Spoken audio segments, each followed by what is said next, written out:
In the earliest mists of time, before the islands of Japan emerged from the vast unformed chaos of the cosmos, there existed only an endless sea of possibilities and a silence that stretched beyond the bounds of mortal imagination. In this primordial void, the forces of nature and spirit swirled in an eternal dance, weaving the fabric of existence from the threads of chaos and order. It is within this sacred realm that the ancient mythic origins of Japan begin, a time when gods and goddesses, known as the kami, shaped the destiny of a land that would one day be celebrated for its beauty, resilience, and deep spirituality. The creation story, as recounted in revered texts such as the Kojiki and the Nihon Shoki, tells of two divine beings, Izanagi, the male principle, and Izanami, the female essence. Standing on the heavenly bridge that linked the realms of the gods to the vast empty ocean below, they beheld the endless expanse and yearned to create something that would resonate with the rhythm of life. With celestial grace and measured purpose, they descended to the brink of the chaotic sea, their hearts alight with the desire to bring forth order from formless potential. In a ritual that would forever alter the destiny of the world, Izanagi and Izanami were given a jeweled spear by the elder gods, a tool imbued with divine authority. With this sacred implement, they stirred the stagnant waters, and as the spear's tip traced a circle upon the surface, droplets fell and coalesced, forming the first solid mass of land. This nascent island, named Onagoroshima, emerged as a beacon of hope and a testament to the divine creative power. The gods watched with silent approval as the island took shape, its rugged contours and fertile soil promising the beginnings of a great nation. As the divine couple set foot on the newly formed land, they began the labor of creation. In a ceremonious union beneath the celestial vault, they established the fundamental principles of life. Their actions were not merely symbolic. They were the very blueprint of existence, inscribing the cosmic order into the very bedrock of the world. It is said that the rhythm of their union resonated through the land, imbuing the earth with the vitality and spirit that would later be recognized as the soul of Japan. In the days that followed, Izanagi and Izanami moved across the islands, each step a deliberate act of creation. They erected sacred altars and built shrines where the natural energies converged, a mosaic of landscapes that would one day become the archipelago we know today. Mountains soared upward, rivers carved through the land like silver threads, and forests burst into life, each element imbued with its own spirit. This harmonious blend of nature and the divine underscored a profound truth, that the physical and the spiritual were inextricably linked, destined to support and enrich one another. Yet creation is not without its sorrows and challenges. In the course of their divine task, tragedy struck when Izanami, the gentle and luminous goddess, gave birth to the fire god, whose fierce and untamed nature proved overwhelming. The flames that erupted from her form consumed her life force, casting her into the realm of Yomi, the shadowy underworld, a place where the departed souls lingered in eternal dusk. The loss of Izanami plunged the nascent world into a state of grief, leaving Izanagi to grapple with the burden of sorrow and the responsibilities of creation alone. Determined to restore balance and order, Izanagi embarked on a perilous journey to retrieve his beloved from the dark confines of Yomi. This descent into the underworld was fraught with danger and forbidden encounters, a stark reminder that life and death are two sides of the same eternal coin. As he traversed the gloomy realm, the boundaries between the living and the dead blurred, and the harsh reality of mortality became all too apparent. Though his quest ultimately ended in heartbreak, the journey of Izanagi through the shadowed lands would come to symbolize the eternal cycle of life, death, and rebirth, a theme that would resonate deeply within the cultural and spiritual consciousness of Japan for millennia to come. Emerging from this crucible of loss and transformation, Izanagi was forever changed. Determined to reclaim his own sense of purpose and to purify himself of the darkness he had encountered, he undertook a sacred cleansing ritual. Standing beneath the cascading waters of a mighty waterfall, Izanagi washed away the stains of grief and impurity. In that act of renewal, as the water streamed over his divine form, new deities were born from the droplets and splashes, the celestial offspring that would later assume their places among the pantheon of Kami. Among these emerging deities was Amaterasu, the radiant sun goddess, whose luminous beauty and life-giving warmth would become the very heart of Japan's spiritual legacy. Amaterasu's emergence signaled a new dawn for the world. Her gentle light banished the lingering shadows of the underworld, infusing the land with hope and vitality. Revered as the ancestress of the imperial family, Amaterasu's story is interwoven with the destiny of the nation itself. Her radiant energy nurtured the land, causing the first blossoms to unfurl and the land to burst forth in an explosion of color and life. The rituals and festivals dedicated to her honor, celebrated in grand shrines and intimate family altars alike, reflected the deep gratitude of a people who saw in her not only the giver of light but also the embodiment of divine compassion and resilience. Yet, the mythic origins of Japan extend beyond the luminous radiance of Amaterasu. They encompass a pantheon of deities, each representing a facet of the natural world and the myriad forces that shape human existence. Among them, Tsukuyomi, the serene moon god, and Susanoo, the tempestuous storm god, play pivotal roles in the cosmic drama. Their interactions, marked by both harmony and strife, mirror the eternal interplay of opposites found in nature itself. Tsukuyomi's cool, reflective presence balanced Susanoo's fiery and unpredictable nature, creating a dynamic equilibrium that underscored the complexity of the universe. The stories of these deities were passed down through generations, woven into the tapestry of folklore, art, and ritual. They served not only as explanations for natural phenomena, the changing of seasons, the cycles of the moon, the rhythms of the tides, but also as moral and ethical guides for human behavior. The virtues and vices embodied by these divine figures provided lessons in humility, resilience, and the importance of maintaining harmony with the natural world. Through myth and legend, the ancient Japanese came to understand that their fate was inextricably linked to the cosmic order, a belief that would shape their values, traditions, and way of life for centuries. In the gentle cadence of oral tradition, the mythic origins of Japan evolved into a narrative that transcended time and space. Poets and storytellers would gather in quiet groves and vibrant marketplaces, recounting the exploits of the gods with a reverence that bordered on the sacred. Their words painted vivid portraits of divine love and loss, of cosmic battles and serene reconciliations, inviting listeners to partake in the timeless dance of creation. These stories, though steeped in myth, resonated with universal truths about the human condition, our struggles, our triumphs, and our eternal quest for meaning and connection. As the islands of Japan emerged from the mists of time, so too did the collective identity of a people bound by a shared reverence for the divine. The mythic origins of Japan were not merely tales of gods and miracles. They were the foundation upon which a rich cultural heritage was built. In every ritual, every festival, and every quiet moment of reflection, the echoes of Izanagi and Izanami's ancient union and the radiant light of Amaterasu could be felt. They reminded the people that even in the face of loss and darkness, the promise of renewal and hope always lay just beyond the horizon.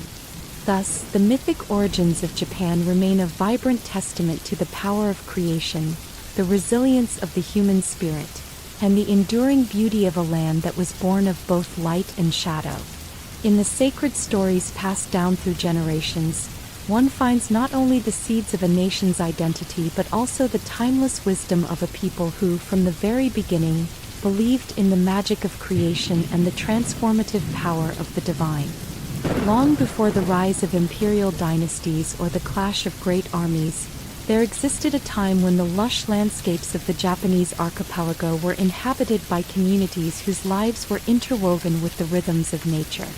This was the Jomon period, a chapter in history defined not by written records, but by the tangible traces left behind in the form of beautifully crafted pottery, intricate stone tools, and the enduring legacy of a culture that lived in harmony with the land. The story begins in a time when the earth was still young, and the rolling hills, dense forests, and meandering rivers formed an ever-changing canvas.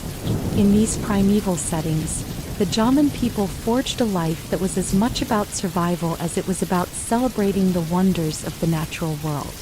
Their settlements, often located near rivers and coastal regions, took advantage of the rich bounty offered by both land and sea. The seasonal rhythms dictated the patterns of their existence, as they followed the migrations of animals, the blossoming of flora, and the changing tides that brought fish and shellfish in abundance. Imagine a small coastal village where the air is crisp with the scent of salt and pine. Early in the morning, as the soft light of dawn caresses the horizon, families gather around the communal fire. Elders recount tales passed down through countless generations. Stories of great hunts, miraculous survival, and the benevolent spirits believed to reside in every rock, tree, and stream. These tales, woven into the very fabric of their oral tradition, were more than just stories. They were the collective memory of a people whose existence was intimately linked to the land and its mysteries. Central to the Jaman way of life was their artistry, the creation of pottery that has captivated modern archaeologists and historians alike. The term Jaman, meaning cord-marked, refers to the distinctive patterns impressed onto the clay surfaces of their vessels. These designs, created by pressing cords, mats, or even the fingers of skilled artisans into the soft clay, transformed everyday objects into works of art. Each pot was not only a utilitarian object for cooking or storage, but also a canvas that captured the soul of a people deeply connected to nature. The swirling patterns and intricate designs might have been a form of early communication, a visual language through which the Jaman expressed their reverence for the earth and its cycles. Beyond their remarkable pottery, the Jaman people were expert foragers and hunters. They mastered the art of living off the land, adapting their techniques to the changing seasons and the diverse ecosystems of the archipelago. In the dense forests, they tracked deer and boar with quiet precision, while along the rivers, they fished using primitive yet ingenious methods. The abundance of nature was not taken for granted. Every hunt, every gathering, was imbued with a sense of sacred reciprocity. The Jaman believed that the animals they hunted and the plants they gathered were gifts from the spirits of nature, gifts to be honored and returned in rituals of thanks and renewal. A typical day in a Jaman settlement might begin with the rhythmic sound of stone tools being knapped into shape. Young men and women, their faces smeared with the earthy pigments of their environment, worked side by side to fashion implements essential for daily life. Scrapers for processing animal hides, blades for cutting through dense underbrush, and sickles for harvesting wild grains. The labor was communal, a shared endeavor that reinforced the bonds between individuals and families. In the evenings, as the sun dipped below the horizon, the village would come alive with music and dance, a celebration of life, of survival, and of the eternal connection between the human spirit and the natural world. Yet the beauty of the Jaman period lies not only in its artistry and communal spirit but also in its subtle spiritual undercurrents.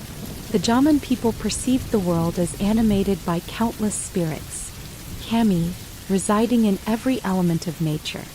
A towering cedar in the forest was not merely a tree but a guardian spirit.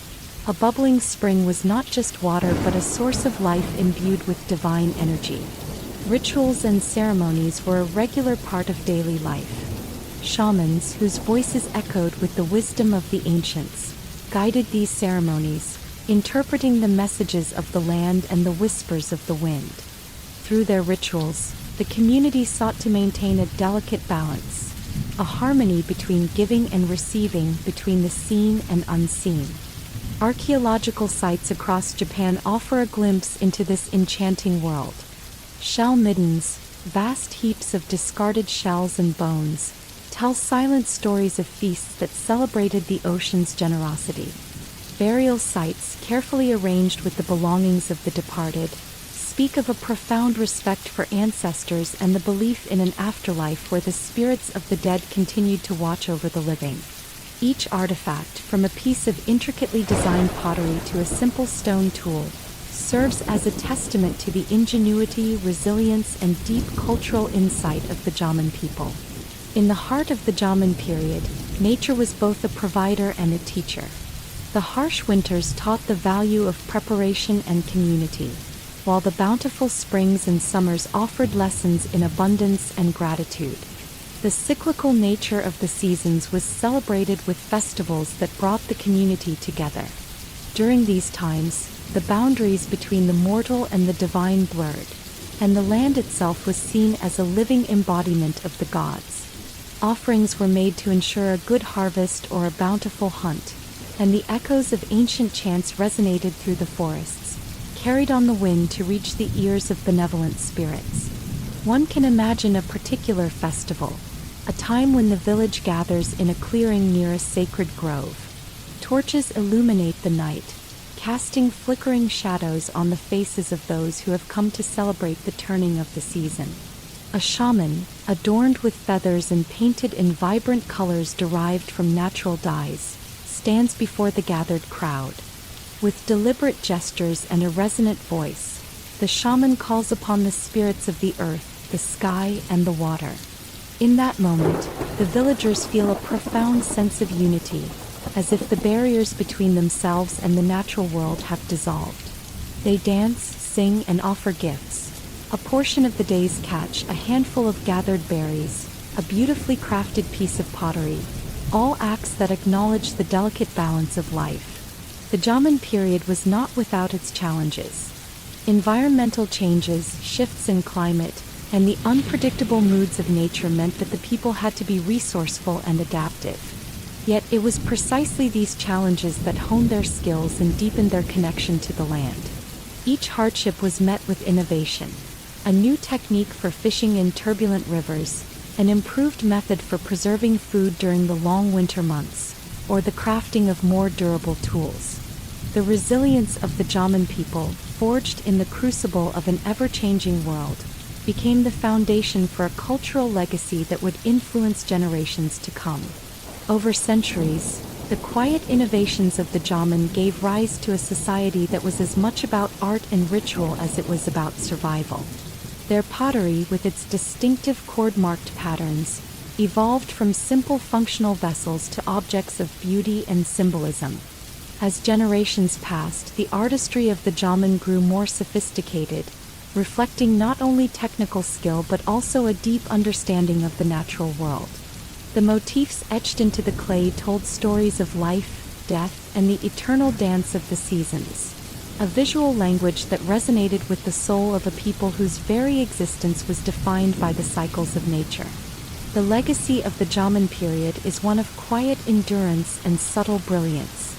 Though they left no written records, the echoes of their lives have been preserved in the artifacts scattered across the Japanese landscape. Each shard of pottery, each carefully crafted tool, invites modern observers to ponder the lives of those who lived millennia ago. A people who saw the divine in every sunrise, who celebrated the bounty of the earth, and who, through their art and rituals, forged a bond with the natural world that remains unbroken to this day. In the soft glow of a setting sun, as the sky transforms into a canvas of oranges and purples, one can almost hear the distant echoes of a time when the Jaman people walked the earth. Their laughter, their songs, and their quiet prayers mingle with the rustling leaves and the gentle murmur of streams. This enduring connection between the past and the present, between nature and humanity, is the heart of the Jaman legacy. A legacy that continues to inspire awe and reverence in those who seek to understand the origins of Japanese culture. Thus, the dawn of the Jaman period stands as a monument to human creativity, resilience, and the timeless pursuit of harmony with the world. It is a story of people who, with little more than the raw materials of nature and the spark of ingenuity, built a life that celebrated the mystery and majesty of the earth. In every graceful curve of a pot, every finely chipped stone, and every whispered legend, the spirit of the Jaman endures. a spirit that continues to illuminate the path of history, inviting us to reconnect with the ancient rhythms of the natural world.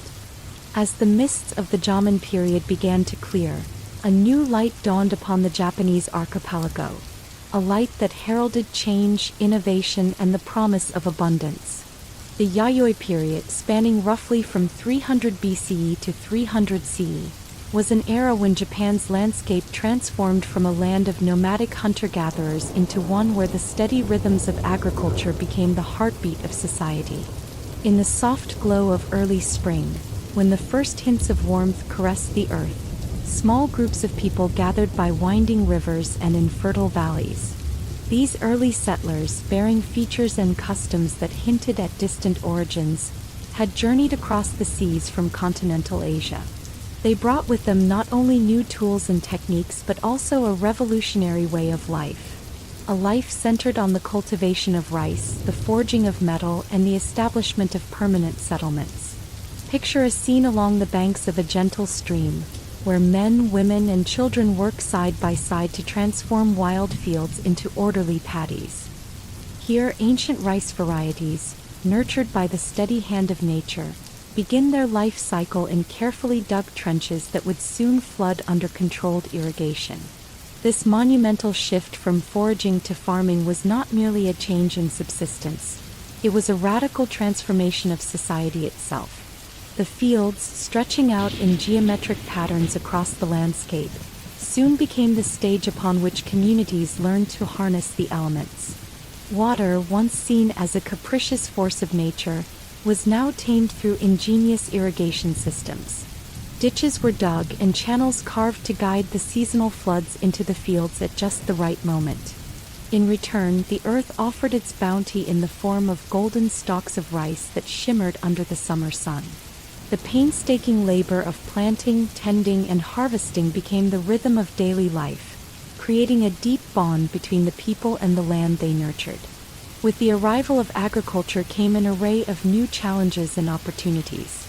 The communal labor required to cultivate these burgeoning fields forged stronger ties among community members. Villages grew larger and more structured, their dwellings arranged in close-knit clusters that spoke of shared purpose and mutual reliance. The abundance brought by rice farming did not merely feed the body.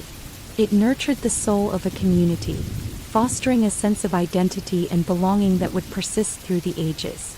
But the Yayoi period was more than just an agricultural revolution.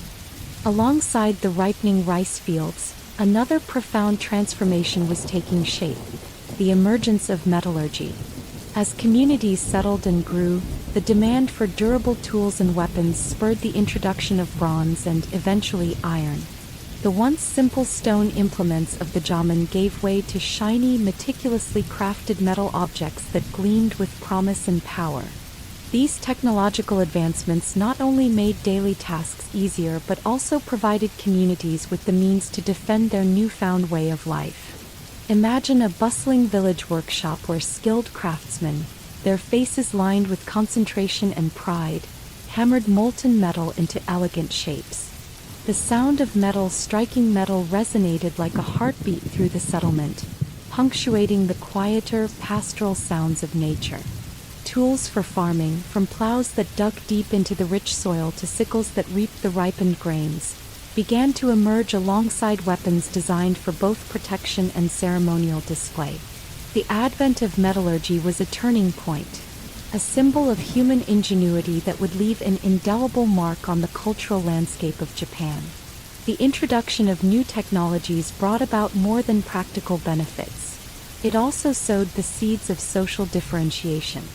With the steady production of surplus food and the creation of specialized tools, the fabric of society began to weave itself into distinct roles and hierarchies.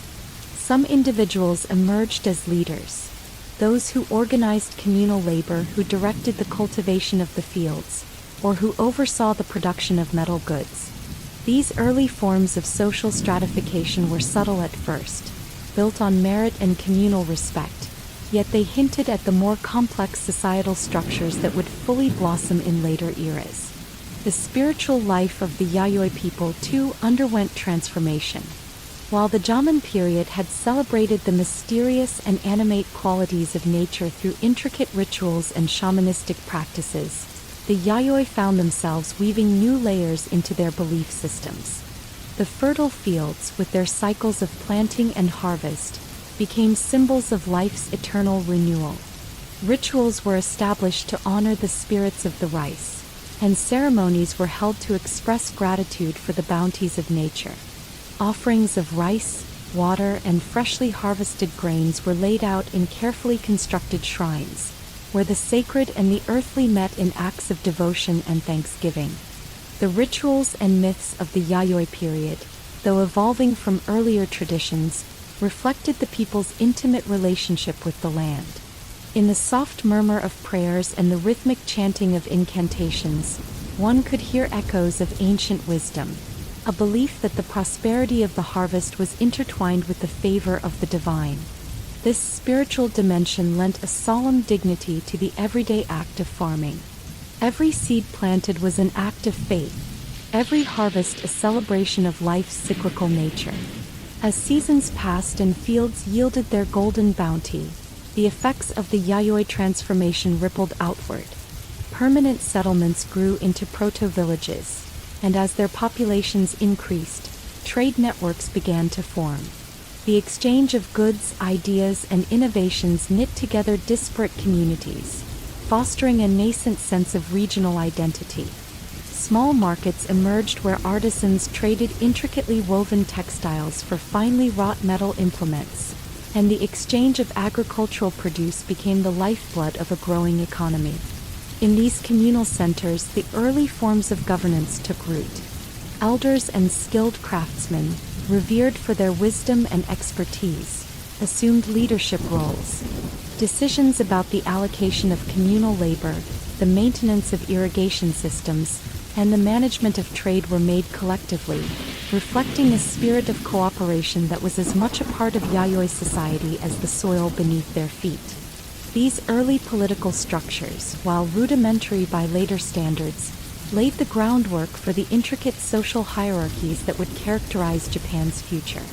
Yet the Yayoi period was not without its conflicts and challenges. The very success of agriculture and metallurgy brought about tensions over land, water, and resources. As villages grew, disputes over the rights to fertile land and the management of shared resources became inevitable.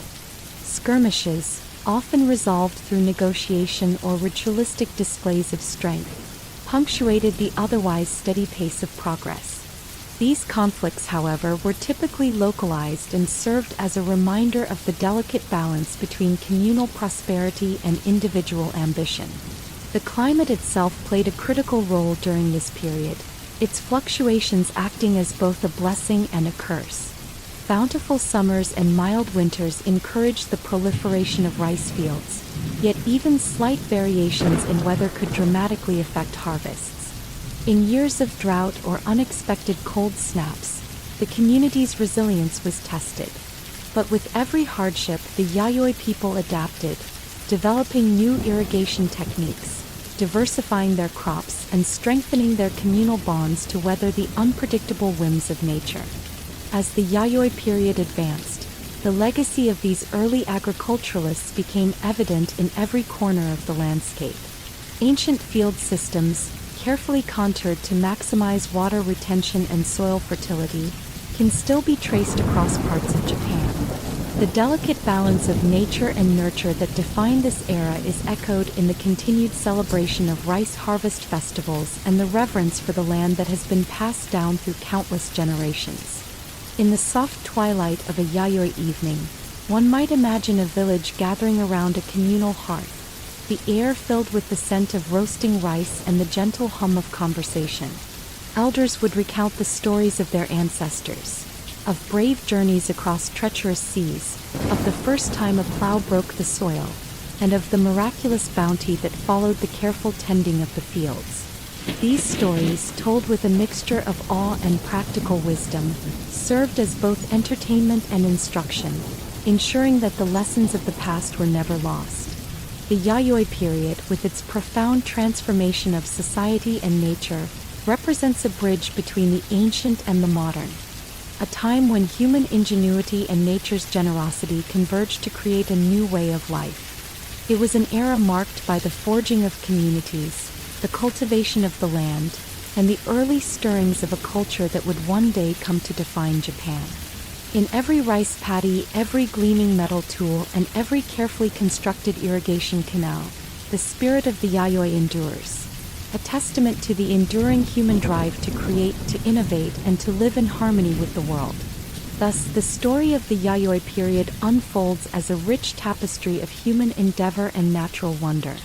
It is a tale of transformation, a journey from the ephemeral existence of hunter-gatherers to the establishment of a society grounded in the steady rhythm of agriculture and the forging of bonds that would last through the ages. This transformative period, with its blend of struggle, innovation, and celebration, set the stage for the future chapters of Japan's storied history, leaving an indelible mark on the cultural and physical landscape of the nation. As dawn broke over the gently undulating hills of ancient Japan, a new era began to take shape, a period marked by both unity and strife, where the pulse of a burgeoning nation was felt in the mighty earth itself. This was the Kofun period, a time roughly spanning from the 3rd to the 7th centuries CE, when powerful clans began to assert their authority, leaving behind monumental legacies etched in massive earthen tombs known as Kofun. In this era, the land was transforming. No longer did communities exist solely as isolated settlements of hunter-gatherers or early agriculturalists. Instead, they were beginning to coalesce into larger, more organized polities under the sway of charismatic and ambitious clan leaders. These early chieftains, emerging from the deep-rooted traditions of the Yayoi period, now wielded influence that would lay the groundwork for a unified state. Their power was not only measured in the fields they tilled or the metal they forged, but in the very earth that they sculpted into enduring symbols of their legacy. Imagine standing on a windswept plateau, gazing upon a sprawling burial mound rising from the landscape like a silent sentinel. These Kofun, massive, often keyhole-shaped structures, were more than mere tombs. They were declarations of power and unity, designed to eternally commemorate the deeds of a clan's most illustrious members. Each mound was a carefully orchestrated spectacle of earth and stone, constructed with precise engineering that reflected both the clan's organizational prowess and its deep-seated beliefs in the afterlife.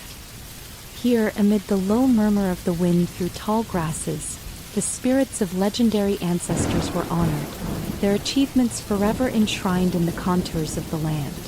The story of the Kofun period begins with the rise of these influential clans, whose origins were as intertwined with myth as they were with the tangible world of politics and warfare. At the heart of this period was the emergence of the Yamato polity, a confederation of powerful families that gradually asserted control over a vast region of the Japanese archipelago. The Yamato clan, steeped in tradition and armed with a vision of central authority, used both military might and strategic alliances to consolidate power. Their success was not simply a matter of conquest. It was also an exercise in cultural synthesis, blending indigenous practices with influences imported through trade and contact with neighboring continental cultures. In the midst of these dynamic changes, ceremonies and rituals played a critical role. The construction of a kofun was not a solitary endeavor. It was a communal act that required the mobilization of labor, resources, and sacred rites. Villagers, bound by duty and reverence, would gather to move vast quantities of earth, their collective effort echoing the unity of purpose that the ruling clan sought to embody.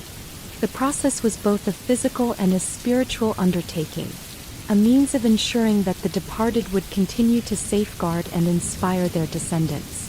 In the quiet moments after the work was done, as the sun dipped below the horizon, the air would thicken with incense and the low tones of ritual chants, as priests and shamans called upon the kami to bless the sacred site. The design of these burial mounds was deliberate and symbolic.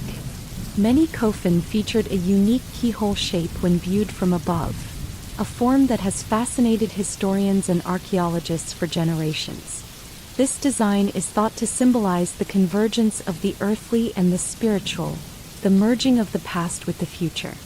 At the center of the mound, the tomb chamber itself was often elaborately decorated, housing the remains of a chieftain or an esteemed warrior.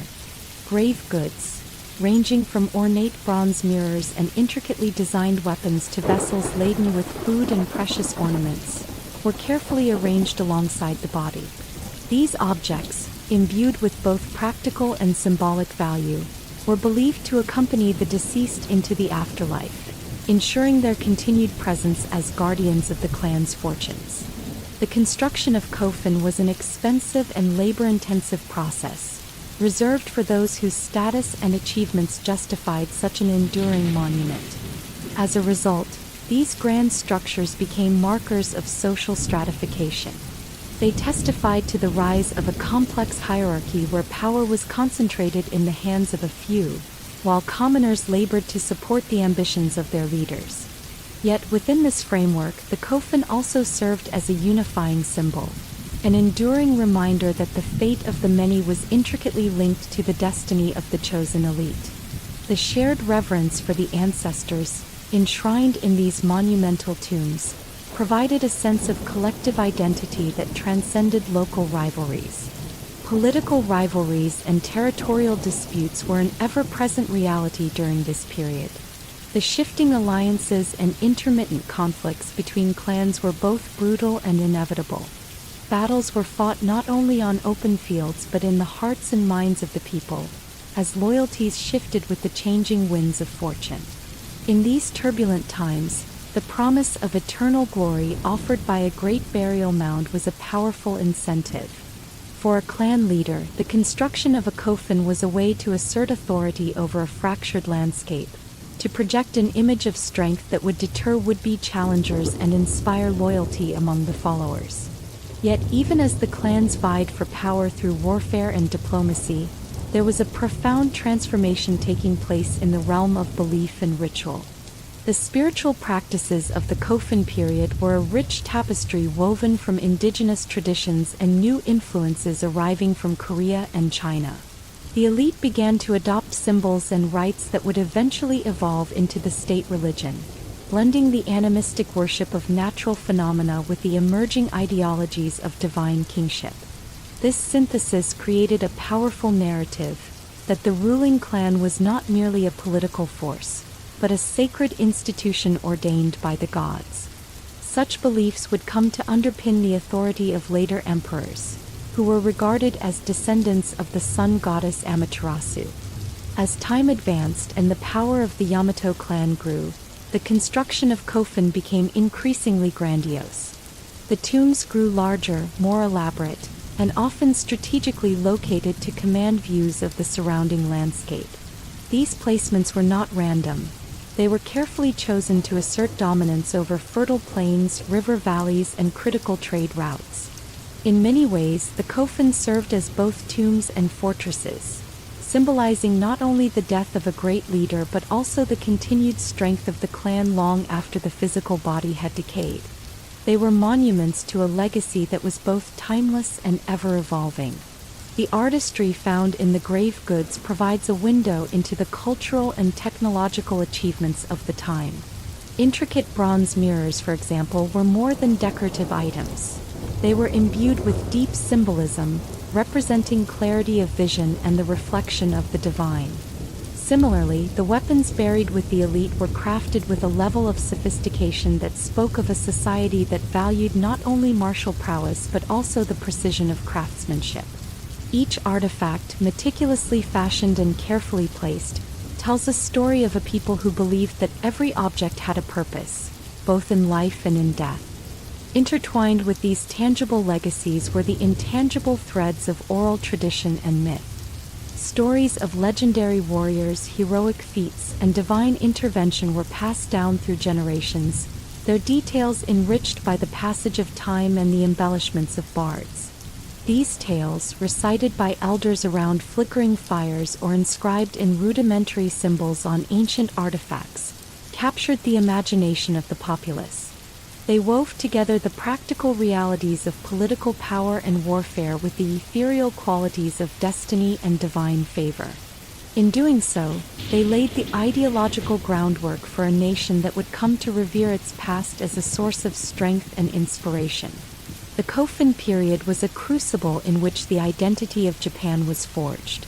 The massive earthen mounds stand as silent witnesses to an age when the ambitions of powerful clans reshaped not only the landscape but also the very soul of the nation. Through feats of engineering, displays of martial valor, and the creation of enduring symbols of authority, the people of this era set the stage for the emergence of a unified Japanese state. The legacy of these times is etched in the rolling hills and verdant plains, in the mysterious shapes of the Kofun themselves, and in the stories that continue to be told in hushed tones under starlit skies. In the twilight of the Kofun period, as rival clans began to meld their distinct identities into the broader tapestry of a rising nation, the land was imbued with the promise of transformation. The reverence for ancestors, the mastery over the earth, and the interplay of warfare and ritual set forth a path that would eventually lead to the establishment of an imperial order. The coffers of history are filled with the echoes of that tumultuous yet inspirational era, a period when the ambitions of mortals reached towards the divine, and the landscape itself became a canvas for the dreams of an emerging people. Thus, as we step away from the rolling mounds and the tales of valor and strife, we are left with the enduring image of a Japan in its formative years. A land where the earth bore the weight of ambition, where every mound told a story of leadership and sacrifice, and where the seeds of a unified nation were sown amidst both conflict and reverence. The Kofun period stands as a testament to the power of collective memory, a time when the past and the future converged in the silent testimony of stone, earth, and spirit. As the soft light of a new era bathed the Japanese archipelago, the land entered a phase of dynamic transformation, a period when the whispers of ancient animistic traditions mingled with the enlightened teachings of a foreign faith. The Asuka period, spanning roughly from the late 6th century to the early 8th century CE, heralded the arrival of Buddhism, a philosophy that would reshape not only religious practices but also the very foundations of Japanese society and governance. In the early decades of this era, Japan was a patchwork of clan-based communities that had evolved from the earlier Yayoi and Kofun periods. Amidst this backdrop of regional powers and interclan rivalries, emissaries from the Asian mainland arrived bearing sacred texts, statues, and the quiet promise of a new spiritual paradigm. Buddhism, with its profound teachings on compassion, impermanence, and the pursuit of enlightenment, soon began to seep into the hearts of the people. Its message resonated deeply with a society that had long revered the natural world and the spiritual forces that animated it. Legend has it that the first seeds of Buddhism were sown when emissaries from the Korean kingdom of Beech, a land already steeped in the tradition of Buddhist learning, presented Japan's ruling elites with sacred relics and scriptures. These gifts, both tangible and symbolic, signified the arrival of an enlightened way of life, a way that offered solace and guidance amid the uncertainties of mortal existence. The introduction of Buddhism was met with a mix of wonder, skepticism, and cautious enthusiasm. For many, the philosophy's emphasis on inner peace and moral discipline offered an appealing alternative to the sometimes tumultuous traditions of indigenous kami worship. Central to this unfolding drama was the figure of Prince Shotoku, a visionary leader whose intellect, compassion, and unwavering belief in the transformative power of Buddhism would leave an indelible mark on Japan's destiny. Born into a noble family and endowed with an insatiable curiosity for both the mystical and the rational, Prince Shotoku emerged as a unifying force amid the cacophony of competing clans. His court became a vibrant center for intellectual debate and cultural exchange, where the ancient traditions of Japan were re-examined through the lens of Buddhist philosophy and Chinese thought. Prince Shotoku's most enduring legacy came in the form of the 17-article Constitution, a document that laid the ideological foundation for a centralized state based on principles of harmony, justice, and ethical governance. Although not a constitution in the modern sense, it served as a moral and administrative guide, a vision of society in which the welfare of the people and the righteousness of the ruler were inextricably linked. Each article of the document was imbued with Buddhist ideals. The emphasis on compassion, the call for self-restraint, and the recognition of the impermanent nature of worldly affairs. In these early steps toward reform, the seeds of a new Japan were sown, a nation that sought to reconcile the spiritual with the temporal, the individual with the community. Under the enlightened patronage of Prince Shotoku, Buddhist temples began to rise across the land like beacons of hope and learning. These temples were not only places of worship but also centers of education and cultural exchange. Among them, the famed Horyuji Temple stands as a testament to the era's architectural innovation and spiritual fervor. Constructed with meticulous attention to detail and imbued with a sense of sacred symmetry, Horyuji was more than a physical structure. It was a living symbol of Japan's commitment to a higher moral and philosophical order. Monks, scholars, and craftsmen gathered within its precincts, dedicating themselves to the study of Buddhist scriptures, the practice of meditation, and the creation of art that captured the ineffable beauty of the divine. The influx of Buddhist thought sparked a profound cultural revolution. In the hallowed halls of temples and the quiet study rooms of noble households, translations of Sanskrit and Chinese texts became common.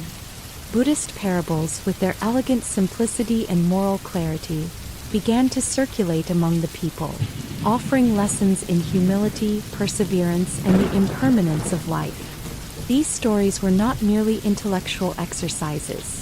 They were living, breathing narratives that inspired countless individuals to seek a deeper understanding of themselves and the world around them.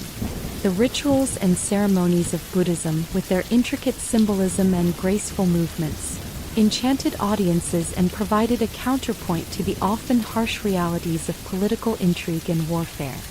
Yet, the adoption of Buddhism was not without its challenges. The new faith sometimes clashed with the ancient traditions of Shinto, Japan's indigenous spirituality. In many communities, the two systems of belief coexisted in a delicate balance, each influencing the other in subtle and unexpected ways. Shrines and temples began to stand side by side, their rituals intermingling to create a rich tapestry of spiritual expression. While some traditionalists viewed the spread of Buddhism as a foreign intrusion, others embraced it as a complementary force, one that enhanced rather than displaced the venerable customs passed down through generations.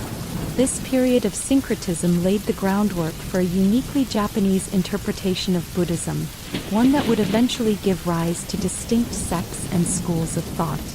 The political and social reforms initiated during the Asuka period extended well beyond the realm of religion. As Buddhism permeated every stratum of society, it also inspired a re-evaluation of the relationships between the ruler, the state, and the people. In the royal court, debates raged over matters of governance, ethics, and the proper role of authority in a just society. Inspired by the Buddhist concept of interdependence, the idea that all beings are connected in a web of mutual support, rulers began to see themselves not as autocrats but as stewards of a collective destiny. This shift in perspective was reflected in administrative reforms that sought to streamline governance, reduce corruption, and promote the welfare of the people. Bureaucratic institutions, though still in their infancy, began to take shape as the ideals of order, discipline, and benevolence took center stage. Trade and cultural exchange also flourished during the Asuka period. As envoys and scholars traveled between Japan, China, and Korea, new ideas, technologies, and artistic styles flowed into the archipelago. The influence of Chinese civilization in particular was profound. Its sophisticated systems of writing, philosophy, and governance provided both a model and a challenge for Japanese reformers. The confluence of these diverse influences spurred a creative renaissance. Artisans and architects experimented with innovative designs, merging native techniques with continental inspirations to create works of art that were at once distinctly Japanese and universally resonant. The resulting cultural mosaic was one of elegance, resilience, and a deep appreciation for the impermanence of life, a central tenet of Buddhist thought. The impact of these sweeping changes was not confined solely to the realms of politics and art. It was felt deeply in the everyday lives of the people. In the countryside, farmers found new meaning in the cyclical rhythms of nature, interpreting the seasons through the lens of Buddhist renewal and impermanence. The notion of karma, a universal law of cause and effect, took root in local folklore, guiding personal conduct and community relations. Families observed rituals to honor their ancestors and to seek blessings for the harvest, while local leaders mediated disputes with an emphasis on compassion and reconciliation. In both urban centers and rural hamlets, the teachings of Buddhism gradually wove themselves into the social fabric, creating a shared sense of purpose and destiny. As the years passed and the Asaka period advanced, the transformative power of Buddhism and reform became increasingly apparent. The once disparate clan-based communities began to coalesce into a more unified political entity, one that sought to harmonize the spiritual and temporal realms. While challenges and conflicts would continue to shape Japan's journey, the Asaka period had set a powerful precedent that the pursuit of wisdom, compassion, and ethical governance could serve as the foundation for a thriving society. In the twilight of this transformative age, the legacy of the Asaka period endured not only in the grand temples and enlightened decrees but also in the quiet hearts of the people. The teachings of Prince Shotoku and the luminous wisdom of Buddhist philosophy continued to echo through the centuries, inspiring future generations to seek balance, justice, and inner peace. In every carefully inscribed stone, in every serene temple garden, and in every act of kindness, the spirit of this era lived on, a testament to the enduring power of reform and the transformative light of a faith that had come to illuminate the path of a nation. Thus, the Asaka period stands as a pivotal chapter in Japan's storied history, a time when the convergence of ancient tradition and foreign enlightenment sparked a renaissance of culture, governance, and spiritual understanding.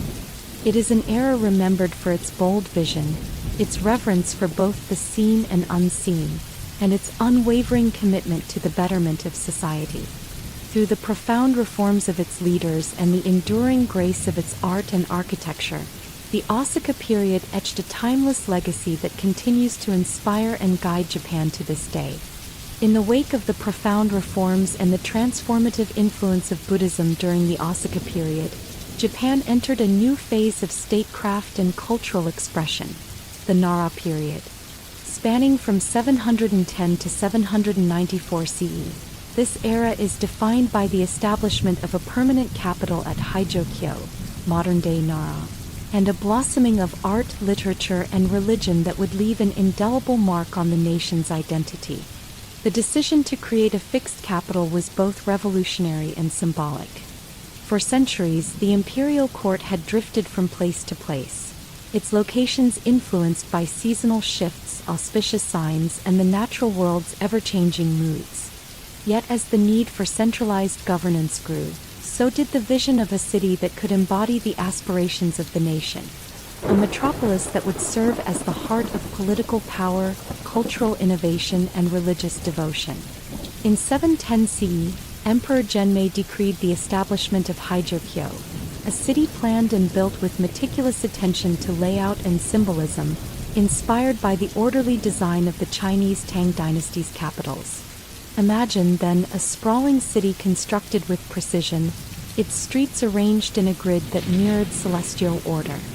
At the center, the imperial palace stood as a beacon of authority, a vast complex of wooden structures, serene gardens, and ritual spaces where the emperor and his ministers enacted the laws of the land. Here, the daily rituals of court life were interwoven with elaborate ceremonies that paid homage to the gods and ancestors.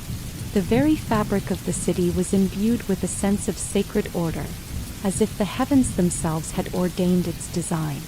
The creation of Haijokyo was not merely an exercise in urban planning. It was a deliberate act to forge a national identity rooted in stability and order. In a city that was meticulously organized and adorned with symbols of imperial power, the people could see a tangible expression of the nation's destiny. The government, inspired by Chinese administrative practices, sought to codify laws, standardize rituals, and create a bureaucracy that would serve as the backbone of a modern state. This new system was designed to be efficient and just, aiming to bring prosperity and harmony to all corners of the realm. Yet Haijokyo was much more than an administrative center. It was also a crucible of culture and art. The Nara period saw an unprecedented flowering of literature, sculpture, and architecture, much of it deeply influenced by the importation of ideas from the Asian mainland. Buddhist scriptures, translated from Chinese and Sanskrit, filled the halls of temples and the libraries of the imperial court. Monks and scholars gathered in bustling centers of learning, discussing philosophy and refining the art of calligraphy. The air in the capital was heavy with the scent of incense and the soft murmur of recited sutras, as the spiritual life of the people intermingled with the pragmatic demands of governance. One of the most iconic manifestations of Nara's cultural and religious life was the construction of monumental temples. Among these, Todaiji stood out as a symbol of both spiritual devotion and imperial ambition. Erected to house the great Buddha, a colossal bronze statue that was as much a feat of engineering as it was a work of art, Todaiji became a pilgrimage site and a testament to the unity of the state and its faith. The sheer scale of the temple complex, with its towering wooden structures and expansive courtyards, evoked awe in both commoners and aristocrats alike. It was a place where the divine and the earthly met, where the power of the state was intertwined with the promise of spiritual salvation. The impact of Buddhism on the Nara period was profound. The faith not only shaped the spiritual life of the people but also provided a framework for moral and ethical governance. Buddhist teachings of compassion, impermanence, and the interconnectedness of all beings resonated deeply with the societal reforms of the time. Officials and nobles alike sought to emulate the virtues of the Buddha, striving to administer justice and rule with benevolence. In this way, the philosophy of Buddhism helped to foster a sense of unity and purpose, transcending regional differences and forging a collective identity centered around peace and enlightenment. In the bustling marketplaces and quiet residential quarters of Haijokyo, the effects of centralization were felt in every facet of daily life. Trade flourished as merchants from distant provinces and even neighboring countries converged on the capital. The exchange of goods, ranging from locally produced silks and ceramics to imported spices and luxury items, stimulated an economic dynamism that underpinned the state's prosperity. Roads and waterways, meticulously maintained by the state, facilitated the movement of people and ideas, knitting together the diverse threads of the archipelago into a coherent whole. Art and literature reached new heights during this period. Poets composed verses that captured the ephemeral beauty of the seasons, while painters and sculptors translated the spiritual fervor of the era into visual masterpieces. The arts were not relegated to the exclusive domain of the elite. They permeated every layer of society, enriching public festivals and private gatherings alike. The capital itself, with its grand processions, elaborate court rituals, and public celebrations, was a stage upon which the drama of life was played out in all its splendor. Yet the Nara period was not without its challenges. As the centralized bureaucracy expanded, so too did the complexities of governing a diverse and sprawling state. Corruption and factionalism occasionally undermined the lofty ideals of reform, and rivalries within the court sometimes spilled over into public affairs. Despite these internal struggles, however, the overall trajectory of the era was one of progress, a steady march toward greater unity, cultural refinement, and administrative efficiency. The relationship between the state and the natural world also took on new dimensions during this time. The careful planning of Haijokyo was informed by an understanding of cosmological principles and an appreciation for the natural landscape. Parks, gardens, and sacred groves were integrated into the city's design, reflecting a belief that human life should exist in harmonious balance with the forces of nature. This reverence for the natural order was evident in the seasonal festivals that punctuated the calendar, celebrations that brought communities together to honor the cycles of the earth and the bounty it provided. As decades passed and the capital of Haijokyo matured, its influence radiated outward, shaping not only the political landscape but also the very soul of Japan. The confluence of centralized government, cultural efflorescence, and religious devotion created a legacy that would endure long after the Nara period came to an end. The artistic and architectural achievements of the time continued to inspire later generations, while the administrative structures laid down in these formative years would serve as models for future reform. In the echoes of temple bells and the enduring elegance of imperial inscriptions, one can still sense the spirit of a period when Japan took its first definitive steps toward nationhood. In the twilight of the Nara period, as whispers of change began to stir the air, the capital stood as a monument to the aspirations and achievements of an era. It was a time when the vision of a unified state was given flesh and stone. A city where every brick, every temple, and every written decree spoke of a future in which the legacy of the past would guide the nation toward greatness. The stories and dreams of those who had built Haijokyo, of the emperors and scholars, of the common people who labored in its streets, all converged to create a tapestry of life that was as vibrant as it was enduring. Thus, the Nara period remains etched in history as a time of monumental transformation. It was a period marked by the establishment of a permanent capital that not only centralized power but also became the cultural and spiritual heartbeat of a nation. Through the grandeur of its temples, the eloquence of its literature, and the rigor of its administrative reforms, the era forged a new identity for Japan, one that blended tradition with innovation, spirituality with governance, and local customs with continental influences. In every nuance of its legacy, the Nara period continues to whisper its timeless tale of unity, progress, and the eternal quest for harmony between the heavens and the earth. As the Nara period's grand capitals gave way to new beginnings, Japan entered an era of unparalleled aesthetic refinement and literary brilliance, the Heian period. Spanning from 794 to 1185 CE, this age saw the imperial court move to Heian-kyo, present-day Kyoto, and blossom into a world where art, poetry, and courtly etiquette reigned supreme. Here, amidst fragrant gardens and elegantly decorated palaces, a sophisticated culture emerged that would shape the soul of Japan for centuries to come. The court of Heian-kyo was a realm of delicate beauty and subtle symbolism. Every detail, from the arrangement of sliding doors in private chambers to the seasonal motifs adorning silk kimonos, was meticulously planned to reflect an ideal of refined grace. It was a society where aesthetics were not merely an indulgence, but a way of life. The aristocrats of the Heian court lived by codes that prized miyabi, courtly elegance, and mono no aware, an awareness of the transience of things, embracing the bittersweet beauty of impermanence. Imagine a sun-dappled palace garden at dawn, where meticulously pruned bonsai trees and serene koi-filled ponds mirror the gentle hues of the early sky. In the courtyards, noblemen and noblewomen strolled along paths lined with flowering cherry blossoms, their delicate petals drifting on the breeze like whispers of forgotten dreams.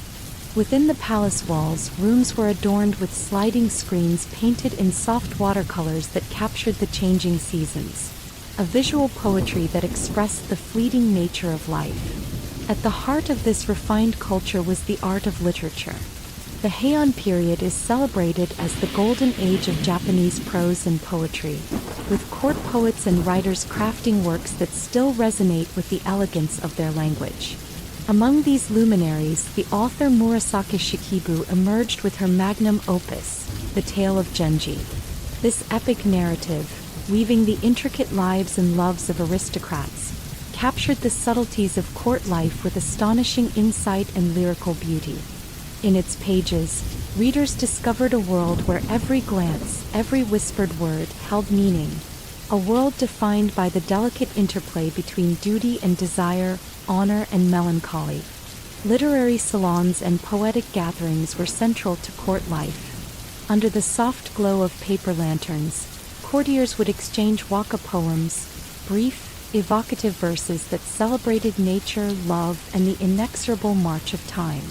These poetic contests were not simply competitions of wit, but deep expressions of the participants' inner worlds. A single poem could convey the joy of a spring rain or the sorrow of a withering rose, all while capturing the essence of an individual's soul. The written word was a treasured medium through which the refined sensibilities of the Heian aristocracy were expressed and immortalized. Visual art and calligraphy also reached exquisite heights during the Heian period. The art of writing was transformed into a revered practice, with calligraphers imbuing every stroke with emotion and meaning. The flowing scripts, often executed with a single brush, were as much a form of meditation as they were a means of communication. The aesthetics of brushwork, its fluidity, its pauses, its bold yet subtle expressions, mirrored the inner life of the writer and the ephemeral beauty of nature. Elegant scrolls and albums, meticulously hand-painted and inscribed with poetry, adorned the walls of private chambers and public halls alike. The influence of Chinese culture, imported through earlier contacts with the continent, melded with indigenous traditions to form a uniquely Japanese sensibility. While the aristocrats admired Chinese literature and philosophy, they gradually began to adapt these ideas to suit the local climate of beauty and emotion. Over time, Japanese art and literature evolved into forms that were less formal and more attuned to the natural rhythms of the archipelago. The result was a style marked by simplicity, subtlety, and an almost otherworldly grace. A style that celebrated the understated and the unadorned. Within the court, the practice of music and dance flourished as well. Gagaku, the ancient court music that combined wind, string, and percussion instruments, filled the palace halls with resonant, meditative sounds that seemed to suspend time. Dancers, dressed in lavish silk costumes and adorned with intricate hairstyles, moved in slow, deliberate rhythms that evoked the cyclical patterns of nature. Their performances were not only entertainment but also a form of spiritual expression, a way to harmonize the individual with the cosmic order. Courtly rituals and ceremonies were imbued with profound symbolism. The changing of seasons, an ever-present reminder of life's impermanence, was marked by elaborate festivals that involved music, poetry, and ritual purification. In these ceremonies, the participants dressed in exquisite garments that showcased vibrant dyes and delicate embroidery, each design carefully chosen to represent elements of nature. Whether celebrating the first bloom of cherry blossoms in spring or the shimmering frost of winter mornings, every event was an opportunity to reconnect with the fleeting beauty of the natural world. Yet, for all its glittering refinement, the Heian court was also a place of quiet introspection and subtle power struggles. Beneath the surface of ceremonial grace lay a complex web of relationships, rivalries, and alliances. Aristocrats engaged in intricate dances of etiquette and language, their every gesture laden with coded meanings. Political maneuvering was conducted with a delicate veneer of civility, where the exchange of favors and the subtle art of persuasion determined one's standing. In this world of refined decorum, even the smallest misstep, a misplaced word, an ill-timed glance, could ripple through the court, altering destinies and shifting allegiances. The private lives of the courtiers, often veiled in secrecy, have become the subject of enduring fascination. Love affairs, hidden in the folds of silken robes and secret garden meetings, are chronicled in countless poems and letters. These intimate relationships, characterized by longing and bittersweet separation, were celebrated as expressions of the human spirit. In the transient beauty of a stolen moment, the fleeting brush of fingertips, or the quiet murmur of a whispered vow, one could sense the profound awareness that nothing in life was permanent, a lesson as poignant as it was inevitable. Throughout the Heian period, A distinctive set of ideals and aesthetic principles crystallized, forming the very bedrock of what would later be recognized as the Japanese cultural identity. Concepts such as yugen, profound grace and subtlety, and wabi-sabi, the beauty of imperfection and transience, were not abstract notions but lived realities that guided every aspect of courtly life. The elegant simplicity of a single flower displayed in a lacquered vase, the soft cadence of a verse written on delicate paper, or the graceful arc of a calligraphic brushstroke, all were celebrated as expressions of an inner beauty that transcended time and material existence. As Heian-kyo continued to evolve, the influence of the court extended far beyond the palace walls, seeping into the everyday lives of the people. The sophisticated language, the nuanced manners, and the deep-seated appreciation for art and nature gradually diffused into society at large. This diffusion laid the groundwork for future generations, ensuring that the legacy of the Heian period would endure in the cultural memory of Japan. Even as political power shifted and the feudal system emerged in later centuries, the aesthetic principles honed during this golden age remained a touchstone, a reminder of a time when beauty and intellect walked hand in hand. In the twilight hours of the day, as the court gathered for evening recitations and the soft glow of lanterns illuminated the corridors of the palace, one could almost hear the collective heartbeat of a civilization that had reached extraordinary heights of refinement. The poetry of the Heian era, with its delicate interplay of sound and meaning, continued to echo long after the verses were spoken. In the quiet solitude of a private chamber, a noblewoman might pen a final waka as she gazed out at a moonlit garden, a poignant meditation on the ephemeral nature of life, love, and beauty. Such moments of introspection captured the essence of the era, a deep, abiding melancholy interwoven with an ineffable joy for the present moment. Thus, the Heian period stands as a testament to the transformative power of art, literature, and culture. It was an age where the highest ideals of courtly refinement and the delicate harmonies of nature converged to create a legacy that continues to inspire. The elegant calligraphy, the evocative poetry, the graceful music, and the intricate rituals of the Heian court not only defined a generation but also left an indelible mark on the identity of Japan itself. In every painted scroll, every tender verse, and every silent reflection by a moonlit pond, the spirit of Heian-kyo endures, a reminder that even in the fleeting nature of life, beauty and artistry can illuminate the soul.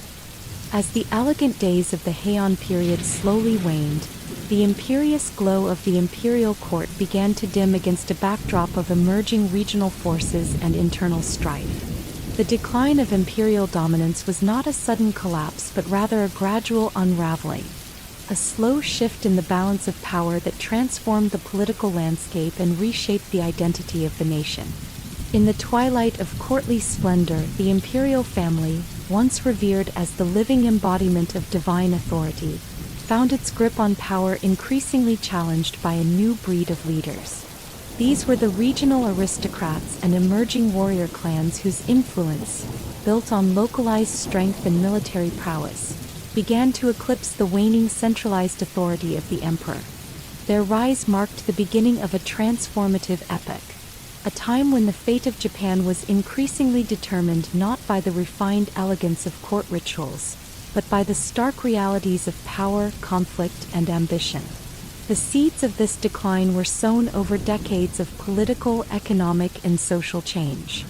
As the meticulously crafted institutions of the imperial court struggled to adapt to the evolving needs of an expansive, diverse nation, cracks began to form in the veneer of unity and order. The elaborate bureaucracy that once mirrored the organized splendor of Heian-kyo gradually became mired in factional rivalries, corruption, and infighting. Court nobles, once bound by a shared commitment to refined aesthetics and scholarly pursuits, found themselves embroiled in bitter disputes over succession, territorial rights, and control of lucrative estates. Imagine a grand palace in the heart of Heian-kyo, its ornate halls echoing with the soft recitations of classical poetry, now fraught with tension as influential courtiers maneuver behind closed doors. The rituals of the court, once a harmonious display of collective identity, had become arenas for covert power plays. Subtle gestures and coded language, previously employed to enhance artistic expression, were now repurposed as tools for political manipulation. In this environment, the central authority of the emperor, who had long been the symbolic apex of divine sanction, gradually found itself reduced to a figurehead, entangled in the intrigues of a court that had lost sight of its original purpose. As the imperial court faltered, regional powers began to assert themselves with increasing boldness. Local governors and landholding families, empowered by the wealth generated from expansive agricultural estates and emerging trade networks, grew more independent. These regional aristocrats, who had long enjoyed a degree of autonomy, now took advantage of the weakening central oversight to build their own power bases. They invested in fortified manor houses, established local militias, and cultivated networks of loyal retainers. In many regions, the once distant authority of the imperial court became little more than a ceremonial reminder of a bygone era, a relic whose influence had eroded under the weight of practical necessity and regional ambition. This transformation was not merely a shift in political power but also a profound cultural change. The refined world of courtly poetry and art, which had once celebrated the ephemeral beauty of the Heian Age, began to be supplanted by a more rugged and martial ethos. In the rural provinces, where the challenges of maintaining order and protecting resources were ever present, the rise of warrior clans, samurai, introduced a new code of conduct. Their values, centered on honor, loyalty, and martial prowess, contrasted sharply with the delicate sensibilities of the court. The samurai's influence began to permeate not only the corridors of power but also the very fabric of local society, offering an alternative vision of leadership, one that was resolute, practical, and above all effective in times of strife. In the midst of this transition, the imperial family found itself increasingly marginalized. The once illustrious lineage, steeped in myth and divine right, could no longer command the respect and allegiance of a populace whose priorities had shifted. As powerful families vied for local dominance, they sought to legitimize their rule by forging symbolic connections to the imperial bloodline. Marriages were arranged and alliances were formed, not so much out of genuine reverence for tradition as a calculated effort to harness the lingering aura of imperial legitimacy. Yet these gestures could only serve as a thin veneer over a reality that was rapidly changing. A reality where military strength and fiscal independence trumped inherited titles and ritual propriety. The decline of imperial dominance was also inextricably linked to the economic transformations underway. Over time, the control of vast tracts of arable land and the redistribution of wealth through taxation and land grants reconfigured the economic base of the nation. With the imperial court increasingly unable to manage these resources effectively, local authorities assumed greater responsibility for economic governance. The resulting economic decentralization further eroded the centralized power of the emperor, as prosperity, and its attendant influence, moved away from the capital and into the hands of regional leaders. Trade routes once meticulously monitored by court officials began to flourish independently, and regional markets grew into centers of commerce that operated by their own rules. Amid these structural shifts, episodes of conflict and rebellion punctuated the narrative of decline. Disputes over land, succession, and regional autonomy erupted into localized battles that, though often confined to a single province, collectively signaled a breakdown in national unity. Such skirmishes, while sometimes resolved through negotiation or temporary truces, gradually undermined the legitimacy of the central government. Over time, what began as isolated incidents of local dissent morphed into a broader, more systemic challenge to imperial authority. Each conflict chipped away at the centralized control that had once provided a semblance of order, leaving in its wake a fragmented landscape of competing powers. Yet even as the imperial court's authority waned, the cultural legacy of the Heian period continued to cast a long shadow. The refined arts, literature, and philosophy of that golden age were not entirely abandoned. Rather, they evolved and adapted to the new realities of a decentralized society. In the courts of regional lords, echoes of Heian elegance persisted in the form of patronized art, private poetry circles, and the continued use of classical language and customs. However, these vestiges of an earlier era were often intertwined with the pragmatism of local governance and the rugged valor of the warrior class. In this melding of tradition and innovation, the decline of imperial dominance paved the way for a unique synthesis. A culture that was both steeped in the refined heritage of the past and responsive to the demands of a new, more turbulent age. The legacy of this period of decline is multifaceted. On one hand, it marks the end of an era defined by the lofty ideals of courtly life and centralized imperial authority, a time when the emperor was seen as the living conduit of divine will. On the other hand, it laid the groundwork for the emergence of feudal Japan, where regional lords and samurai would rise to define a new order based on martial skill, local loyalty, and pragmatic governance. This transition was not merely political. It was a profound transformation in the way society organized itself, valued its traditions, and envisioned its future. In the soft light of a waning era, as the once mighty halls of the imperial palace became overgrown with the encroaching influence of regional fortresses and the clamor of warrior assemblies, Japan stood at a crossroads. The decline of imperial dominance was not a story of absolute loss but one of transformation, a reordering of power that, despite its tumult and strife, would ultimately lead to the birth of a new social and political order. The resilient spirit of the Japanese people, tempered by centuries of cultural refinement and the pragmatic demands of survival, found new expression in the feudal bonds that would come to define the medieval period. Thus, the decline of imperial dominance stands as a testament to the dynamic, ever-changing nature of power. It reminds us that no regime, no matter how splendid or divinely ordained, is immune to the forces of history, forces that continuously reshape the destiny of nations. In the fading light of the Heian Age, as the imperial court retreated from the forefront of political life, the seeds of feudal Japan were sown. These seeds would eventually blossom into a vibrant, if turbulent, era characterized by the valor of the samurai, the autonomy of regional lords, and the enduring influence of a cultural legacy that, even in decline, continued to inspire and guide the nation's journey through the centuries.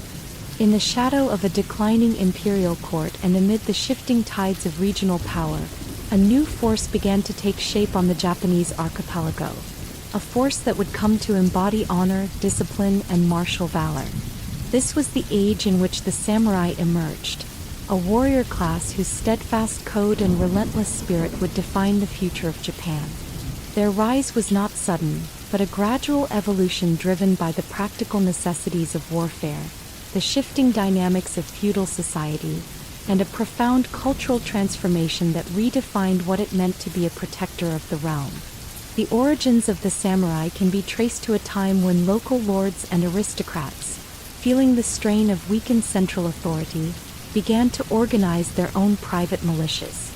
Initially, these warriors were nothing more than retainers, loyal men who pledged their service to powerful families in exchange for land, honor, and a share in the spoils of victory. Over generations, however, the role of the warrior evolved. What began as a pragmatic means of protection soon crystallized into a distinct social class defined by a unique set of values, traditions, and practices that would eventually influence every stratum of Japanese society. In the rugged countryside, where disputes over land and resources were a daily reality, the need for capable fighters became paramount. The natural environment, with its dense forests and mountainous terrain, provided both sanctuary and challenge. It was here that early warriors honed their skills, learning to move silently through the underbrush, to strike swiftly, and to vanish like shadows in the fog. Their training was rigorous, steeped in both physical endurance and mental discipline. Even as they adapted to the demands of open battle, these warriors maintained a deep reverence for nature, drawing strength from the land they defended. Their lives were a delicate balance between the harsh realities of combat and the introspective traditions inherited from a culture that prized harmony with the natural world. As local conflicts grew in frequency and intensity, the qualities that distinguished these warriors became increasingly celebrated. Courage in battle, loyalty to one's lord, and an unyielding commitment to duty emerged as the cornerstones of a nascent warrior ethos. Over time, the samurai developed a code of conduct known as Bushido, a set of principles that elevated honor, self-discipline, and respect for one's adversaries above all else. Unlike mere mercenaries or bandits, the samurai saw themselves as guardians of a higher moral order, their martial prowess inseparable from a spiritual commitment to justice and integrity. This evolving ethos resonated deeply with a society in flux, providing a sense of stability and purpose in times of turmoil. In the courts of regional lords, the samurai began to occupy a central role. They were not merely tools of war. They were trusted advisors, enforcers of local order, and symbols of a ruling family's strength. As their status rose, the samurai adopted distinct customs and attire that set them apart from the common people. Their armor, meticulously crafted from lacquered leather and metal plates, was designed as much for its protective function as for its aesthetic appeal. Helmets adorned with elaborate crests, intricately decorated swords, and ritualistic practices surrounding their martial arts became hallmarks of their identity. These visual symbols of power and prestige communicated a silent message. The samurai were the vanguards of a new order, forged in the crucible of conflict yet guided by an unwavering sense of honor. The cultural impact of the samurai extended far beyond the battlefield. Their way of life was steeped in a blend of martial rigor and refined artistic pursuits. Many samurai were also accomplished poets, calligraphers, and patrons of the arts. They believed that the cultivation of one's inner self was as important as physical training, and that the true warrior was as adept at composing a haiku as he was at wielding a sword. This synthesis of combat and culture nurtured a distinctive aesthetic, a fusion of strength and grace that celebrated both the beauty and the brutality of life. In quiet moments between battles, samurai would often retreat to remote mountain temples or secluded tea houses, seeking solace in meditation, literature, and the tranquil embrace of nature. Amid the turbulence of shifting alliances and relentless skirmishes, the samurai also played a pivotal role in the transformation of local governance. As regional lords asserted their independence from the waning imperial court, the samurai became instrumental in establishing the structures of feudal authority. They were tasked with enforcing law and order, managing disputes among vassals, and protecting the communal interests of the people. In many instances, their presence brought a degree of stability to areas that had previously been torn apart by incessant strife. This dual function, as both warriors and administrators, cemented the samurai's status as essential pillars of the emerging feudal system. Yet the rise of the samurai was not without its costs. The life of a warrior was fraught with danger and sacrifice. Battles were brutal, and the path of the samurai was paved with loss and hardship. Many young men were trained from an early age, their lives dedicated to mastering the art of combat, knowing that the price of failure could be death or dishonor. The samurai's existence was a constant negotiation between the lure of personal glory and the weight of duty to their lord and community. Despite these challenges, or perhaps because of them, the samurai cultivated a deep sense of camaraderie and mutual respect.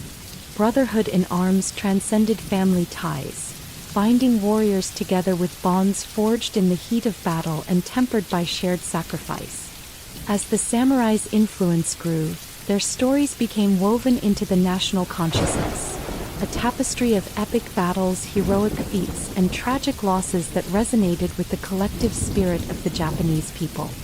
Legends of valor and loyalty circulated through oral traditions and later, through written chronicles, immortalizing the names of those who had defended their honor and their land at all costs. These stories were more than historical accounts. They were parables that taught lessons about the impermanence of life, the fleeting nature of glory, and the enduring power of honor. They served as a reminder that even in the midst of chaos, the human spirit could shine brilliantly, guiding the course of history with an unyielding commitment to virtue. The rise of the samurai also had a profound impact on the structure of Japanese society. As the warrior class consolidated its power, it began to reshape social hierarchies and redefine the meaning of leadership. The samurai were no longer seen solely as instruments of military might. They were also viewed as the custodians of tradition and the architects of a new social order. Their influence reached into every corner of society, from the peasantry who depended on their protection to the aristocracy who sought to emulate their discipline and moral fortitude. In time, the samurai would come to represent the very essence of Japanese identity, embodying ideals that transcended regional and cultural boundaries. Throughout the centuries that followed, the samurai's legacy continued to evolve. Their martial traditions and ethical codes influenced not only subsequent generations of warriors but also the broader cultural and political landscape of Japan. Even as the country moved through periods of peace and prosperity, the lessons of the samurai, courage, loyalty, and a deep respect for the delicate balance between strength and compassion, remained embedded in the national psyche. They became an enduring symbol of a time when honor was worth more than life itself, a reminder that the true measure of a person lay not in their wealth or power, but in their unwavering commitment to a higher ideal. Thus, the rise of the samurai stands as a pivotal chapter in Japan's storied history, a transformative period in which the ideals of martial valor and ethical conduct converged to create a legacy that would shape the destiny of a nation. In every sweep of a sword, every carefully recited poem, and every act of unyielding loyalty, the spirit of the samurai endures, a testament to the enduring power of honor, sacrifice, and the relentless pursuit of a nobler way of life. In the wake of centuries marked by the rise of the samurai and the gradual decline of imperial authority, Japan witnessed the emergence of a new era, one defined by the reign of a military government that would forever alter the course of its history. The Kamakura shogunate, established in the late 12th century, marked the first time that a warrior class assumed centralized power, transforming the nature of governance and infusing the nation with a resolute martial spirit. The origins of the Kamakura shogunate can be traced back to a period of intense turmoil and reorganization. As rival factions and regional lords contended for power, the fragile balance of the Heian court was shattered by relentless warfare. Amidst this chaos, a charismatic and formidable leader emerged, Minamoto no Yoritomo, whose military prowess and political acumen allowed him to consolidate the disparate forces of the samurai. Yoritomo's decisive victory in a series of bitter conflicts culminated in the establishment of his headquarters in the coastal town of Kamakura, far removed from the crumbling courts of Kyoto. This marked the beginning of an unprecedented experiment in governance, one in which the sword rather than the pen became the instrument of statecraft. Kamakura, with its rugged terrain and strategic location near the sea, provided an ideal setting for a government built on martial values and decentralized authority. Here, the warrior ethos was not a mere ideal but a living reality. The shogunate's governance system was founded on principles that resonated with the samurai: loyalty, honor, and a pragmatic commitment to maintaining order amid constant strife. Unlike the ostentatious courts of the past, Kamakura was a place of sober efficiency and austere beauty. Its leaders, clad in simple yet dignified armor, managed affairs with a measured blend of military discipline and administrative prudence. At the heart of the Kamakura shogunate was a carefully structured system of governance designed to balance the needs of the central authority with the realities of regional power. Yoritomo established a dual administration. While he held supreme military command as shogun, the traditional imperial court continued to exist in a ceremonial capacity. This delicate arrangement allowed the shogunate to claim legitimacy by associating itself with the ancient lineage of the emperor, even as it exercised real power independently. In this new order, the shogun was not merely a military commander. He was the architect of a system that fused martial strength with the pragmatics of governance. The administrative apparatus of the Kamakura shogunate was characterized by its adaptability and responsiveness to the challenges of a fragmented nation. Regional lords, or gokunin, were entrusted with the responsibility of managing local affairs, administering justice, collecting taxes, and maintaining the peace. In return, these vassals pledged their unwavering loyalty to the shogun and, in many cases, served as the backbone of his military campaigns. The decentralized nature of this governance model was both a strength and a challenge. While it allowed for swift responses to local disputes and external threats, it also necessitated a constant effort to maintain unity and discipline among a diverse array of regional powers. Central to the shogunate's legitimacy was the codification of rules and practices that governed the behavior of its officials and retainers. This period saw the gradual development of a warrior code that would later be known as Bushido, a set of ethical guidelines emphasizing courage, loyalty, and honor in the face of adversity. Although Bushido was not fully articulated during the Kamakura period, the seeds of its principles were evident in the daily lives of the warriors. The shogunate stressed the importance of moral rectitude and self-sacrifice, values that were essential for maintaining cohesion in a system that was, by its nature, martial and hierarchical. In Kamakura, the influence of Buddhism and indigenous spiritual traditions also played a significant role in shaping the ethos of warrior governance. Many samurai sought solace in Zen Buddhism, a practice that emphasized meditation, self-discipline, and the impermanence of life. The austere aesthetics of Zen resonated with the rugged, no-nonsense character of the shogunate, offering a spiritual framework that complemented the practical demands of military life.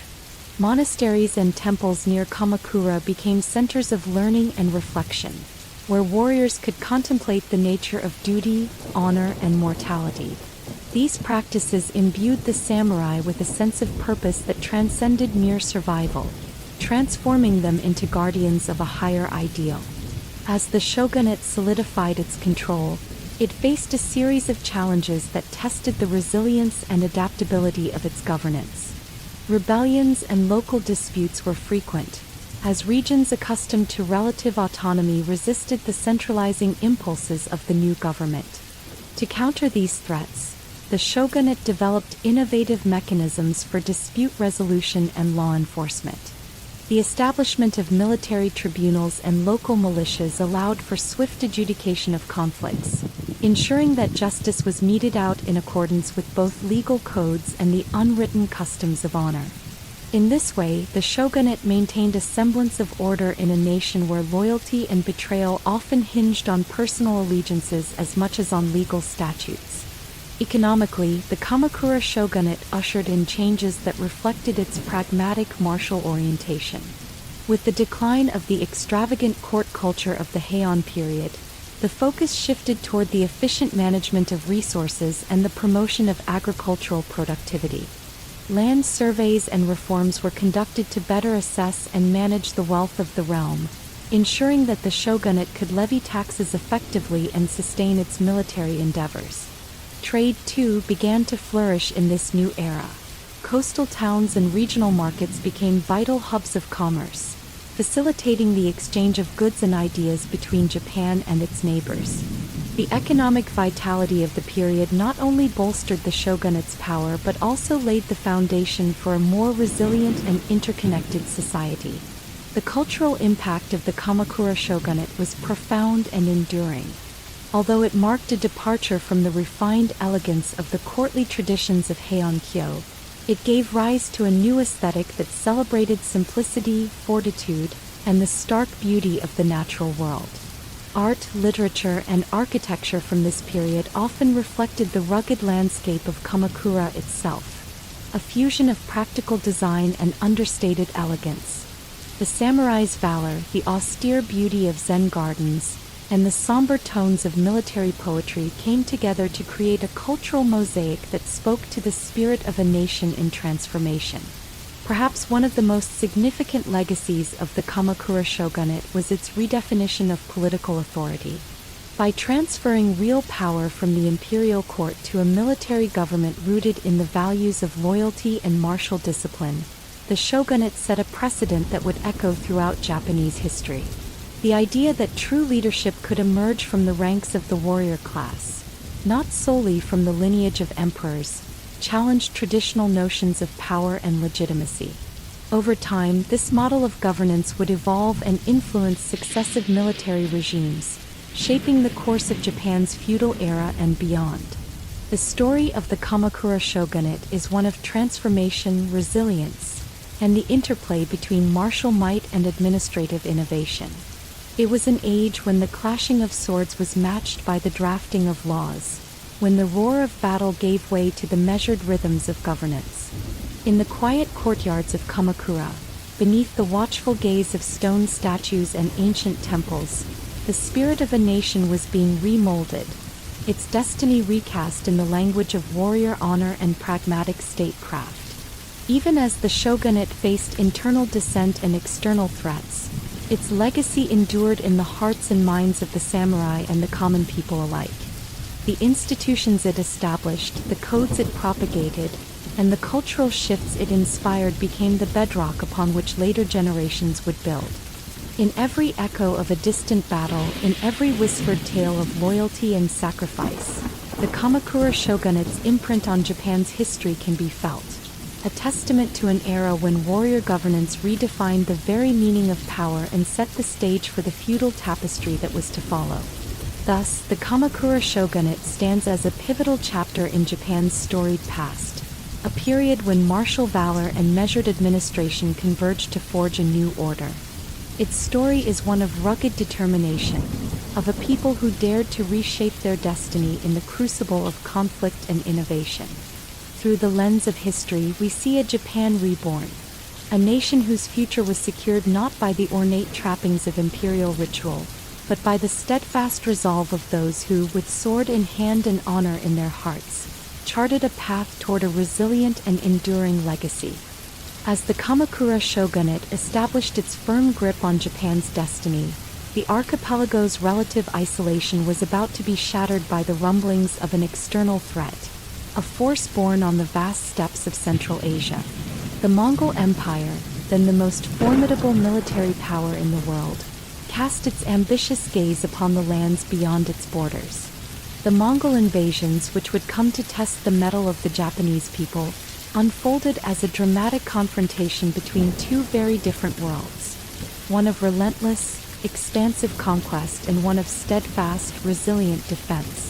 The first signs of impending conflict arrived in the form of enigmatic messages and emissaries bearing orders from the Mongol rulers. The shogunate, accustomed to dealing with regional rivals and internal dissension, was suddenly confronted with the reality of an enemy whose reputation for ferocity had preceded them.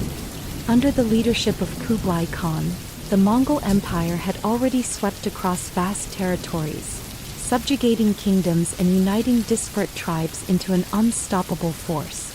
Their military tactics, highly mobile horse archers, feigned retreats, and coordinated attacks, had been honed in countless battles across the Asian continent. Yet for Japan, the threat was not only an external challenge but also a crucible that would forge a renewed sense of national identity. The first invasion, launched in 1274, saw a formidable fleet of Mongol, Korean, and Chinese ships set sail toward Japan. The vast armada, assembled with remarkable precision and determination, was the physical manifestation of the Mongol ambition. As the fleet approached the shores of Kyushu, the Japanese shogunate mobilized its warriors, rallying the samurai, local militias, and coastal defenders into a united front. With a deep-rooted belief in their divine heritage and a fierce determination to protect their homeland, the Japanese warriors prepared for battle with an intensity that belied the odds stacked against them. On the fateful day when the invaders first landed, the atmosphere was charged with a blend of dread and defiant resolve. The Japanese defenders, armed with an intimate knowledge of their rugged terrain and bolstered by a network of coastal fortifications, met the Mongol forces head-on. The clash that ensued was unlike any other in the archipelago's history.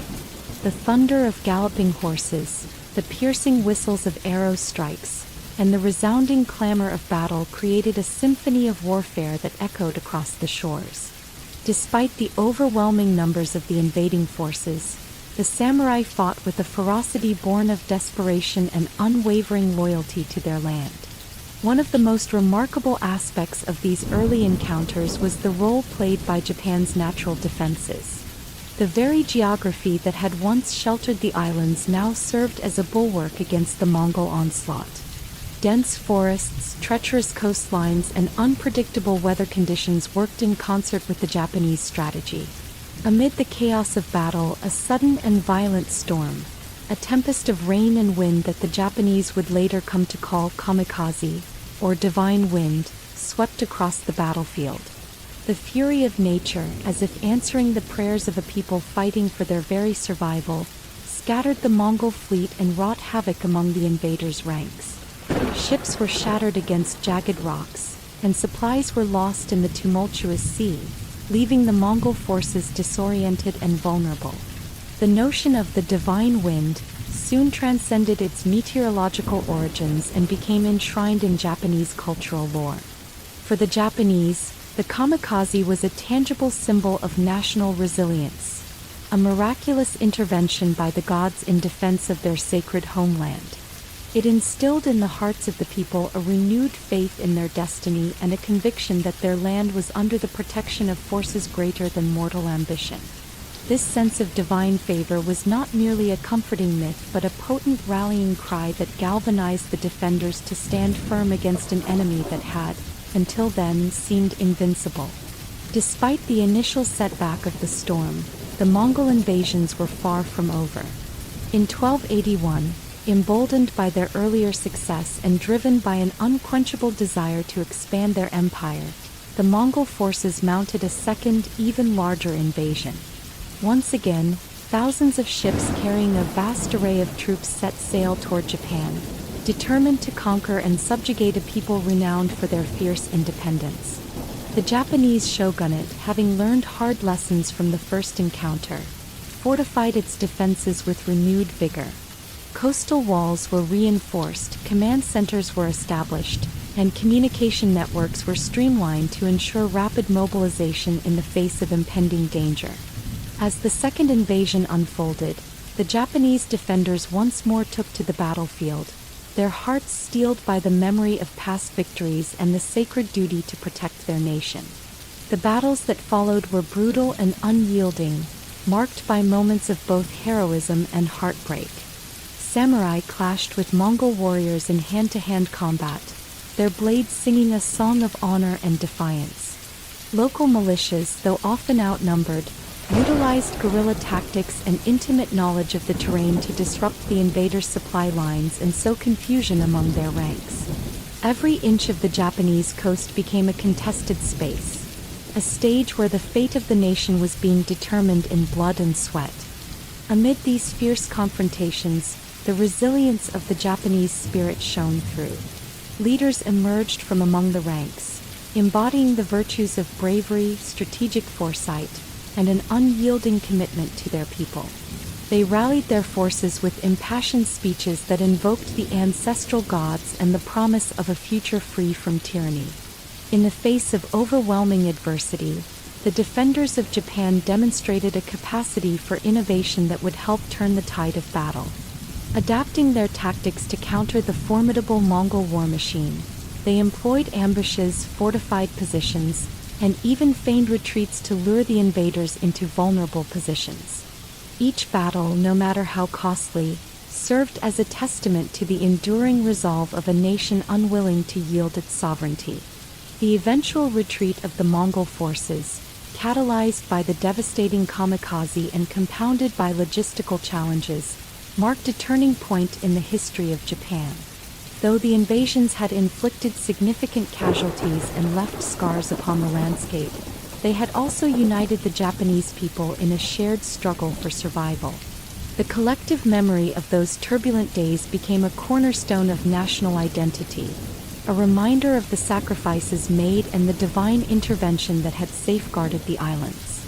In the years that followed, the legacy of the Mongol invasions would be commemorated in art, literature, and ritual, a perpetual source of inspiration and pride for generations to come.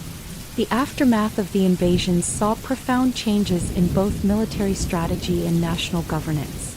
The threat posed by such formidable adversaries led to the further consolidation of the samurai class and spurred innovations in fortification and naval defense. The lessons learned on the battlefields of Kyushu and beyond catalyzed reforms that strengthened the shogunate's control over the realm and enhanced Japan's preparedness for future challenges. More than mere military adjustments, these reforms heralded a transformation in the cultural and political landscape, a shift toward a society that valued resilience, unity, and the protection of its sacred heritage above all else.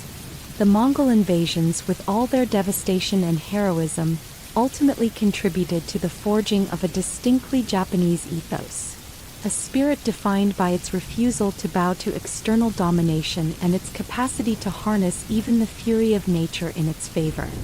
The story of Japan's survival against the Mongol tide remains one of the most stirring chapters in its history, a narrative of defiance, ingenuity, and the belief that the soul of a nation is invincible. It is a tale that continues to resonate, reminding every generation of the power of collective will and the sacred duty to defend one's homeland. Thus, the Mongol invasions and the ensuing display of national resilience stand as a testament to Japan's enduring spirit. In the clash of steel and the roar of the tempest, in the valor of its warriors and the faith of its people, Japan emerged transformed, forever marked by the trials it had endured and the miraculous winds that had carried it to safety. This period of conflict not only reinforced the strength of the samurai but also instilled in the collective consciousness a profound sense of unity and destiny, a legacy that would inspire countless generations and define the character of a nation. When the first stirrings of change began to unsettle the rigid feudal order established by the Kamakura shogunate, a new chapter in Japan's turbulent history unfolded. It was during this time, the Muromachi period, that the Ashikaga clan rose to prominence, ushering in an era marked by both profound political transformation and an extraordinary cultural renaissance. This period, spanning from the late 14th to the mid-16th century, would see the establishment of a new shogunate in Kyoto, forever altering the relationship between the martial and the artistic, the central and the local. In the aftermath of internal strife and shifting alliances that characterized the decline of Kamakura, the embers of rebellion began to kindle across the land. Out of this cauldron of conflict emerged Ashikaga Takauji, a charismatic warrior whose ambitions would soon transform the political landscape. Originally a loyal retainer of the Kamakura regime, Takauji's fortunes changed dramatically when his forces defected during a turbulent campaign, driven by a mix of disillusionment with central authority and the lure of a more dynamic, decentralized power structure. This moment of defiance, though fraught with peril, was the spark that ignited a broader movement, a call for a government that could reconcile martial strength with cultural patronage. By 1336, Takauji had seized control of Kyoto, establishing the Ashikaga shogunate and marking the beginning of the Muromachi period. His new government was headquartered in the district of Muromachi, from which the period would take its name. Unlike the austere military rule of Kamakura, the Ashikaga shoguns sought to rule from the heart of Japan's ancient imperial capital, even if only in name. They maintained the symbolic connection with the imperial court, ensuring that the legitimacy of their rule was reinforced by centuries of tradition, while simultaneously asserting real power through military might and political maneuvering. In the newly established court of the Ashikaga shogunate, the corridors of power were alive with tension and intrigue. The shoguns, keenly aware of the delicate balance between military necessity and refined culture, cultivated an image that was both warrior-like and erudite. Ashikaga Yoshimitsu, perhaps the most illustrious of Takauji's successors, embodied this duality. A shrewd statesman and patron of the arts, Yoshimitsu transformed Kyoto into a thriving cultural center. Under his auspices, sumptuous palaces, tranquil gardens, and elegant tea houses rose alongside fortified military compounds, forming a landscape that was as much a celebration of beauty as it was a manifestation of power. The political structure of the Ashikaga shogunate was complex and multifaceted. Central authority was often undermined by the persistent ambitions of regional warlords, daimyo, whose influence extended far beyond the boundaries of their provinces. Unlike the relatively centralized control of previous regimes, the Muromachi period was characterized by a loose, often fractious confederation of semi-autonomous domains. This decentralization led to frequent conflicts and shifting alliances, as local lords jockeyed for power, resources, and prestige. Yet this very fragmentation became a catalyst for innovation. In the constant flux of warfare and diplomacy, new ideas flourished, and a dynamic interplay between order and chaos spurred both military strategies and artistic expression. In the midst of these political machinations, the cultural life of Japan experienced an extraordinary flowering. The Ashikaga shoguns, aware that the projection of refined taste could solidify their legitimacy, invested heavily in the arts. Kyoto became a crucible for creative endeavor, where the subtle elegance of Zen Buddhism merged with indigenous traditions and imported influences from China and Korea. Under the patronage of figures like Yoshimitsu, the tea ceremony, no drama, and ink painting reached new heights of sophistication. Artists and intellectuals found in the court a fertile ground for expression, a sanctuary where the transcendental beauty of a single brushstroke or the measured cadence of a no chant could encapsulate the impermanence of life and the delicate balance of existence. The aesthetics of the Muromachi period were marked by a profound sensitivity to nature and an acute awareness of impermanence. The concept of wabi-sabi, the appreciation of beauty in imperfection and transience, took root during these years. In the quiet solitude of a meticulously arranged rock garden or the humble simplicity of a tea bowl, one could discern the echoes of a philosophy that valued authenticity over ostentation. This cultural sensibility permeated not only the refined pursuits of the aristocracy but also the everyday lives of the common people, influencing literature, architecture, and even martial traditions. The samurai, who had long been the enforcers of feudal order, began to embrace a more introspective approach to their art, a recognition that the true essence of martial valor lay not solely in the clashing of swords but in the mastery of oneself. Yet even as Kyoto shimmered with the light of cultural renaissance, the political landscape remained turbulent. The loose framework of the Ashikaga shogunate was continually undermined by internal dissent and external pressures. Rival factions at court engaged in intricate power struggles, their ambitions often clashing with the broader need for unity. Periods of relative peace were punctuated by bursts of conflict, as local daimyo sought to carve out their own territories, sometimes defying the shogunate's authority outright. These struggles were not merely political. They were expressions of a deeper tension between centralization and local autonomy, a tension that would eventually escalate into the prolonged era of civil war known as the Sengoku period. Throughout these turbulent years, the Ashikaga shoguns faced the daunting task of maintaining order in a land where loyalties were fluid and alliances ephemeral. They employed a variety of strategies to manage the intricate web of relationships that defined feudal Japan. Diplomatic marriages, strategic land grants, and elaborate ceremonies of allegiance were all part of the shogunate's arsenal, a means of binding disparate factions together in a common cause, even if only temporarily. At the same time, the shoguns invested in military reforms, updating their armies and fortifying key positions to withstand both external invasions and internal rebellions. These measures, though often met with mixed success, underscored the shogunate's determination to preserve a semblance of centralized control amid the chaos of the times. Amid this political volatility, the cultural achievements of the Muromachi period continued to shine as beacons of hope and creativity. The arts became a means of transcending the immediate hardships of daily life, a way for individuals to glimpse something eternal amid the fleeting moments of conflict and uncertainty.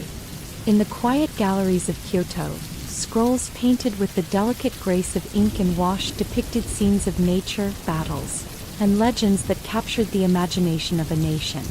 Poets composed verses that mourned the passing of heroes and celebrated the ephemeral beauty of cherry blossoms, their words echoing the bittersweet realities of war and peace. Even in the midst of political disarray, the arts served as a unifying force, a reminder that beneath the tumult of feudal strife lay a shared heritage of beauty, resilience, and aspiration. The legacy of the Ashikaga shogunate is one of contrasts and convergence. It was an era in which the martial and the artistic, the centralized and the local coexisted in a delicate dance, a dance that reflected both the fragility and the enduring strength of the human spirit. The Muromachi period forged new forms of expression, new ways of seeing the world, and new strategies for survival in a time of constant change. It was a time when warriors and poets alike sought to capture the essence of life, a fleeting, ephemeral beauty that could only be grasped in moments of profound insight and courageous reflection. As the Ashikaga shogunate progressed, it left an indelible mark on the tapestry of Japanese history. The cultural innovations of the period would influence generations to come, laying the groundwork for the later developments of the Edo period and beyond. Yet, the political instability that characterized the Muromachi era also sowed the seeds of future conflict. The decentralized power structures that emerged during these years, though they fostered local autonomy and creativity, also set the stage for the Warring States period, a time when the ambition of individual lords would plunge Japan into nearly a century of relentless warfare. In retrospect, the Ashikaga shogunate and the Muromachi period represent a pivotal moment in Japan's evolution, a time when the country was both at its most artistically sublime and politically fragmented. The tensions between beauty and brutality, order and chaos, tradition and innovation, encapsulate the essence of this remarkable era. From the elegant tea ceremonies held in the refined chambers of Kyoto to the fierce battles fought in the rugged countryside, the spirit of the Muromachi period endures as a testament to the resilience and ingenuity of the Japanese people. Thus, as we look back on this chapter of history, we see a nation in transformation, a land where the power of the sword was matched by the power of the pen, where the aspirations of the warrior coexisted with the delicate beauty of a calligrapher's brush. The Ashikaga shogunate, with all its complexities and contradictions, set Japan on a path that would lead to both glorious achievements and profound challenges. Its legacy is woven into the fabric of the nation, a reminder that even in times of strife, creativity and culture can flourish, illuminating the darkest moments with the light of human endeavor.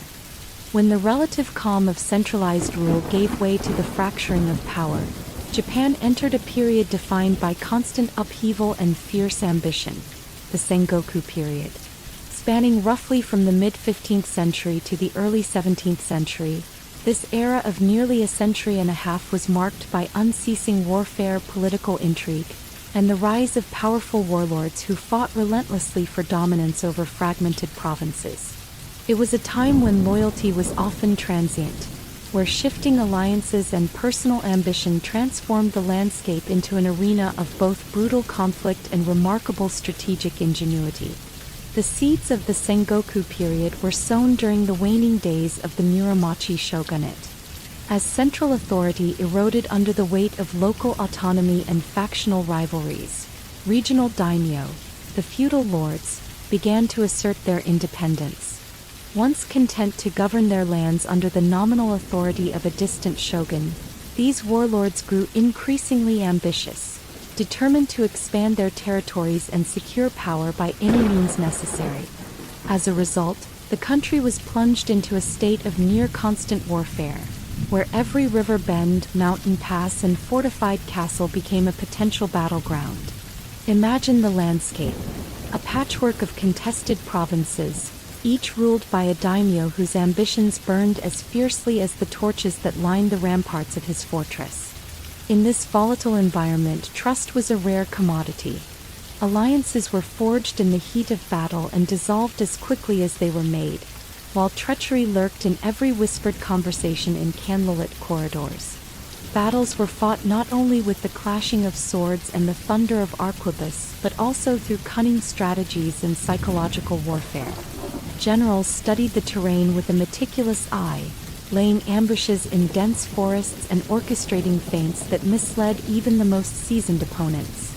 Every victory and defeat carried the weight of life and death, for the fate of entire provinces, and sometimes whole families, depended on the outcomes of these brutal contests. The Sengoku period was as much a theater of grand strategy as it was a crucible for personal valor. Iconic figures emerged during these tumultuous years, each with a vision for a unified Japan. One such luminary was Oda Nobunaga, whose ruthless ambition and innovative tactics would pave the way for a new order. Nobunaga's rise from a minor daimyo to a dominant force in central Japan was characterized by his unyielding will and willingness to embrace new military technologies. Embracing the power of firearms, a relatively new introduction from Europe, he revolutionized battlefield tactics, proving that adaptability and modern methods could turn the tide against traditional samurai warfare. His strategic use of the arquebus in open fields, combined with relentless assaults on rival strongholds, set a precedent for future military leaders. Yet, Nobunaga was only one part of the equation.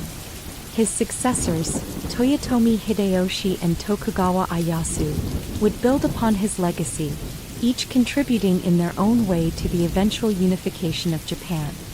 Hideyoshi, a man of humble origins who rose to become one of the most brilliant strategists of his age, was renowned for his ability to reconcile rival factions through both military might and diplomatic maneuvering.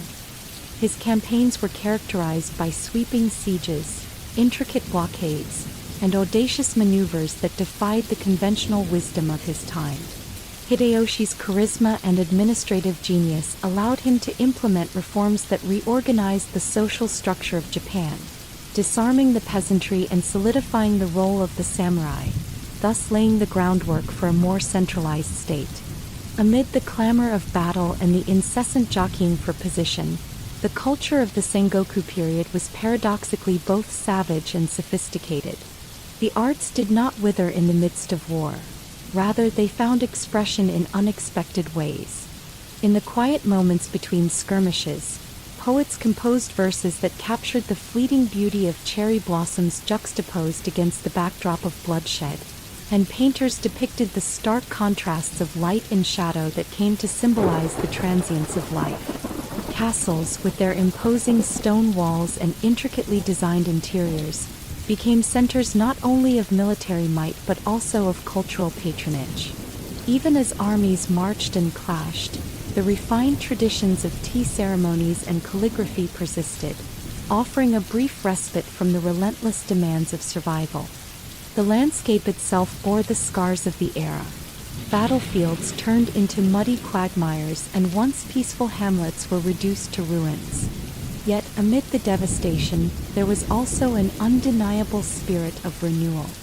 Communities that had suffered the ravages of war found ways to rebuild and adapt, their resilience a testament to the enduring human capacity for hope and regeneration. Local legends and folk songs celebrated the bravery of those who had fought not merely for power, but for the survival of their homes and the promise of a better future.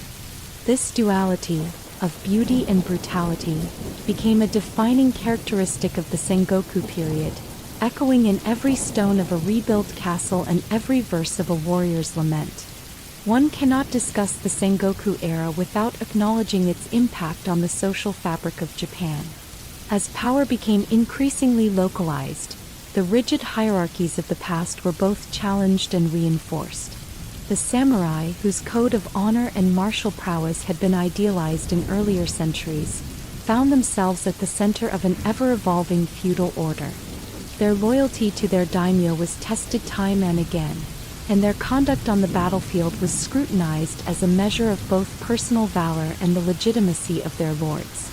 Yet, as the lines between right and wrong blurred in the fog of war, new ethical dilemmas emerged. The traditional virtues of courage, honor, and loyalty were constantly reinterpreted in a world where survival often depended on ruthless pragmatism. This moral ambiguity, far from diminishing the legend of the samurai, only deepened its mystique, transforming the warrior ethos into a complex tapestry of ideals that could be as inspiring as they were contradictory. In the midst of this chaotic era, the role of diplomacy became as crucial as military might. Warlords employed a range of strategies, from arranged marriages and strategic hostages to temporary alliances forged through shared enemies, to navigate the treacherous waters of feudal politics. These maneuvers were not merely acts of political expediency but also expressions of a deeper desire for stability and order. Even as battles raged, there was an undercurrent of yearning for a unified Japan, a dream that would gradually coalesce through the tireless efforts of visionary leaders.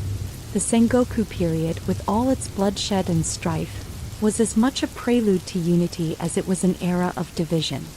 Ultimately, the Sengoku period stands as one of the most transformative epochs in Japanese history. It was an age defined by relentless ambition, where the clash of steel and the cunning of statesmen set the stage for a new political order. In the ashes of war, the groundwork was laid for the unification of Japan, a unification that would be realized under the banner of the Tokugawa shogunate, ushering in a long period of peace and stability. Yet even as that peace took root, the legacy of the Sengoku period continued to shape the cultural and martial traditions of the nation, leaving an indelible mark on the collective memory of Japan. Thus, the Sengoku period endures as a testament to both the capacity for destruction and the power of renewal inherent in human nature. It reminds us that even in the darkest hours of conflict, there can emerge a vision for a more unified, harmonious future.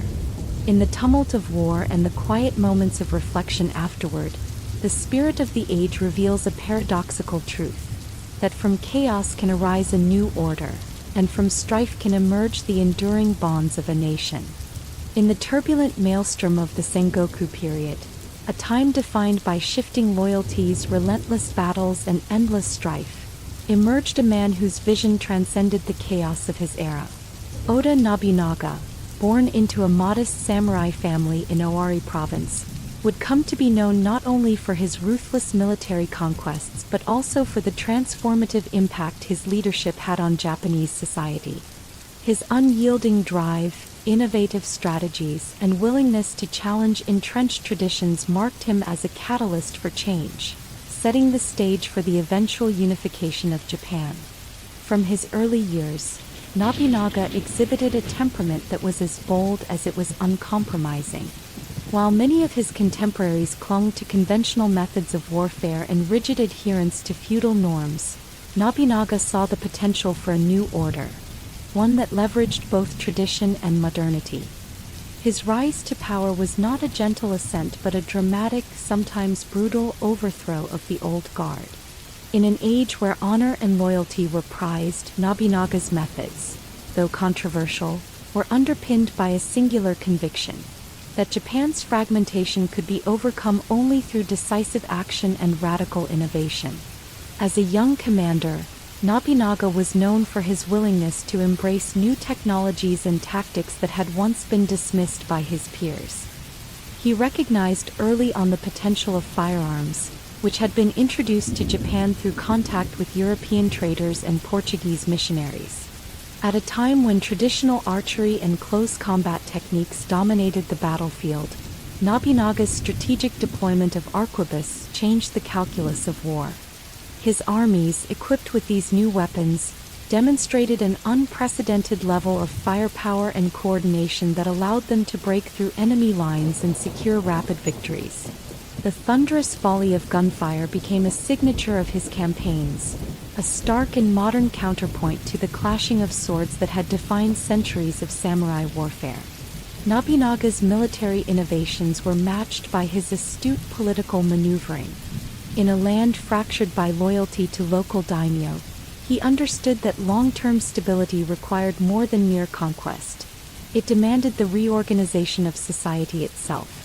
With a blend of charismatic authority and calculated ruthlessness, he forged alliances and subjugated rivals with an efficiency that left little room for dissent.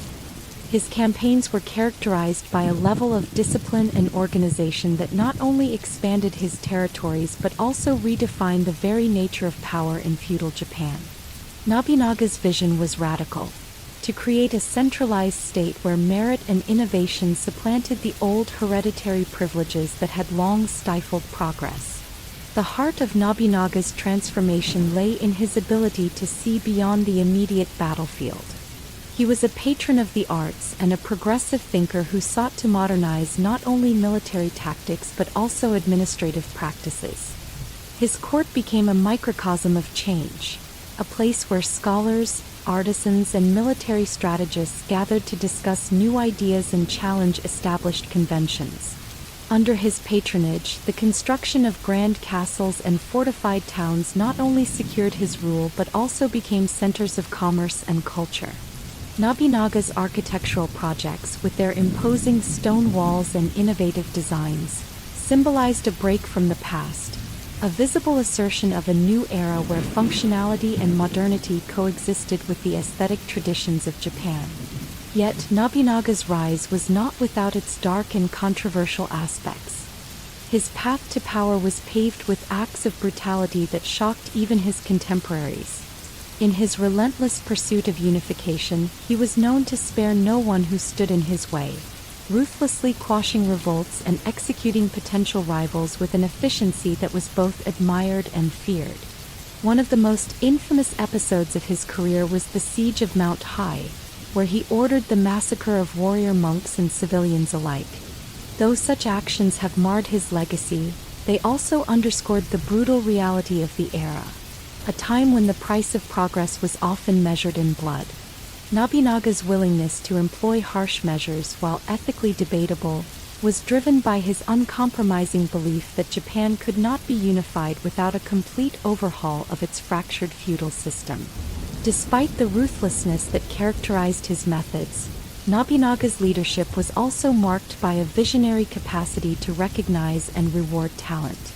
He promoted capable generals and administrators based on their achievements rather than their birth, sowing the seeds for a meritocratic system that would later be embraced by his successors. This approach helped to break down the entrenched power of the aristocracy and encouraged a new generation of leaders who were more focused on innovation and effective governance. The loyalty he inspired in his retainers, forged through both respect and fear, became a cornerstone of his rule, a dynamic that allowed him to maintain control over vast and diverse territories in a time of uncertainty. As Nobunaga's influence grew, so did his ambition to reshape the cultural and economic landscape of Japan. He envisioned a nation that was not only politically unified but also economically vibrant and culturally dynamic. To this end, he promoted trade and the development of infrastructure, ensuring that the wealth generated by his conquests could be reinvested in the growth of his domains. Roads were built, markets established, and artisans supported, leading to a renaissance in local industries that had long been stifled by constant warfare. This economic revival contributed to the emergence of a more interconnected society, one in which commerce and culture flourished alongside military might. Perhaps one of the most enduring aspects of Nobunaga's legacy was his role in setting the stage for the eventual unification of Japan. Although he did not live to see the complete realization of his vision, his groundbreaking reforms and military triumphs dismantled the old order and paved the way for his successors, Toyotomi Hideyoshi and Tokugawa Ieyasu. Hideyoshi would build upon Nobunaga's conquests, consolidating power and instituting social reforms that brought about a more orderly society. Later, Tokugawa Ieyasu's establishment of the Tokugawa shogunate would usher in a prolonged period of peace and stability, known as the Edo period, which fundamentally transformed Japan into a unified nation. In this way, Nobunaga's relentless drive for change became the fulcrum upon which the course of Japanese history turned. A pivotal moment when the forces of tradition and innovation converged to redefine a nation's destiny. Throughout his tumultuous career, Oda Nobunaga remained a figure of both admiration and controversy. His innovative military tactics, his bold political reforms, and his patronage of cultural development left an indelible mark on Japan. Even as his life ended under mysterious circumstances, a betrayal that cut short a life of relentless ambition, his impact continued to reverberate across the archipelago. The narrative of Nobunaga is a story of contradictions, a man who could be both ruthless and visionary, both a destroyer of the old order and a creator of a new one. His legacy is a testament to the idea that progress often comes at a steep price, and that the path to a unified and modern nation is paved with both triumphs and tragedies. In the broader tapestry of Japan's history, Nobunaga stands out as a catalyst, a transformative force whose actions set in motion events that would eventually bring an end to centuries of fragmentation and conflict. His life serves as a reminder that even in the darkest periods of strife, a single visionary can ignite a spark of change that burns far beyond their own time.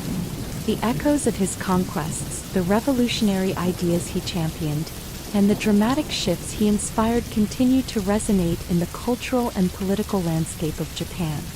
Thus, Oda Nobunaga's story endures as a powerful chapter in the saga of Japan, a narrative of ambition, innovation, and the relentless pursuit of unity.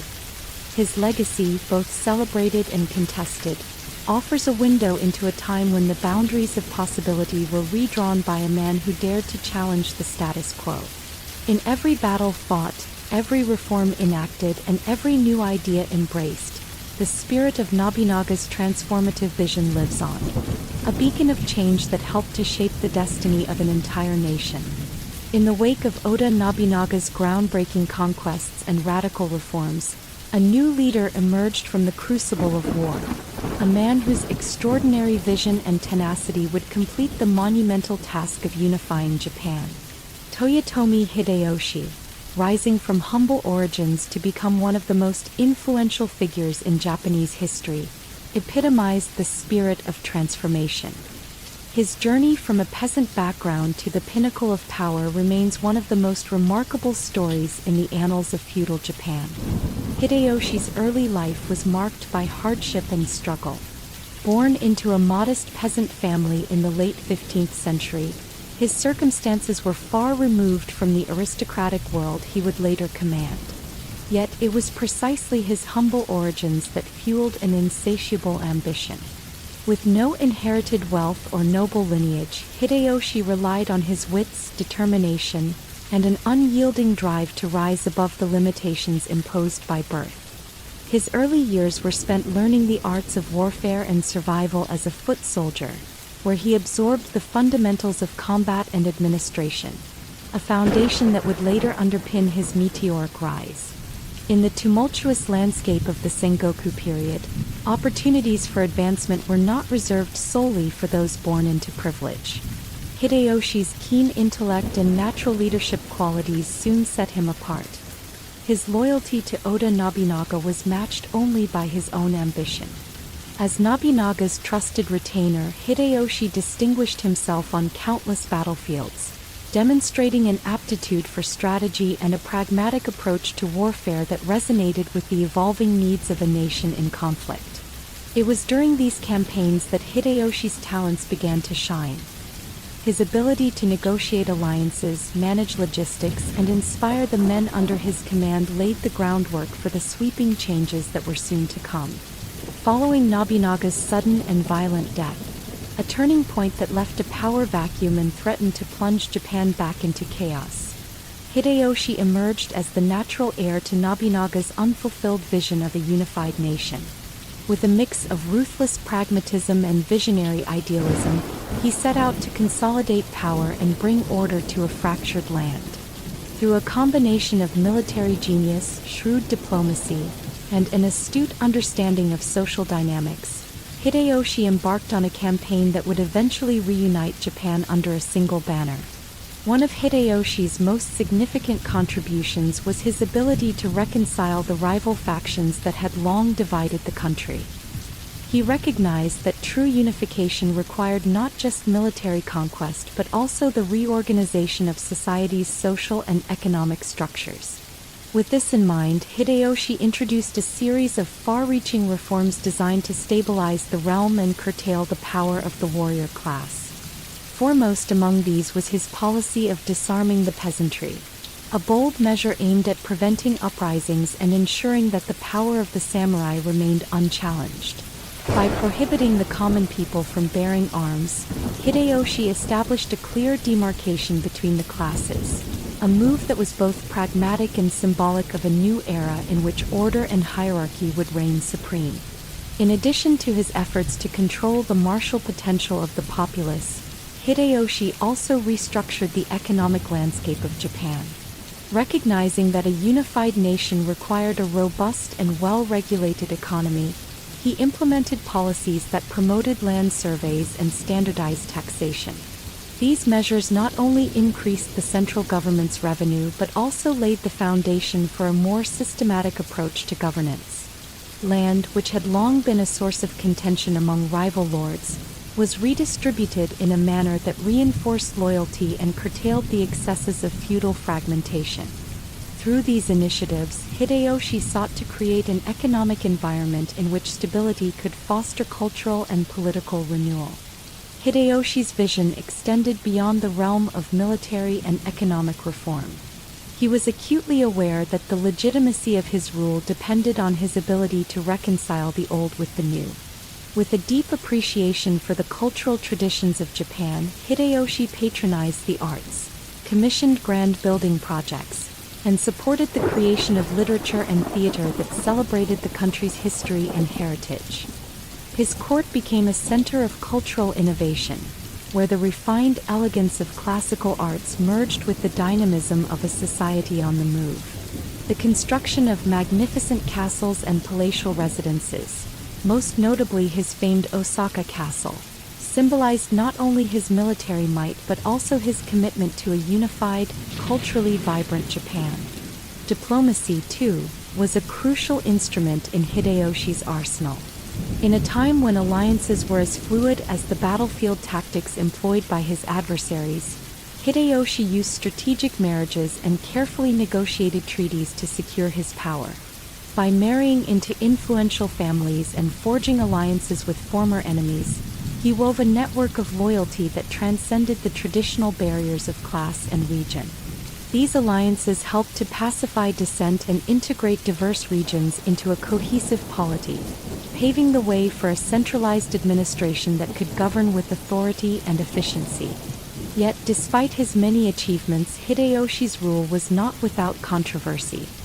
His measures, particularly the disarmament edict, were met with resistance from those who viewed them as a betrayal of long-standing warrior traditions.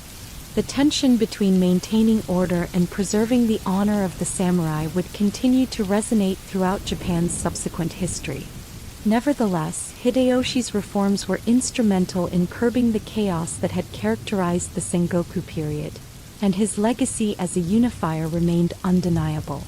At the heart of Hideyoshi's unification campaign was an unwavering commitment to the notion that a strong, centralized state was the only path to lasting peace and prosperity.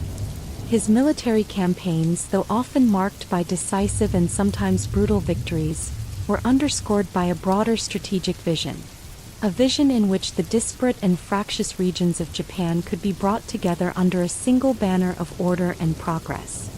His legacy as a military commander is inseparable from his role as a state builder, for it was his ability to channel the energies of conflict into the creation of a unified, well-governed society that ultimately transformed the nation. In the years following his ascension, Hideyoshi set about not only consolidating his military conquests but also establishing the administrative framework that would characterize his regime. His reforms touched every aspect of society, from the management of agricultural production and taxation to the regulation of commerce and the codification of social roles. Through these measures, he sought to create a society in which the chaos of endless warfare would give way to stability, allowing for the cultivation of a rich cultural and intellectual life. His vision was one of integration. A Japan in which the power of the state, the discipline of the samurai, and the creativity of the people worked in concert to build a nation capable of standing the test of time. As Toyotomi Hideyoshi's reign progressed, his influence extended even beyond the borders of Japan. Ambitious diplomatic endeavors, such as his plans for invasions of the Korean peninsula, demonstrated his desire to project Japanese power into the wider world. Although these ventures would eventually falter in the face of logistical challenges and fierce resistance. Nonetheless, they underscored Hideyoshi's ambition to position Japan as a formidable player on the international stage, a legacy that would continue to influence Japanese foreign policy for centuries to come. Hideyoshi's life, marked by extraordinary ascent and transformative reforms, came to an end in 1598. Yet his impact on Japan was indelible.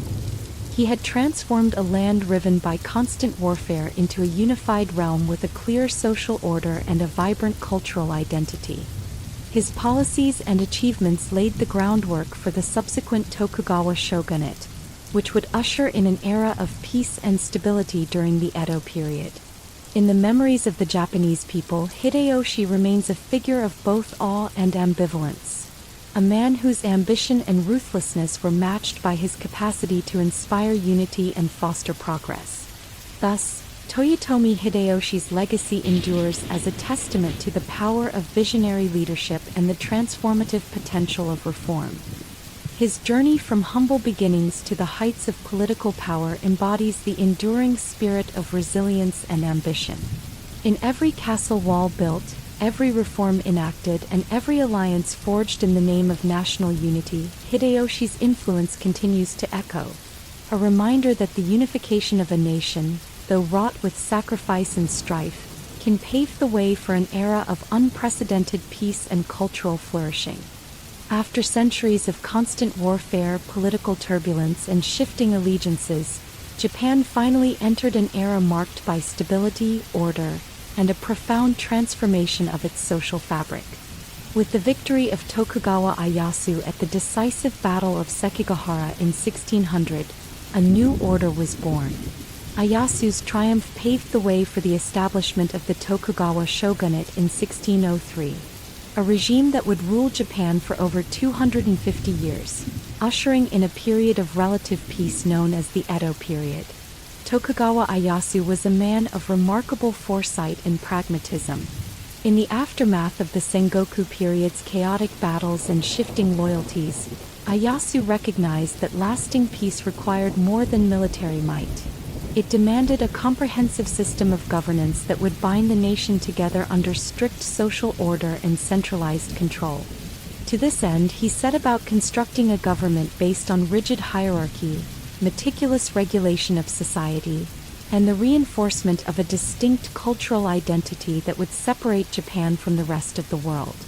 Central to the Tokugawa strategy was the establishment of a highly centralized feudal system. Ieyasu restructured the country's political landscape by redistributing land and power among loyal vassals while simultaneously diminishing the influence of potential rivals. The daimyo or regional lords were forced to abide by strict protocols, one of which was the policy of Sankenkotai, the alternate attendance system. Under this edict, every daimyo was required to spend every other year in the shogun's capital at Edo, modern-day Tokyo, leaving their families behind as virtual hostages to ensure their loyalty. This system not only drained the financial resources of the lords, curbing their ability to wage independent wars, but also promoted cultural exchange and the integration of regional customs into a cohesive national identity. In parallel with political restructuring, the Tokugawa shogunate embarked on an ambitious program to transform Japan's economy and social order. With the nation finally at peace, the shogunate turned its attention to the development of infrastructure, agriculture, and urban centers. Roads were built and maintained, connecting distant provinces to the vibrant hub of Edo, which rapidly blossomed into one of the largest cities in the world. Markets flourished, and commerce became a vital force driving Japan's economic revival. The growth of merchant classes, while initially seen as a challenge to traditional social hierarchies, eventually led to an unprecedented era of cultural creativity and material prosperity. A defining feature of the Tokugawa era was its emphasis on order and control. The shogunate instituted a strict class system, which clearly demarcated the roles and privileges of samurai, peasants, artisans, and merchants. The samurai remained at the top of this hierarchy, not as feudal lords of independent domains but as retainers serving the shogunate's unified interests. Bound by an ethical code that evolved from the earlier samurai traditions, they were expected to exemplify loyalty, honor, and discipline. In return, they received stipends and social status, while the commoners were tasked with sustaining the agrarian base that fueled the nation's wealth. Yet perhaps the most striking aspect of Tokugawa rule was its deliberate isolationist policy, known as sakoku. In stark contrast to the cosmopolitan exchanges of previous eras, Japan's borders were gradually sealed off from most of the outside world. Foreigners were barred from entering the country, and Japanese citizens were forbidden from traveling abroad. This policy of self-imposed isolation was designed to prevent external influences from undermining the carefully constructed social order. By controlling the flow of ideas, technology, and even religion, the shogunate sought to preserve the uniqueness of Japanese culture and to eliminate the threat of foreign subversion.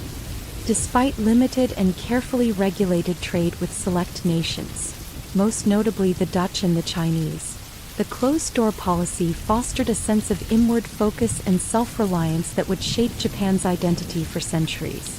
The cultural landscape of the Tokugawa period, or Edo period, flourished in the midst of strict regulation. With prolonged peace came a blossoming of the arts and literature. Kabuki theater, with its vivid costumes and stylized performances, emerged as a popular form of entertainment accessible to a broad audience.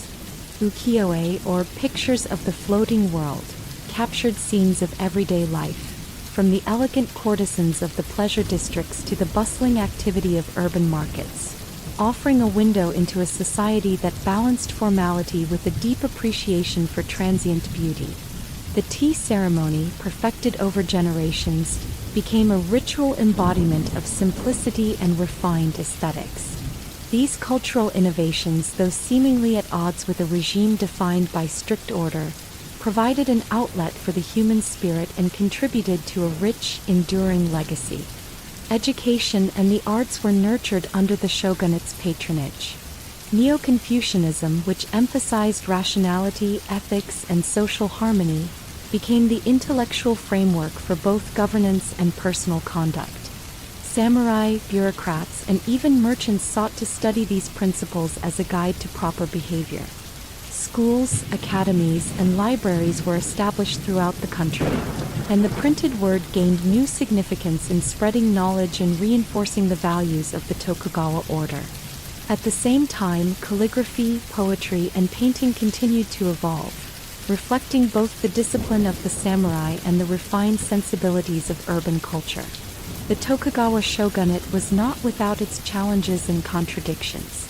Its policies of isolation and rigid social stratification, while ensuring stability, also stifled innovation in certain respects. The strictures imposed on social mobility and the suppression of dissent created an undercurrent of discontent that would eventually simmer beneath the surface. Nevertheless, for over 2.5 centuries, the shogunate maintained an almost unbroken peace, a remarkable contrast to the preceding centuries of warfare. This period of relative tranquility allowed for the consolidation of economic and cultural resources, enabling Japan to develop a distinctive identity that, even in later centuries, would capture the fascination of the world. Within the orderly confines of Tokugawa rule, the role of the shogun was both symbolic and absolute. Tokugawa Ieyasu and his successors cultivated an image of benevolent guardianship, projecting the shogunate as the custodian of a divine and eternal order. Ceremonies, festivals, and public rituals reinforced the legitimacy of the regime, linking the temporal power of the shogun to the sacred traditions of the past. Emperors, though still revered as the descendants of ancient deities, were relegated to ceremonial roles, figures whose presence lent an air of mystique and continuity, even as real power resided with the shogunate in Edo. One of the most enduring legacies of the Tokugawa era was its impact on Japanese society and culture. The policies of the shogunate laid the groundwork for modern Japan, influencing everything from social structures to artistic expression. The emphasis on order, discipline, and community resonated deeply with the people, creating a shared identity that transcended regional differences. Even as the pressures of modernization in the 19th century began to challenge the old order, the echoes of Tokugawa rule could be seen in Japan's art, literature, and collective memory. As the centuries passed, the Tokugawa shogunate became a symbol of both stability and resistance, a complex tapestry woven from the threads of tradition and innovation. While its isolationist policies limited Japan's engagement with the outside world, they also enabled the development of a uniquely Japanese culture, one that valued subtlety, introspection, and an appreciation for the ephemeral.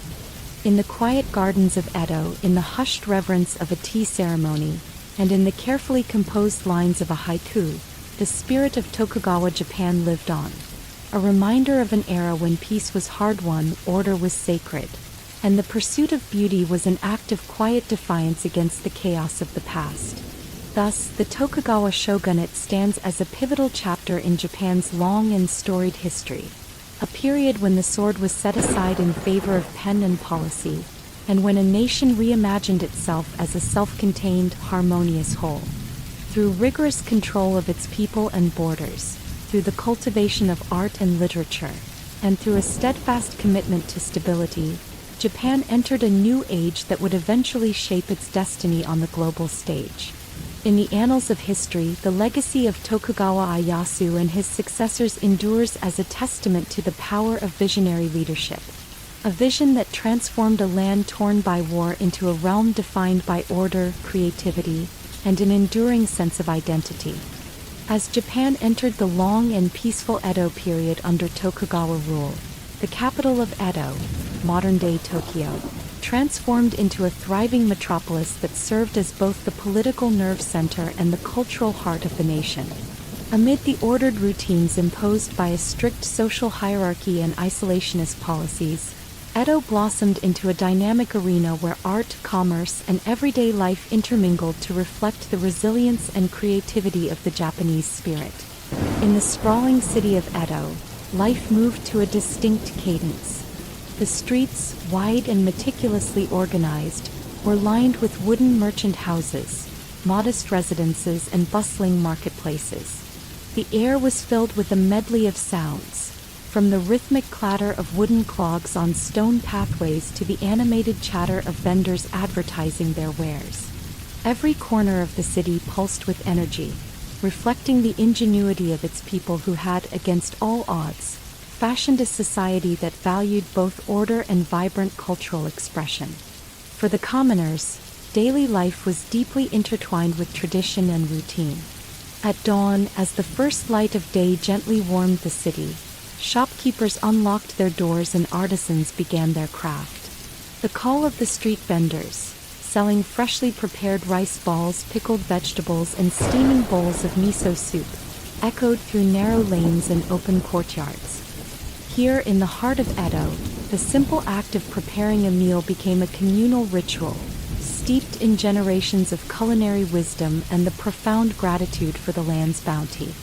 Yet, Edo was not solely a realm of practicality and commerce. It was a city that celebrated beauty and the ephemeral nature of life through its myriad cultural pursuits. In the lively entertainment districts, theaters where kabuki actors performed exaggerated, emotionally charged dramas drew crowds eager to escape the demands of daily labor. These performances, with their elaborate costumes and stylized gestures, served as both a form of escapism and a mirror reflecting the collective hopes, dreams, and occasional sorrows of the populace. The arts in Edo flourished in forms that were both accessible and refined. Ukiyo-e, or pictures of the floating world, captured the transient beauty of everyday life with delicate brushstrokes and vibrant colors. These woodblock prints depicted everything from the elegant courtesans of tea houses to bustling market scenes and the majestic landscapes surrounding the city. They provided an artistic commentary on the impermanence of life, a philosophy deeply rooted in Zen Buddhism, which resonated with a society that had learned to cherish fleeting moments amid strict regulations. Within Edo's crowded neighborhoods, social life was governed by a strict but well-understood class system.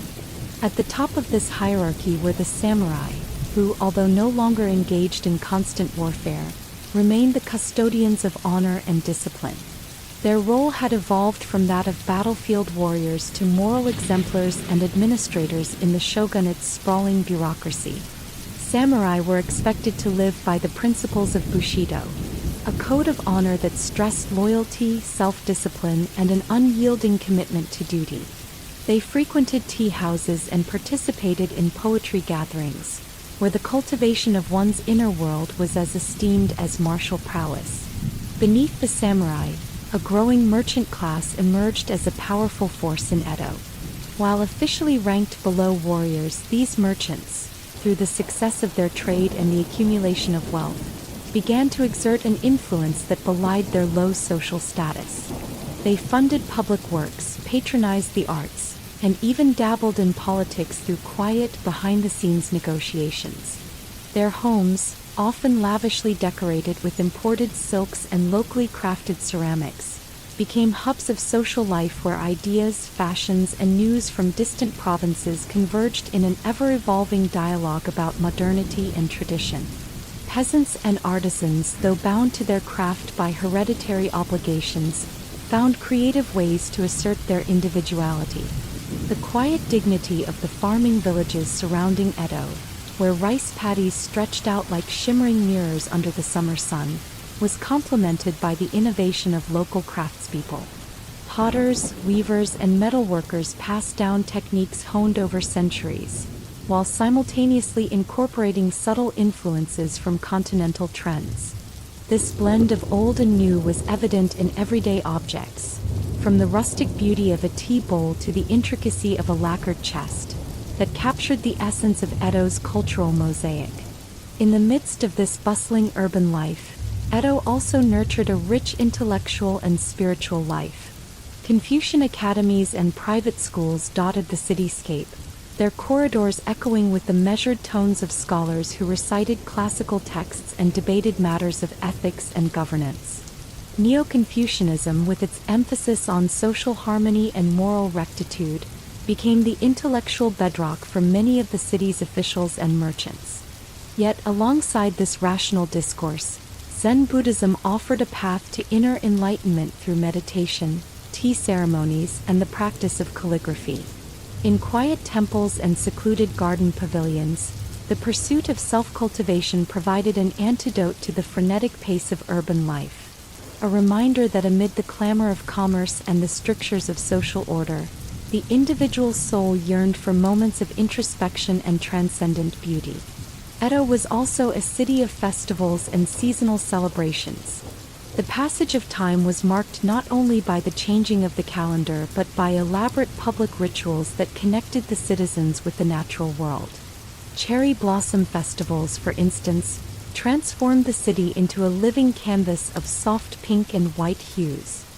Families, friends, and even strangers gathered beneath blooming trees to share food, poetry, and quiet reflection on the ephemeral nature of beauty.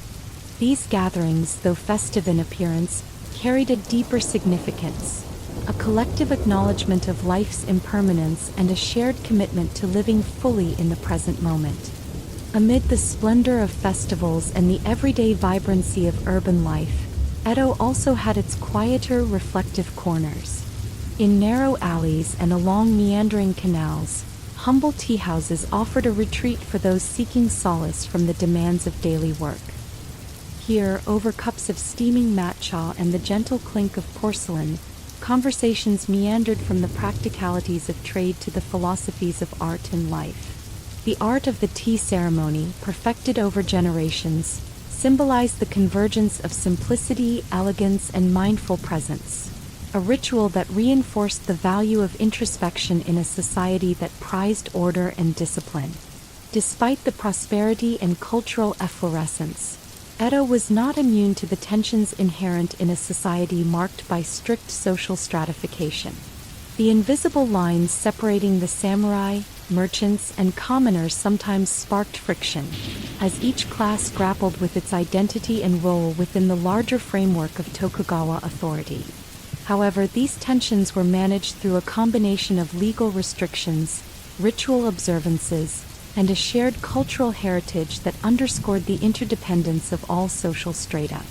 In this way, even as the strictures of hierarchy defined one's station, the collective identity of Edo's citizens was reinforced by a common commitment to stability, order, and cultural continuity. Commerce in Edo was a force that both shaped and reflected the dynamic character of the city. The marketplaces were vibrant mosaics of color and sound, where goods from across Japan, and even from the few allowed foreign traders, were exchanged in an atmosphere of lively negotiation and mutual respect. Skilled artisans whose crafts were the result of both inherited techniques and innovative adaptation, catered to a discerning clientele that valued quality, aesthetics, and the story behind each creation. These commercial exchanges were more than transactions. They were social interactions that wove together the threads of community, creativity, and collective aspiration. As Edo grew, its influence radiated beyond the city's walls. The ideas, fashions, and artistic innovations that originated in Edo slowly spread throughout Japan, influencing the cultural landscapes of distant provinces. In this way, Edo became not only the political and economic heart of the nation but also its cultural beacon, a city whose rhythms and expressions echoed in the homes, temples, and fields of the entire archipelago. In retrospect, the life of Edo represents a microcosm of the broader Japanese experience during the Tokugawa era. It was a period marked by the coexistence of strict order and spontaneous creativity, a society where the rigors of governance were balanced by a deep-seated appreciation for beauty, tradition, and the transient joys of daily life. The legacy of Edo lives on in Japan's modern urban centers, in the lingering influence of its art forms, and in the enduring spirit of a people who, despite the constraints of hierarchy and isolation, found endless ways to express the complexity of their human experience. Thus, the story of life in Edo is a testament to the resilience and ingenuity of a society that managed to turn strict regulation into a canvas for artistic expression and communal solidarity. In every festival, every market, every quiet tea house, and every scholarly discussion, the spirit of Edo endures, a legacy of culture and society that continues to define and inspire the collective soul of Japan. Amid the splendor of festivals and the everyday vibrancy of urban life, Edo also had its quieter, reflective corners. In narrow alleys and along meandering canals, humble tea houses offered a retreat for those seeking solace from the demands of daily work. Here, over cups of steaming matcha and the gentle clink of porcelain, conversations meandered from the practicalities of trade to the philosophies of art and life. The art of the tea ceremony, perfected over generations, symbolized the convergence of simplicity, elegance, and mindful presence, a ritual that reinforced the value of introspection in a society that prized order and discipline. Despite the prosperity and cultural efflorescence, Edo was not immune to the tensions inherent in a society marked by strict social stratification. The invisible lines separating the samurai, merchants, and commoners sometimes sparked friction, as each class grappled with its identity and role within the larger framework of Tokugawa authority.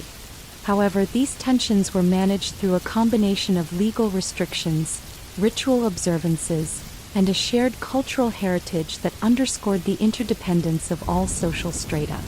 In this way, even as the strictures of hierarchy defined one's station, the collective identity of Edo's citizens was reinforced by a common commitment to stability, order, and cultural continuity. Commerce in Edo was a force that both shaped and reflected the dynamic character of the city. The marketplaces were vibrant mosaics of color and sound, where goods from across Japan, and even from the few allowed foreign traders, were exchanged in an atmosphere of lively negotiation and mutual respect.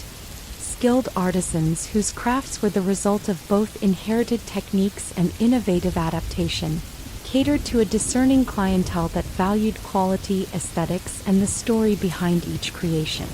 These commercial exchanges were more than transactions. They were social interactions that wove together the threads of community, creativity, and collective aspiration. As Edo grew, its influence radiated beyond the city's walls. The ideas, fashions, and artistic innovations that originated in Edo slowly spread throughout Japan, influencing the cultural landscapes of distant provinces.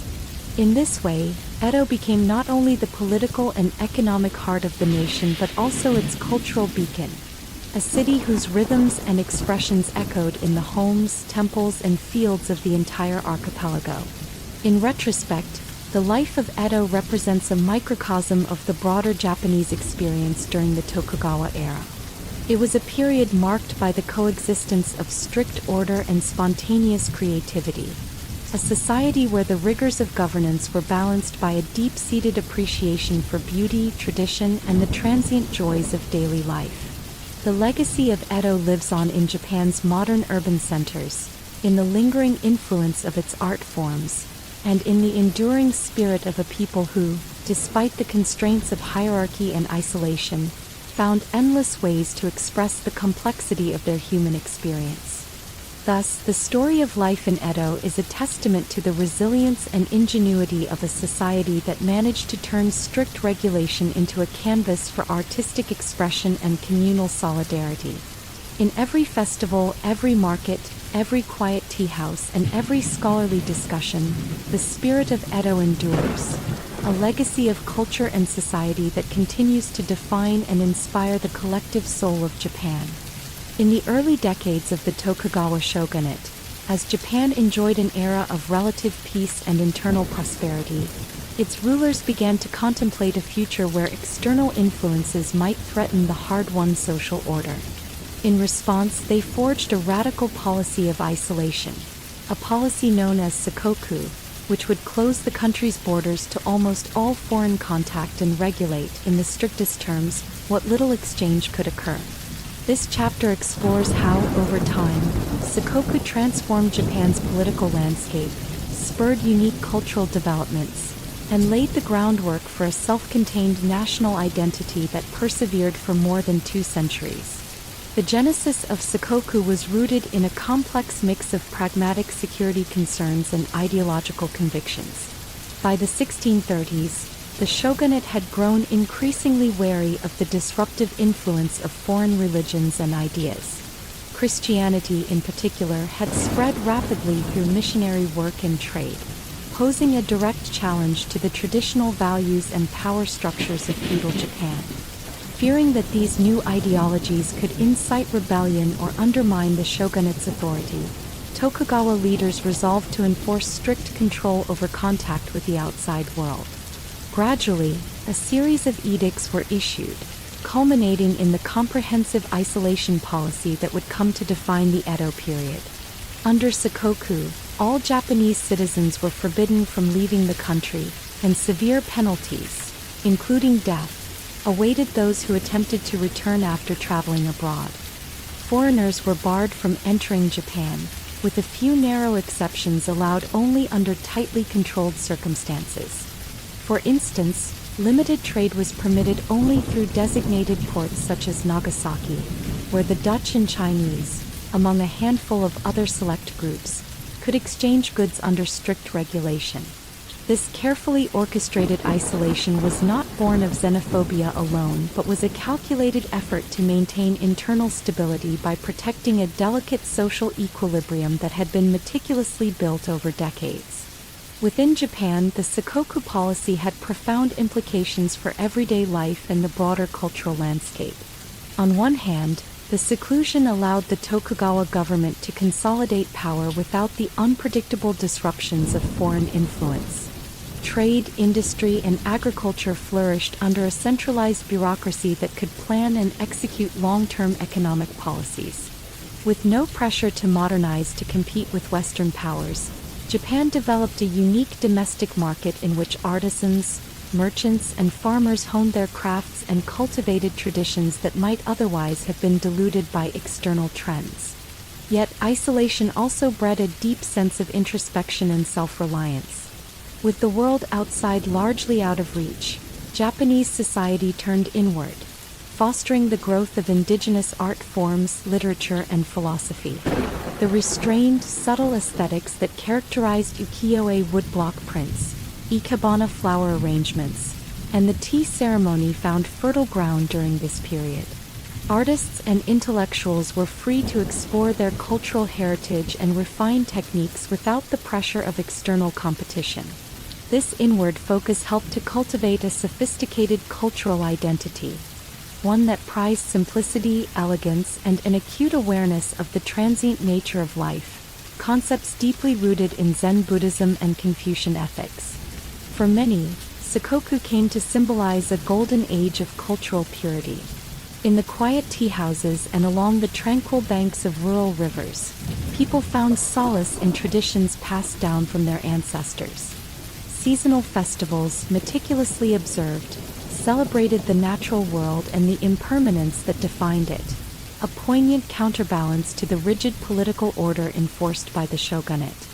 In these communal gatherings, where lanterns flickered softly against the night and the delicate notes of a shakuhachi flute resonated in the crisp air, the spirit of a nation isolated yet deeply connected to its own soul was palpably alive. However, the isolationist policy was not without its challenges and contradictions.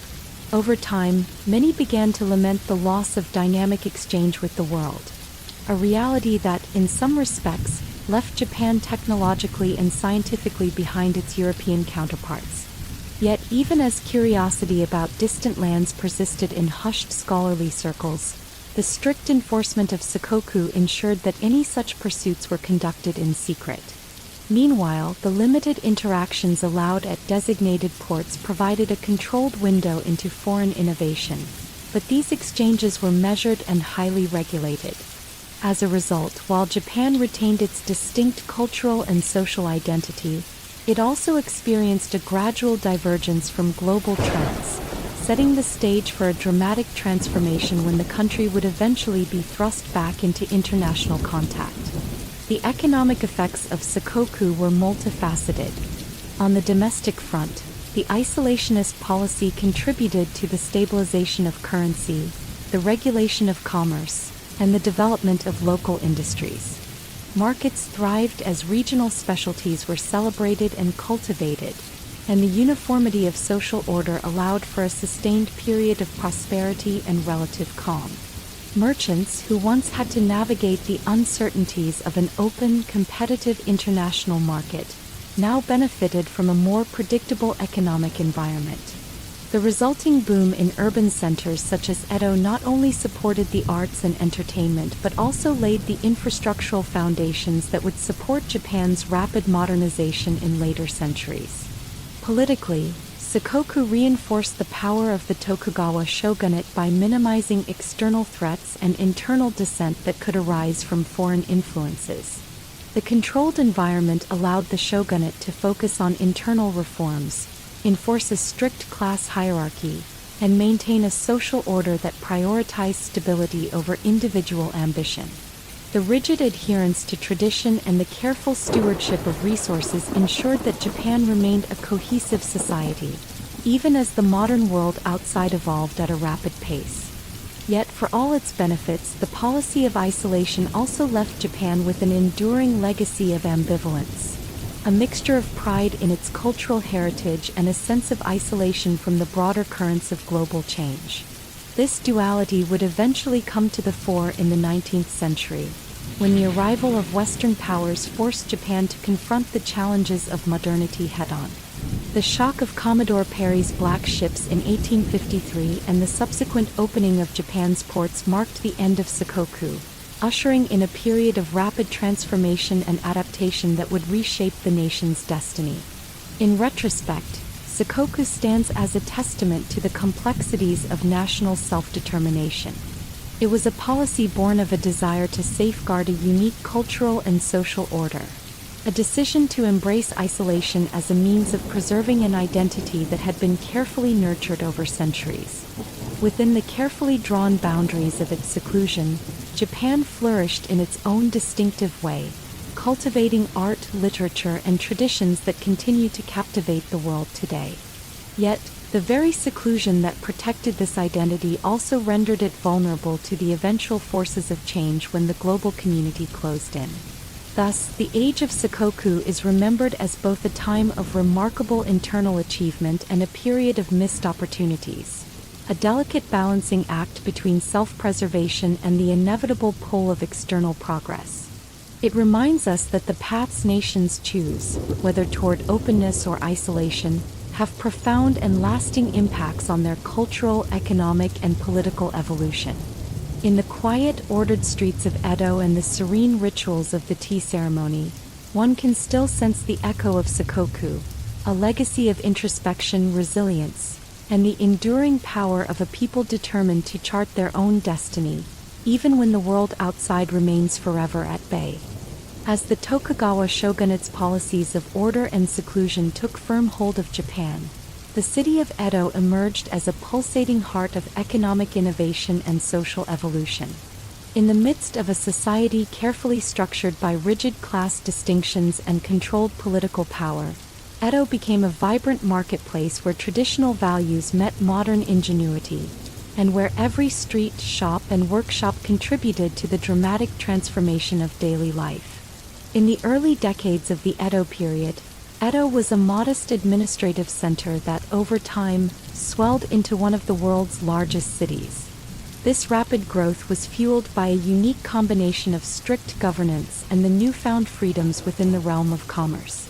Under the Tokugawa regime, the alternate attendance system, Sankin-kotai, required daimyo to spend prolonged periods in Edo, bringing with them not only their retinues but also their entourages of craftsmen, merchants, and entertainers. Their regular presence injected the city with a constant stream of wealth, ideas, and cultural influences, turning Edo into a bustling hub of activity. The economy of Edo was built upon a foundation of agriculture, trade, and artisanal production. Vast rice paddies in the surrounding countryside provided the primary sustenance and wealth of the region, yet it was the urban economy that truly set Edo apart. Markets sprang up throughout the city, each a microcosm of a broader commercial network that connected distant provinces with local innovation. Merchants, though officially ranked beneath the samurai, gradually amassed great fortunes, spurring the emergence of a powerful and influential merchant class. These traders not only dealt in everyday necessities such as rice, fish, and vegetables but also specialized in luxury goods, silks, ceramics, and lacquerware that carried the refined aesthetic of Japanese artistry far beyond the city's borders. In the labyrinthine alleys of Edo, bustling street markets provided a sensory feast. Stalls laden with fresh produce, aromatic street food, and intricately crafted wares beckoned passers-by. The rhythm of haggling and the chatter of vendors created a vibrant soundscape that was at once both chaotic and harmonious. For the residents of Edo, these markets were more than mere centers of trade. They were communal spaces where news was exchanged, fashions were set, and social bonds were forged. In a society where the samurai maintained strict codes of honor and the peasantry adhered to tradition, the merchant class became the unexpected catalyst for social mobility and cultural exchange. Economic prosperity in Edo was inextricably linked to innovative financial practices and a burgeoning infrastructure. The shogunate's policies encouraged the development of sophisticated systems of credit, currency, and bookkeeping. Money changers and early banks established in the city facilitated trade by offering loans and safeguarding deposits, thus laying the groundwork for a modern financial system. As Edo's economy grew more complex, artisans and craftsmen began to organize themselves into guilds, associations that not only protected their economic interests but also promoted standards of quality and innovation. These guilds became centers of technical expertise and social cohesion, ensuring that the production of goods, from the delicate brushstrokes of a calligrapher's scroll to the sturdy construction of a wooden merchant house, met rigorous standards that were respected both locally and beyond. As Edo's commerce flourished, so too did its social fabric undergo profound transformation. The rigid hierarchies of the past began to soften as economic power shifted the balance of influence. The once strictly defined roles of samurai, merchants, artisans, and peasants evolved through constant interaction and cultural exchange. While the samurai continued to embody the values of honor and discipline, their role in everyday life shifted from active rulers to symbolic guardians of tradition. In contrast, merchants, once looked down upon for their commercial pursuits, found themselves at the center of urban life. Their wealth allowed them to invest in art, education, and public works, gradually redefining social norms and challenging the long-held assumptions about class and status. Neighborhoods in Edo reflected this evolving social order. In the densely populated quarters, narrow streets gave way to clusters of shops, tea houses, and communal gardens. These areas became melting pots where people of different backgrounds mingled, exchanging ideas, customs, and even culinary traditions. The rise of an urban culture in Edo encouraged a spirit of individuality and creativity that permeated every aspect of life. From the intricate design of kimono fabrics to the subtle flavor combinations in local cuisine, there was an ever-present sense of experimentation and refinement. Social gatherings, whether in the form of public festivals, private tea ceremonies, or lively theatrical performances, provided opportunities for individuals to transcend the limitations of their birth and participate in a shared cultural identity. One of the most emblematic forms of Edo's cultural innovation was the art of ukiyo-e, woodblock prints that captured the fleeting, transient beauty of everyday life. These prints, which depicted scenes of bustling markets, scenic landscapes, and the graceful movements of kabuki actors, became immensely popular not only among the urban populace but also as a symbol of Edo's distinctive aesthetic. The floating world of ukiyo-e offered a visual narrative of Edo's society, celebrating the ephemeral pleasures of life in a city that was constantly in flux. In this art form, beauty was found in impermanence, a philosophy deeply rooted in Zen Buddhism, and resonated with a population well acquainted with the delicate balance of order and change. Edo was also a city of intellectual ferment and innovation. The relative peace and stability provided by Tokugawa rule allowed for the establishment of academies, libraries, and private schools where scholars, poets, and philosophers could gather to debate ideas and disseminate knowledge. The influence of Neo-Confucianism, with its emphasis on social harmony and moral rectitude, provided a framework that complemented the rigid administrative order while also inspiring personal cultivation and ethical behavior. At the same time, the contemplative practices of Zen Buddhism found fertile ground in Edo's quiet tea houses and serene gardens, where individuals sought to reconcile the demands of urban life with the timeless pursuit of inner peace. Through these intellectual and spiritual pursuits, the people of Edo forged a cultural legacy that would continue to inspire subsequent generations. Despite the prosperity and vibrancy of urban life, Edo was not without its challenges. The rapid growth of the city strained its infrastructure, leading to periodic outbreaks of fire, disease, and social unrest. Yet, the resilience of its citizens was matched by the ingenuity of its leaders. Public officials, often drawn from both the samurai and the emerging merchant class, introduced measures to improve sanitation, manage waste, and rebuild neighborhoods following disasters. These efforts not only mitigated the impact of calamities but also demonstrated a pragmatic approach to urban governance that was ahead of its time. The challenges of urban life in Edo, rather than stifling progress, spurred continuous innovation in architecture, public policy, and social organization. In the midst of these sweeping economic and social transformations, the spirit of Edo remained one of adaptation and renewal. The city's ability to absorb change while retaining its distinct cultural character became a defining feature of life under the Tokugawa shogunate. Every market, every street corner, and every communal celebration reflected the dynamic interplay between tradition and modernity, a dance that transformed the rigid contours of feudal society into a living, breathing urban tapestry. Edo's legacy as a center of economic vitality and social innovation set the stage for the rapid modernization of Japan in the centuries to follow, influencing everything from industrial development to contemporary urban planning. Thus, the economic and social transformations in Edo were more than a tale of commerce and class. They were a testament to the resilience of a society that, even under strict political control, found ways to nurture creativity, forge new identities, and lay the foundations of a modern nation. In every transaction in the marketplace, in every stroke of a calligrapher's brush, and in every festival that celebrated the transient beauty of a cherry blossom's bloom, the spirit of Edo lived on, a legacy of adaptability, innovation, and the enduring quest for a better tomorrow. As Japan flourished under the strict order and cultural vibrancy of the Tokugawa era, subtle fissures began to appear within the seemingly unshakable structure of the feudal system. For over 2 centuries, the Tokugawa shogunate had maintained a delicate balance between order and chaos, weaving together a rigid social hierarchy and an economy that thrived under isolation. Yet beneath the surface of this controlled society, internal pressures, both economic and social, started to accumulate, gradually exposing vulnerabilities that would ultimately challenge the long-held equilibrium. In the bustling streets of Edo and the rural landscapes that surrounded the great urban centers, the rigid class structure began to strain under the weight of changing aspirations and economic realities.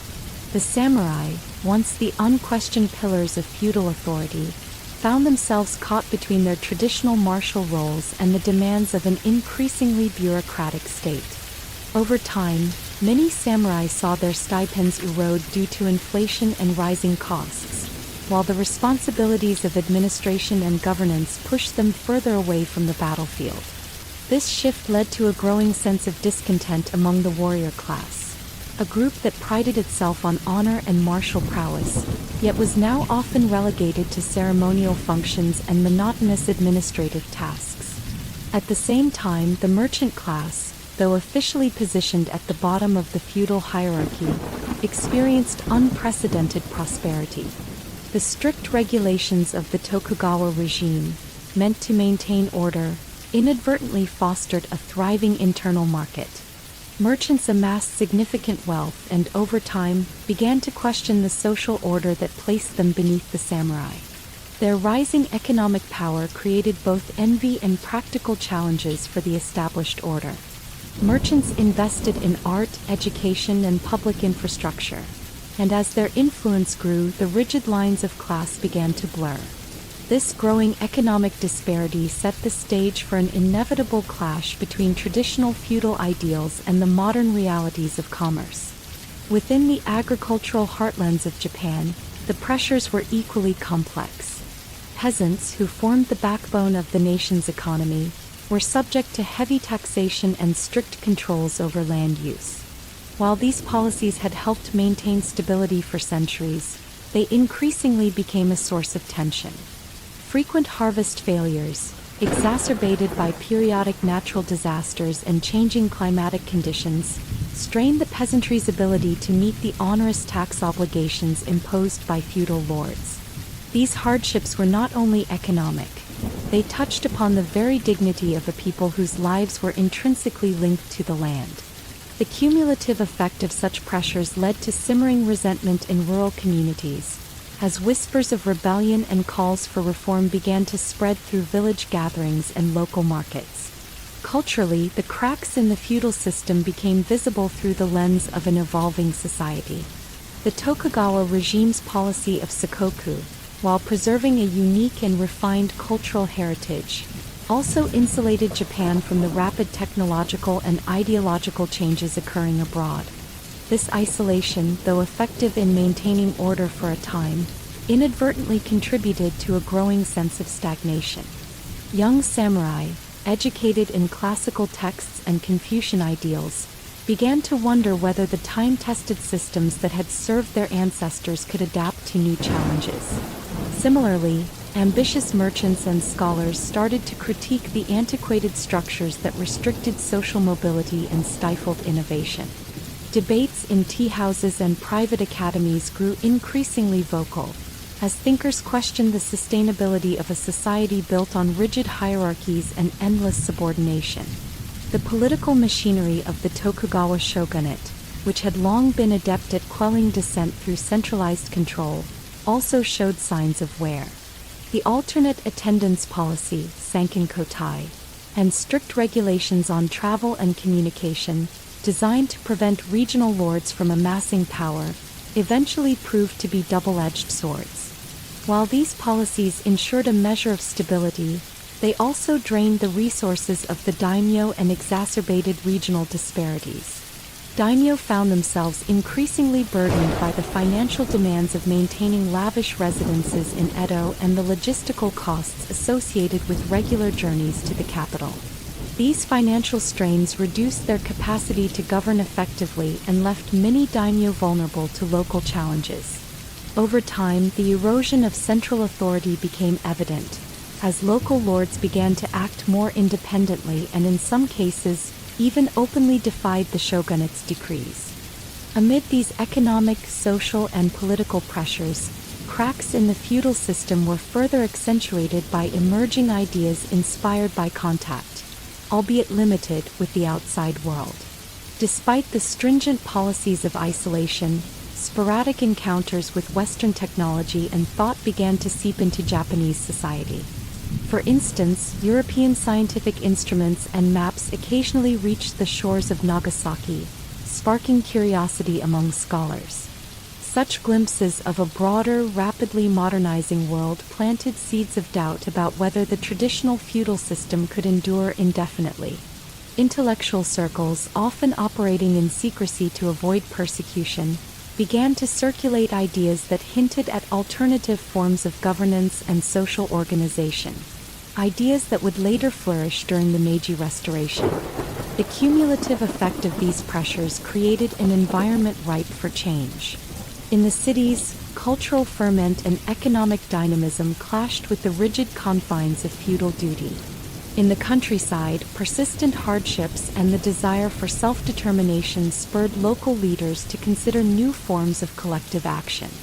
Even within the highest echelons of the samurai class, a growing number of reform-minded individuals recognized that the old ways, while honorable, were no longer sufficient to address the challenges of an evolving society. Such voices, once marginalized, began to find support among merchants, scholars, and even daimyo who saw the benefits of reform. In the twilight of the Tokugawa era, these cracks in the feudal system would eventually widen into fissures too significant to ignore. The rigid structures that had maintained stability for centuries were now proving incapable of accommodating the dynamic economic, social, and intellectual energies that were surging through the nation. The stage was being set for a dramatic transformation, a revolution that would not only dismantle the old feudal order but also pave the way for modern statehood and rapid industrialization. Thus, the era of cracks in the feudal system stands as a poignant reminder that no political order, however meticulously constructed, is immune to the forces of change. The tensions of class disparity, economic strain, and cultural stagnation sowed the seeds of discontent that would later erupt in calls for radical reform. These internal pressures, once subtle, eventually coalesced into a powerful movement that sought to redefine what it meant to be Japanese.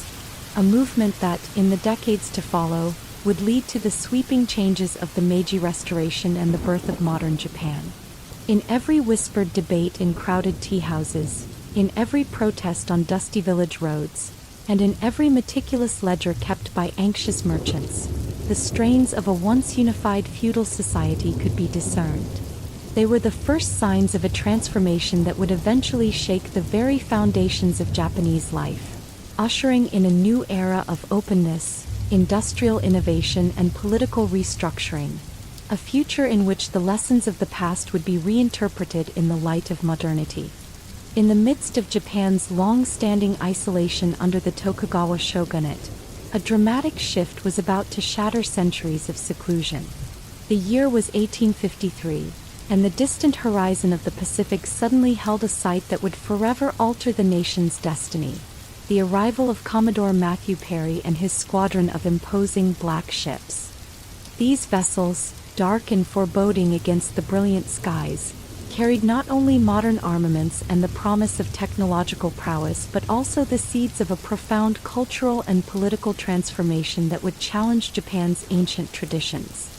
For generations, Japan had maintained a policy of sakoku, a carefully crafted isolation that guarded its borders against foreign influence. This policy, born of a desire to preserve the delicate social order and cultural purity of the archipelago, had kept the country largely insulated from the rapid transformations unfolding in the West. In the quiet harbor of Nagasaki, a small window into limited foreign trade existed, yet it was heavily regulated and monitored. The shogunate's leaders believed that this restricted exchange was sufficient to maintain Japan's sovereignty and way of life. Then, on a crisp autumn day, the tranquility of these expectations was shattered. Perry's fleet, with its sleek, steam-powered warships cutting through the waves, appeared off the coast of Uraga, a sight that sent shockwaves through the Japanese leadership. The very image of these black-hulled ships, gleaming with the promise of Western technology and firepower, was both awe-inspiring and deeply unsettling. For the samurai and bureaucrats who had spent their lives upholding centuries-old customs, the arrival of the black ships was a stark harbinger of change, a challenge to the established order that had so long defined Japanese identity. As word of the fleet spread rapidly through the corridors of power in Edo and across the provinces, a sense of urgency and trepidation took hold. The shogunate was forced to confront a reality it had long hoped to avoid: that the world outside was evolving at an unprecedented pace, and that isolation was no longer a viable means of securing the nation's future. Perry's emissaries, bearing messages from the United States and a display of technological marvels, from steam engines to cannon fire, demanded that Japan open its ports to trade and diplomatic relations. The shogunate, caught between the desire to preserve tradition and the necessity of adapting to an unstoppable tide of change, found itself at a crossroads. In the tense negotiations that followed, the representatives of the Tokugawa regime grappled with the challenge of balancing pride with pragmatism. The language of diplomacy, foreign yet insistent, offered both opportunities and threats. On one hand, engaging with the West promised access to new ideas, advanced technology, and increased economic prosperity.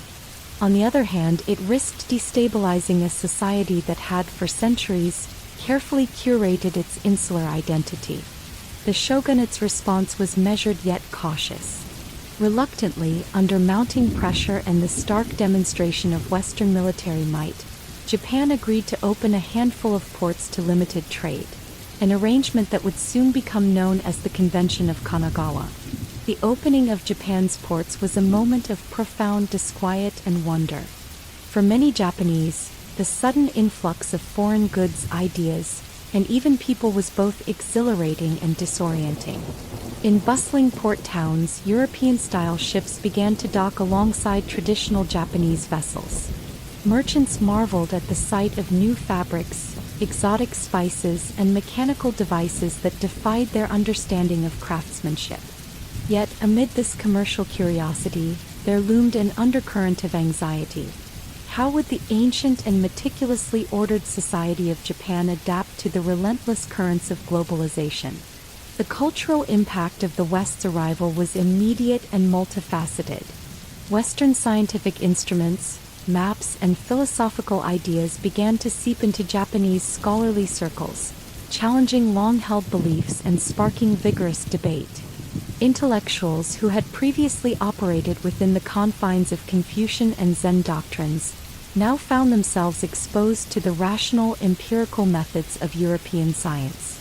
This intellectual ferment laid the groundwork for what would later be known as the Rangaku, or Dutch learning, a body of knowledge that served as Japan's bridge to the modern world.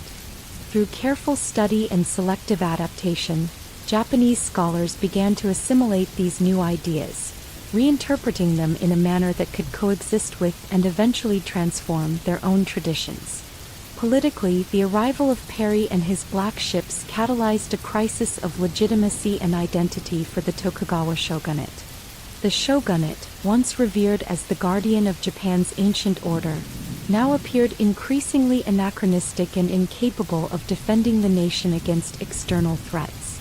The display of superior Western technology was a humbling reminder that Japan's isolation had come at a steep cost, a cost measured in missed opportunities and a growing technological gap. Internally, debates raged among the samurai, the bureaucrats, and the merchant class about the best path forward. Some argued for a cautious engagement with the West, while others advocated for a radical overhaul of the entire political and social system. These discussions were not mere academic exercises. They foreshadowed the seismic shifts that would eventually lead to the Meiji Restoration, a complete reimagining of what it meant to be Japanese. For the common people, the effects of Western contact were felt in everyday life. In rural villages where traditions had remained largely unaltered for centuries, the new influx of foreign goods, ideas, and even diseases began to create subtle ripples of change. Farmers and craftsmen who had long relied on established methods and local customs found themselves confronted with unfamiliar technologies and commercial practices. While many were initially wary, the practical benefits of these innovations, improved tools, more efficient methods of cultivation, and enhanced communication networks, soon began to win over even the most conservative minds. Slowly, the influence of the West began to permeate every layer of society, challenging old norms and inspiring new ways of thinking about progress and modernity. The psychological impact of Perry's arrival was profound. It forced Japan to confront a duality, the tension between the cherished past and the inexorable march of the future. For centuries, Japan had been defined by a deep reverence for tradition, a reverence that was woven into its art, its rituals, and its very way of life. Yet, as the black ships loomed on the horizon, this reverence was questioned. How could a society so steeped in its own history adapt to the rapid, and at times brutal pace of Western industrialization? This question sparked a period of soul-searching among Japan's elite, a period in which the very identity of the nation was contested and reimagined. In the halls of Edo Castle and the tea houses of Nagasaki, thoughtful discussions gave way to a new sense of urgency. Leaders began to see that the path to survival lay not in isolation but in a careful, strategic embrace of modernity. The initial concessions made to the West were just the beginning. Over the ensuing decades, Japan would undergo a transformation so profound that it would leave the world astonished. A transformation that began with the fateful encounter between Perry's black ships and a nation on the brink of a new era. The legacy of this momentous chapter in history is complex. For some, the arrival of the West was a moment of tragic humiliation, a shattering of the illusion of perpetual stability that had long defined Japan. For others, it was the catalyst that spurred a vigorous, sometimes painful process of renewal, a process that would eventually lead to the modernization and unification of the nation. The impact of Perry's expedition was not confined to military or political realms. It reshaped the cultural landscape, inspiring art, literature, and philosophy to grapple with themes of impermanence, progress, and the inevitable clash between tradition and innovation.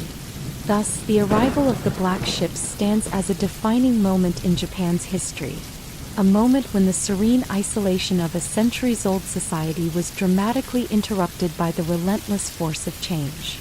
The encounter forced Japan to look outward, to confront the possibilities and perils of a modern world, and to embark on a journey that would ultimately redefine its destiny.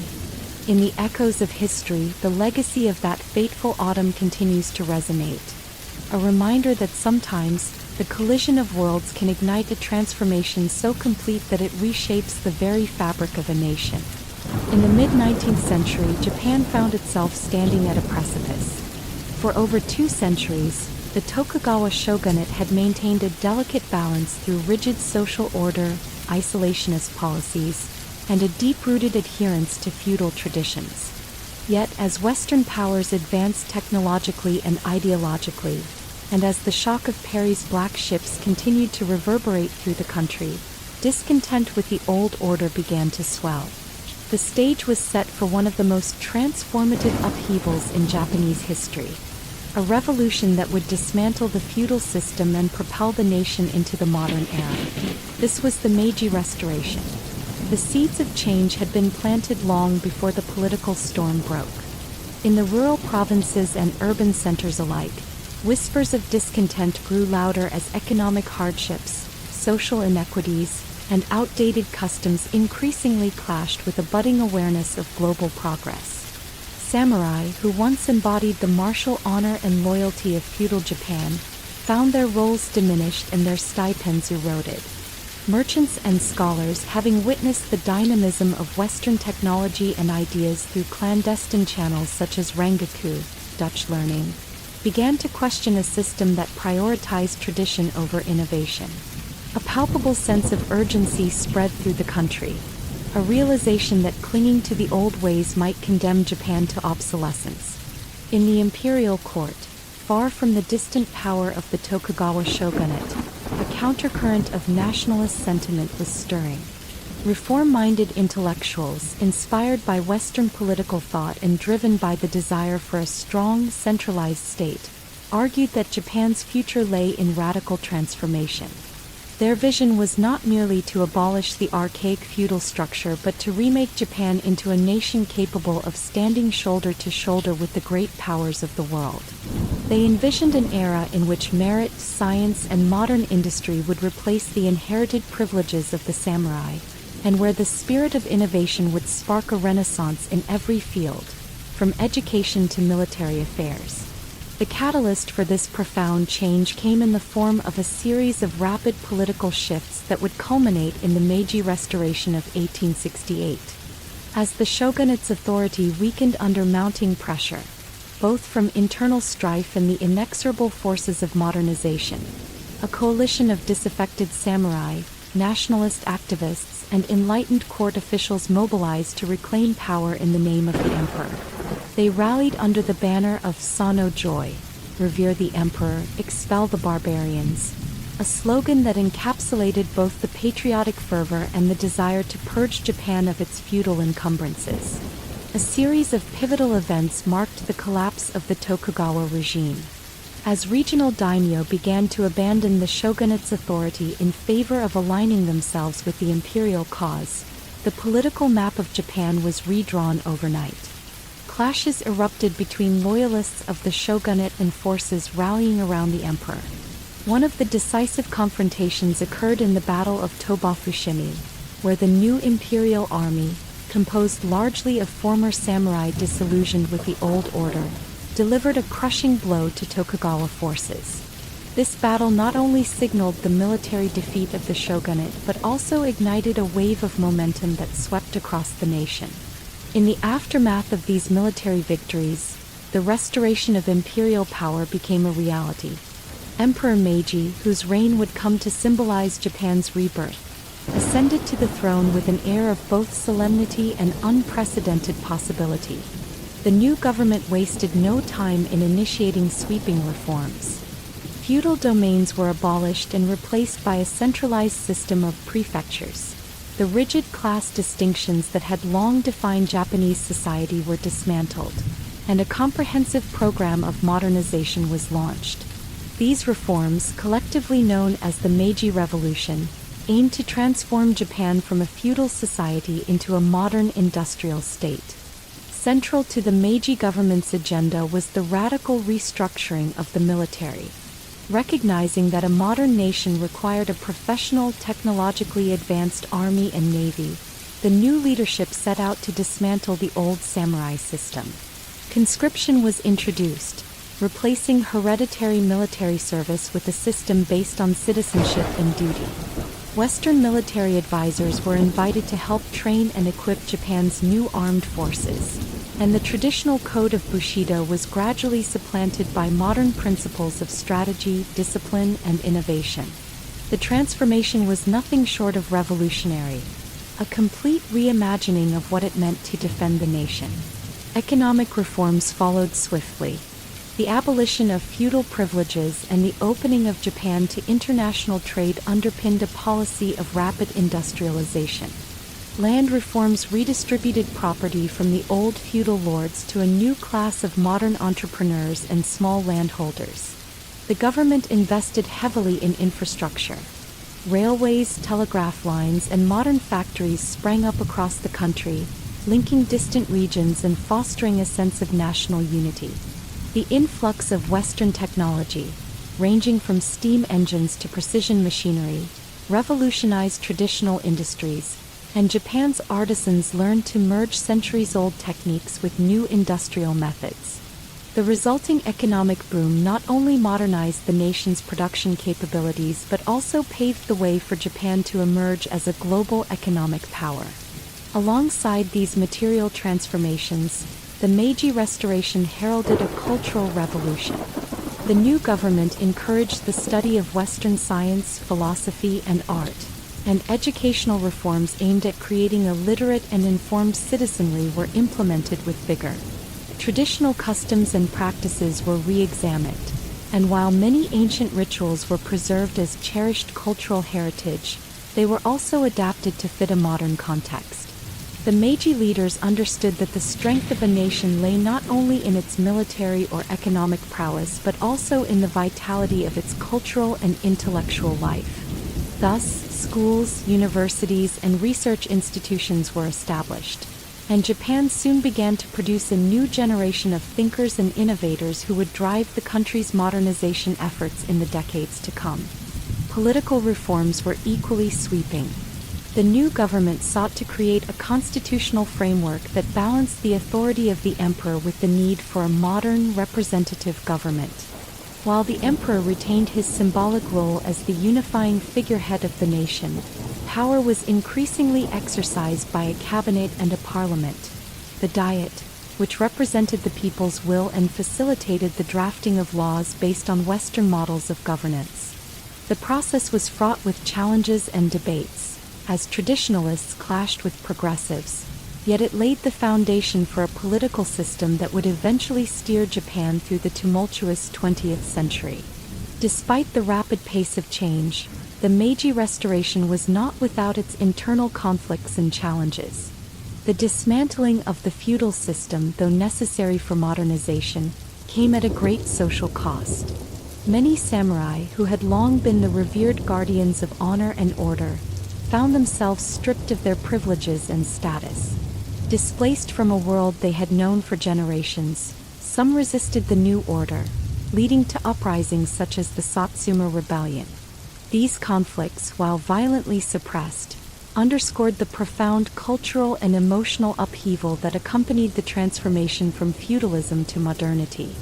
Yet even these bitter struggles served to reinforce the inevitability of change and the determination of the new government to push forward its reform agenda. The impact of the Meiji Restoration was both immediate and far-reaching. In a remarkably short span of time, Japan shed the shackles of its feudal past and emerged as a nation on the cusp of modernity. The Restoration ignited a fervor of innovation and ambition that would propel Japan into a new era of industrial might and global influence. As steam-powered locomotives rumbled along newly constructed railways, modern factories buzzed with the energy of mechanized production, and bustling port cities welcomed an influx of international trade, the spirit of renewal was palpable. The old order, with its rigid hierarchies and isolated traditions, gave way to a dynamic society that embraced change and looked to the future with bold optimism. Culturally, the Meiji Restoration sparked an intense re-examination of what it meant to be Japanese. Intellectuals and artists sought to reconcile the nation's proud past with the demands of a modern, interconnected world. This period saw a vibrant fusion of Eastern and Western ideas, a cultural syncretism that produced new forms of literature, art, and philosophy. The traditional aesthetics of calligraphy, tea ceremonies, and ikebana, flower arranging, were preserved and celebrated, yet they were also transformed by the influence of Western artistic techniques and scientific thought. In this way, the Meiji era became a crucible for the redefinition of Japanese identity, as the nation sought to honor its heritage while boldly stepping into the future. The legacy of the Meiji Restoration remains one of Japan's most celebrated chapters, a dramatic reawakening that propelled the nation from feudal isolation to global prominence. It was an era characterized by relentless energy, visionary leadership, and a profound willingness to embrace the unknown. The reforms enacted during this period laid the groundwork for modern Japan's political institutions, economic structures, and cultural values, setting the stage for a nation that would eventually emerge as a major player on the world stage.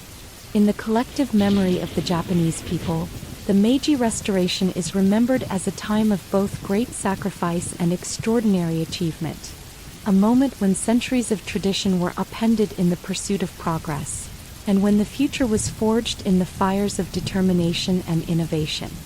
As the old order crumbled and a new era dawned, Japan embarked on a journey of transformation that continues to shape its destiny to this day. In the wake of the Meiji Restoration, Japan embarked on an ambitious and turbulent journey toward modernization, a path that would see centuries-old traditions collide with the dynamism of Western technology and thought. The nation, once isolated behind carefully constructed barriers of Sakoku, now found itself thrust onto the global stage.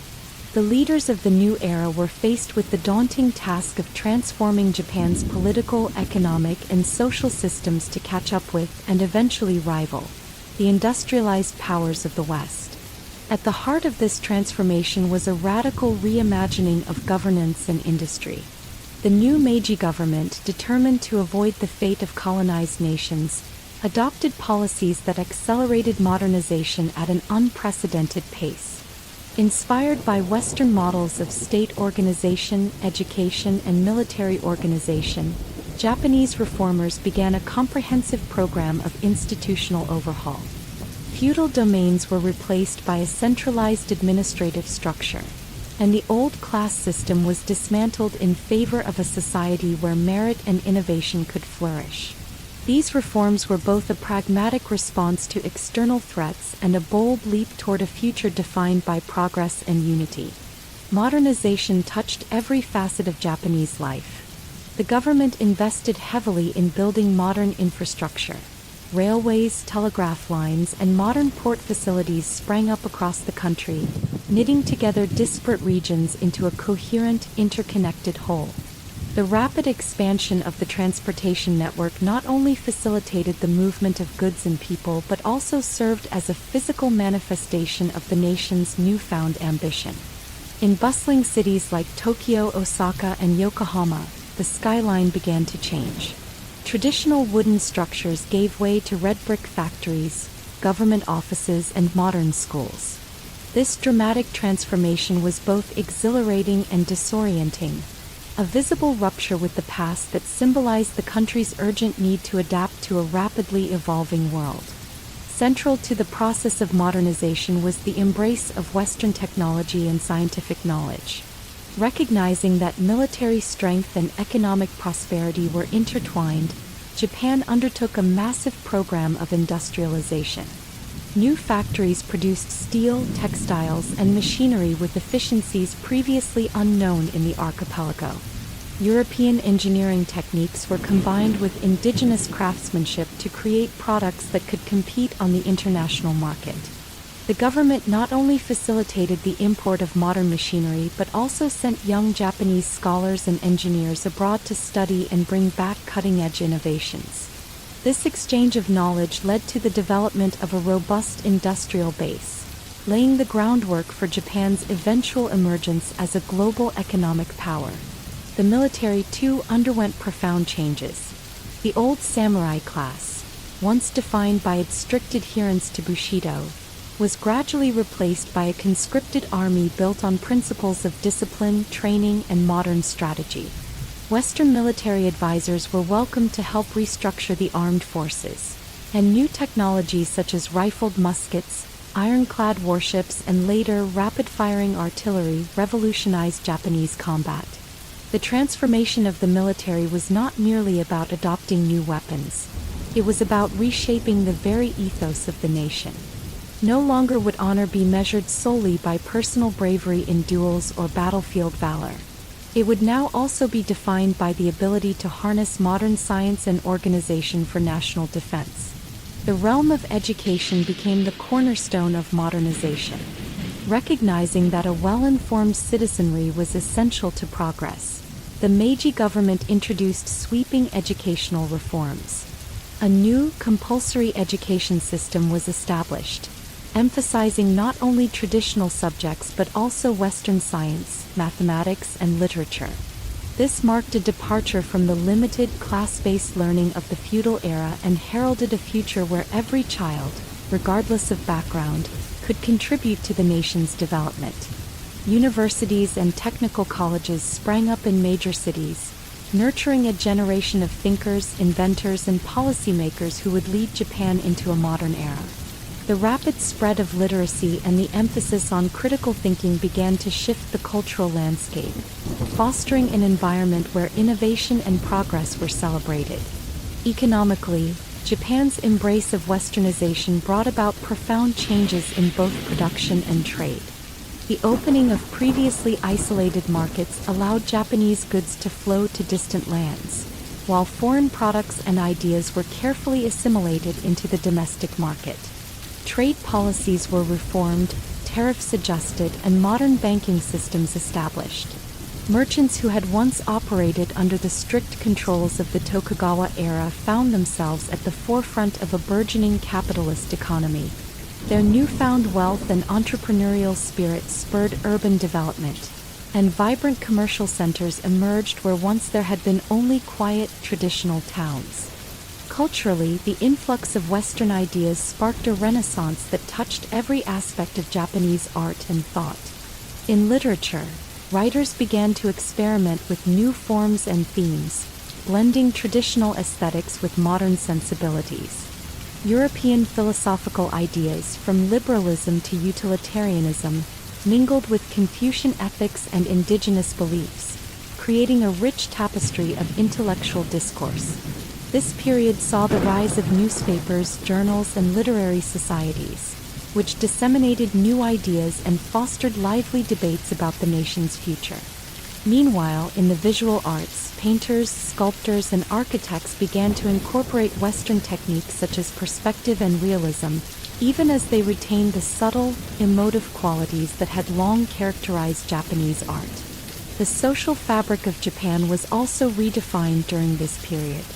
With the old feudal order dismantled, new opportunities for social mobility emerged.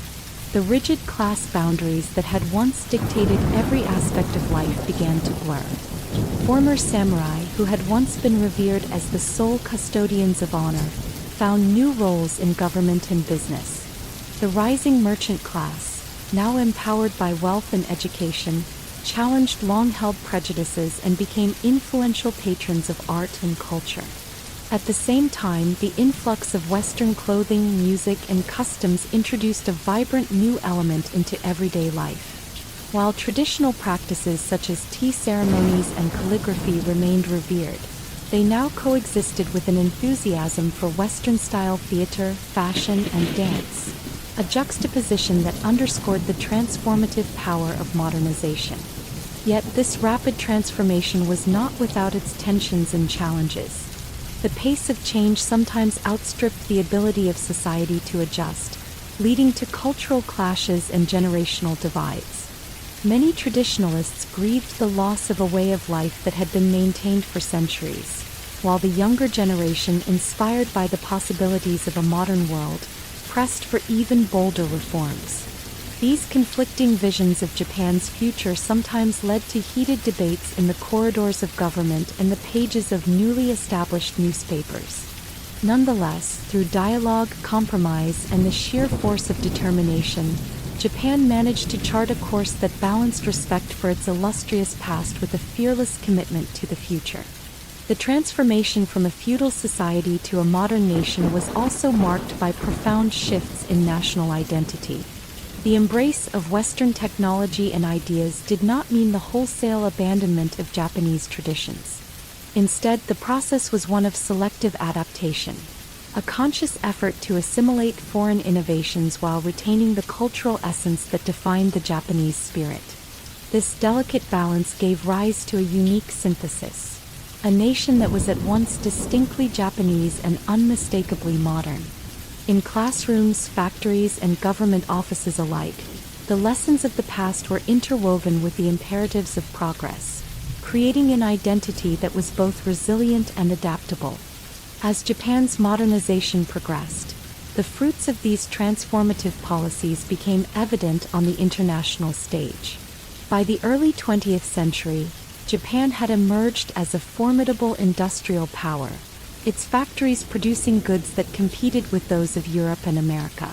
The nation's military, now a modern force equipped with state-of-the-art technology, played a pivotal role in regional affairs. Trade and cultural exchanges expanded, and Japan's influence spread far beyond its shores. The journey from a secluded feudal society to a modern, globalized nation was a testament to the vision and determination of the leaders and people who had dared to reimagine their destiny. In retrospect, the era of modernization and westernization stands as one of the most dramatic and consequential periods in Japanese history. It was a time when the country broke free from centuries of isolation, embraced change with remarkable vigor, and reinvented itself on a global scale. The legacy of this transformative era is still evident today, in Japan's advanced infrastructure, its vibrant cultural life, and its continuing reputation as a nation that marries tradition with innovation. Thus, the story of modernization in Japan is a narrative of radical change and resilient spirit, a journey from the past to a future defined by progress and possibility. In every gleaming skyscraper, every high-speed railway, and every innovative technological breakthrough, the echoes of that era resonate, a reminder that the courage to change can redefine the destiny of a nation. In the decades following its rapid modernization, Japan emerged as an economic, military, and cultural powerhouse, a nation that would soon command respect and caution on the global stage. The transformation was swift and all-encompassing, fueled by a visionary leadership eager to forge a modern state capable of standing among the great powers of the world. The foundations for Japan's ascent were laid during the Meiji era. Having shed the feudal bonds of the past, Japan's leaders embarked on an aggressive program of industrialization and military reform.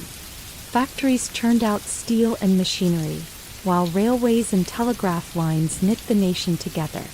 Western technology was embraced wholeheartedly, and the government dispatched young men to study abroad, importing expertise that would revolutionize every sector, from agriculture to armaments.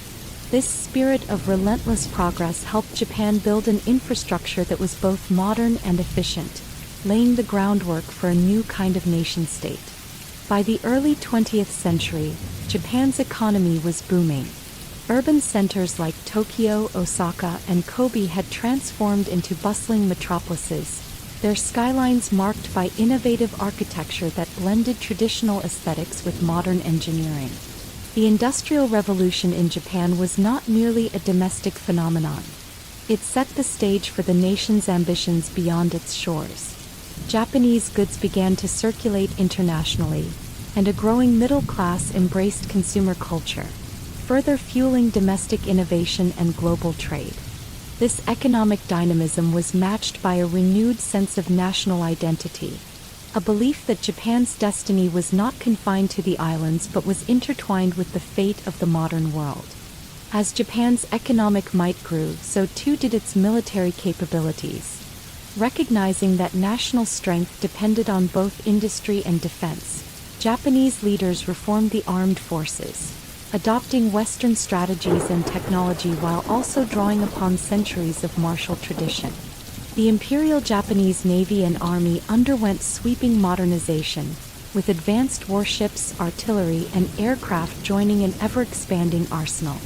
Military academies were reformed, and a new generation of officers emerged. Men who combined the discipline of the samurai with the scientific rigor of modern warfare. By the early 1900s, Japan had developed a formidable military force, one capable of projecting power far beyond its shores. This newfound military strength first manifested itself dramatically in the Russo-Japanese War of 1904 to 1905. In a conflict that stunned the world, Japan achieved a stunning victory over a major European power, marking the first time an Asian nation had decisively defeated a Western country in modern warfare.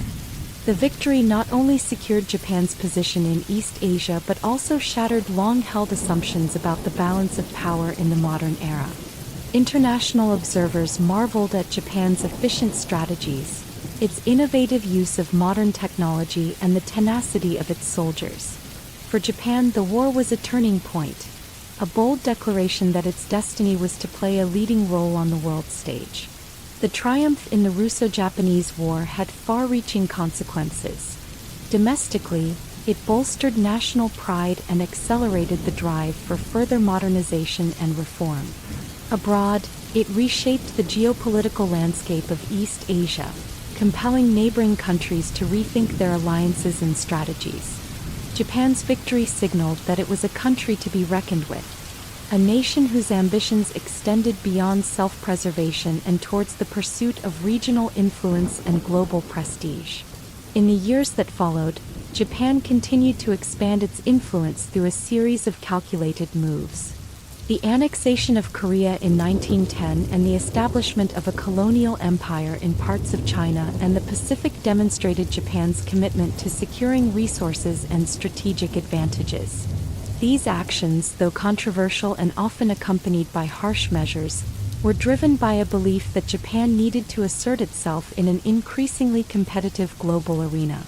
The colonial endeavors were rationalized as efforts to modernize and uplift the regions under Japanese control, a vision that, in practice, was marred by coercion and cultural suppression. On the diplomatic front, Japan navigated a complex web of international relations with both determination and caution. It sought to balance its ambitions with a desire to be seen as a civilized nation, capable of engaging with Western powers on equal footing.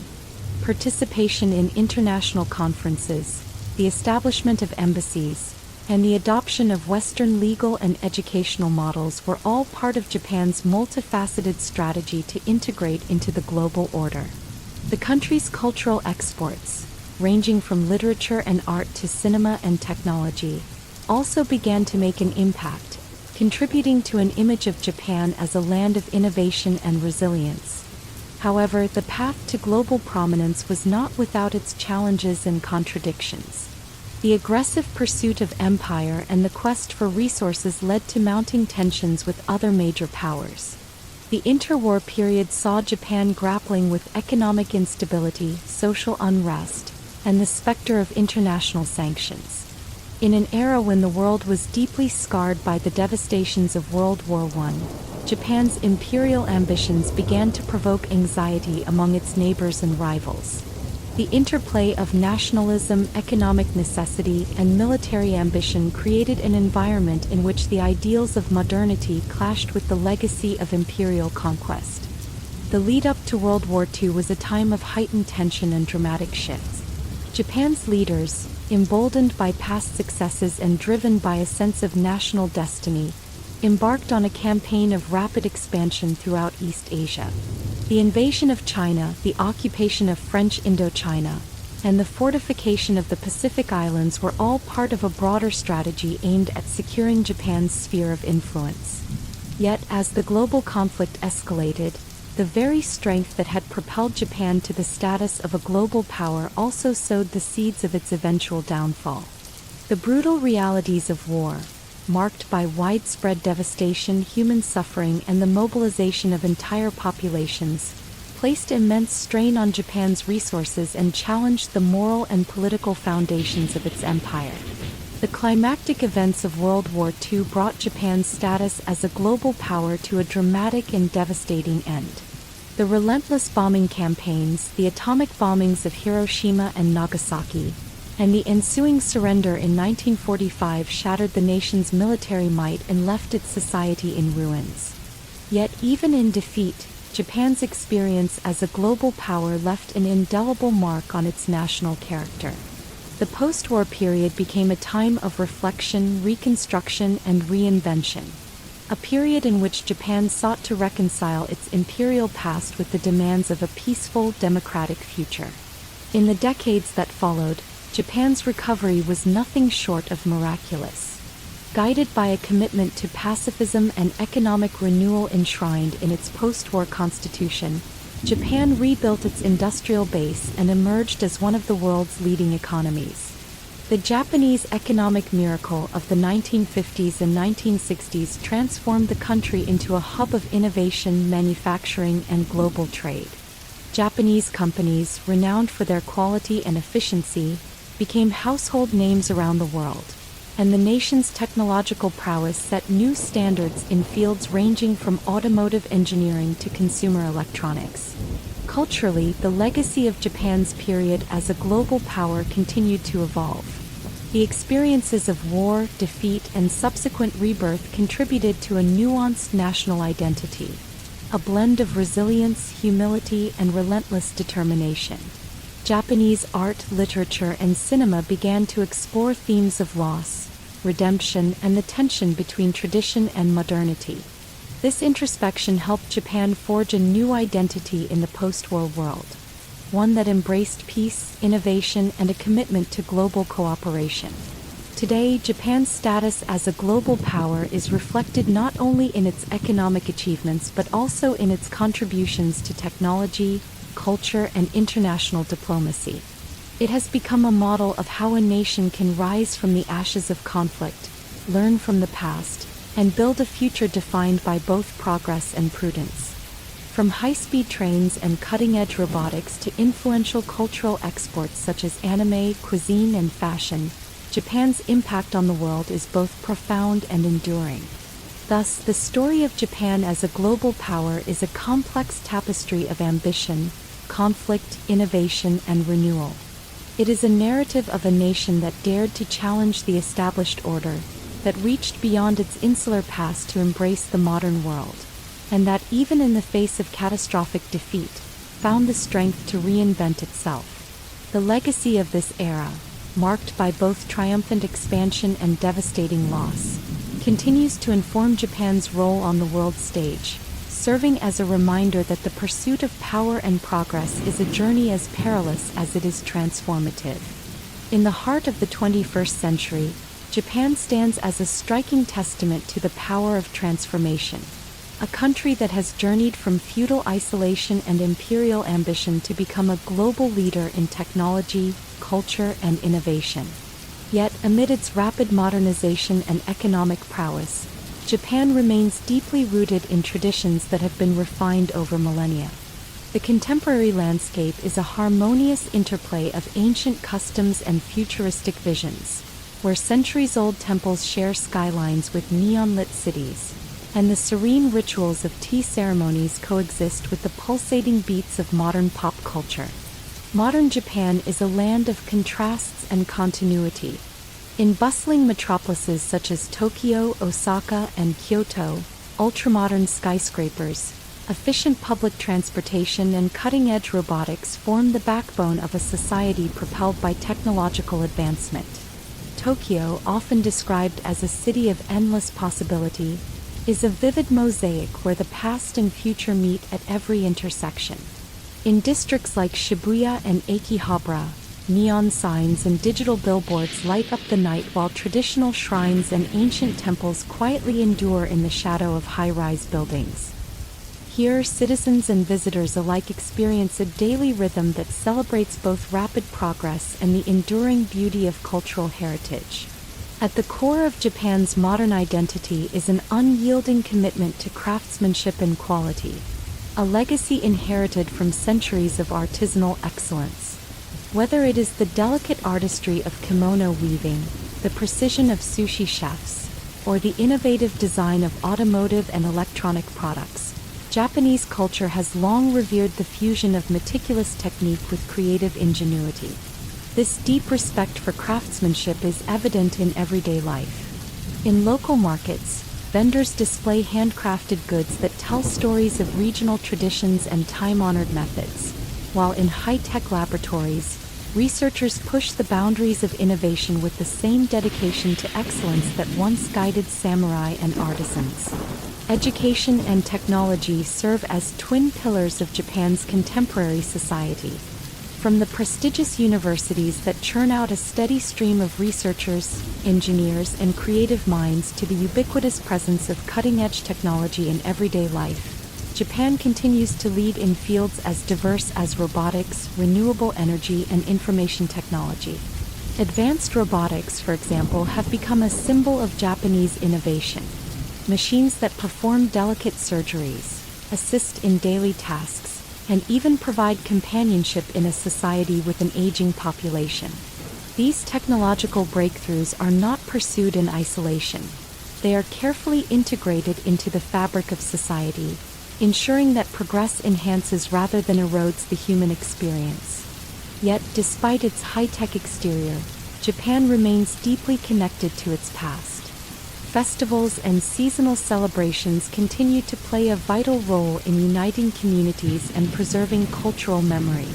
Every spring, the ephemeral beauty of cherry blossoms transforms parks and riverbanks into enchanted landscapes, drawing millions to partake in hanami, an age-old tradition of appreciating the transient beauty of nature.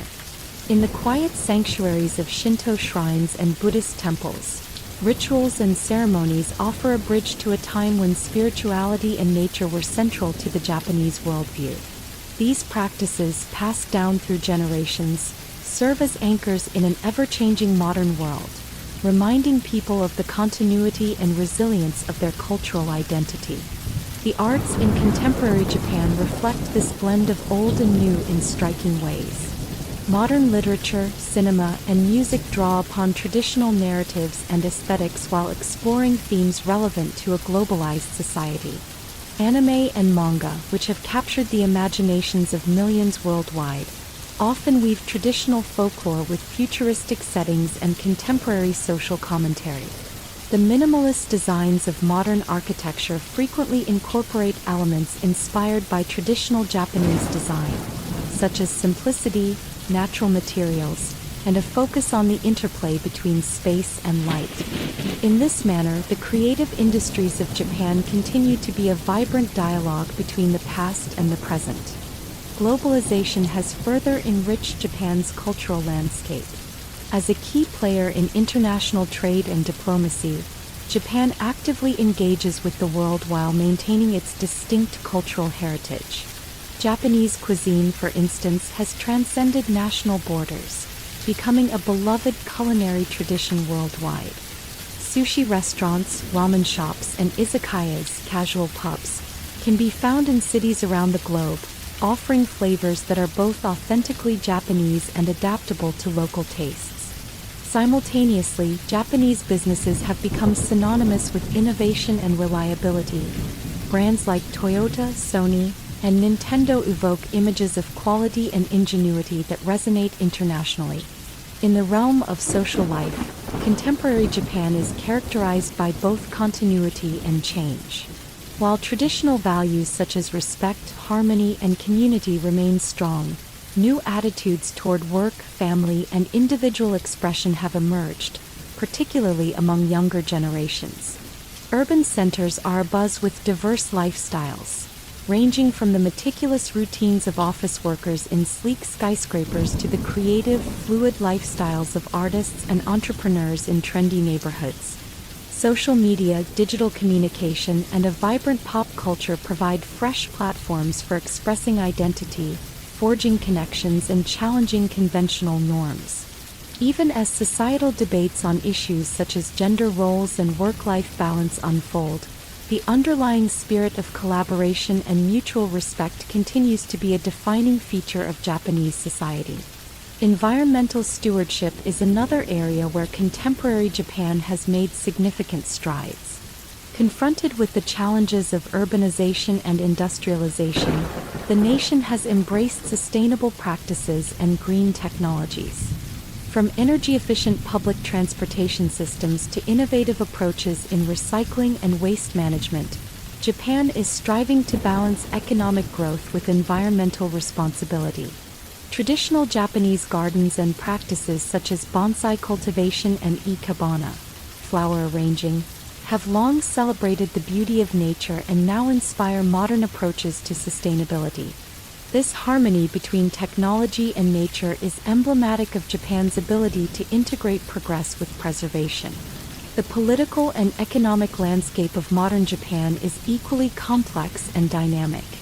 As the third largest economy in the world, Japan plays a critical role in international finance, trade, and technological development. Yet it also faces challenges such as an aging population, declining birth rates, and the need for labor force reform. Policymakers and business leaders continue to innovate, embracing automation, redefining social welfare, and exploring new models of corporate governance to ensure that Japan remains competitive in an increasingly interconnected world.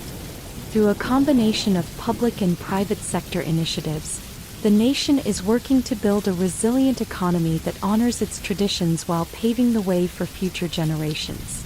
In contemporary Japan, the synthesis of tradition and innovation is not merely a matter of coexistence but a source of continuous reinvention. The enduring legacy of its past, etched in ancient temples, time-honored festivals, and the quiet dignity of traditional crafts, remains a wellspring of inspiration for a society that is always looking forward. In this way, modern Japan is a living tapestry where every thread, whether woven centuries ago or spun in the modern era, contributes to a rich and ever-evolving narrative. The interplay of history and modernity creates a unique identity, a nation that reveres its heritage even as it boldly embraces the future. Thus, contemporary Japan stands as a compelling example of resilience, adaptability, and the power of cultural synthesis. In every bustling city street, every meticulously maintained shrine, and every innovative technological breakthrough, the spirit of Japan endures, a spirit that honors tradition while relentlessly pursuing progress. This delicate balance, forged over centuries of challenge and change, continues to shape a nation that remains as captivating and complex today as it ever was.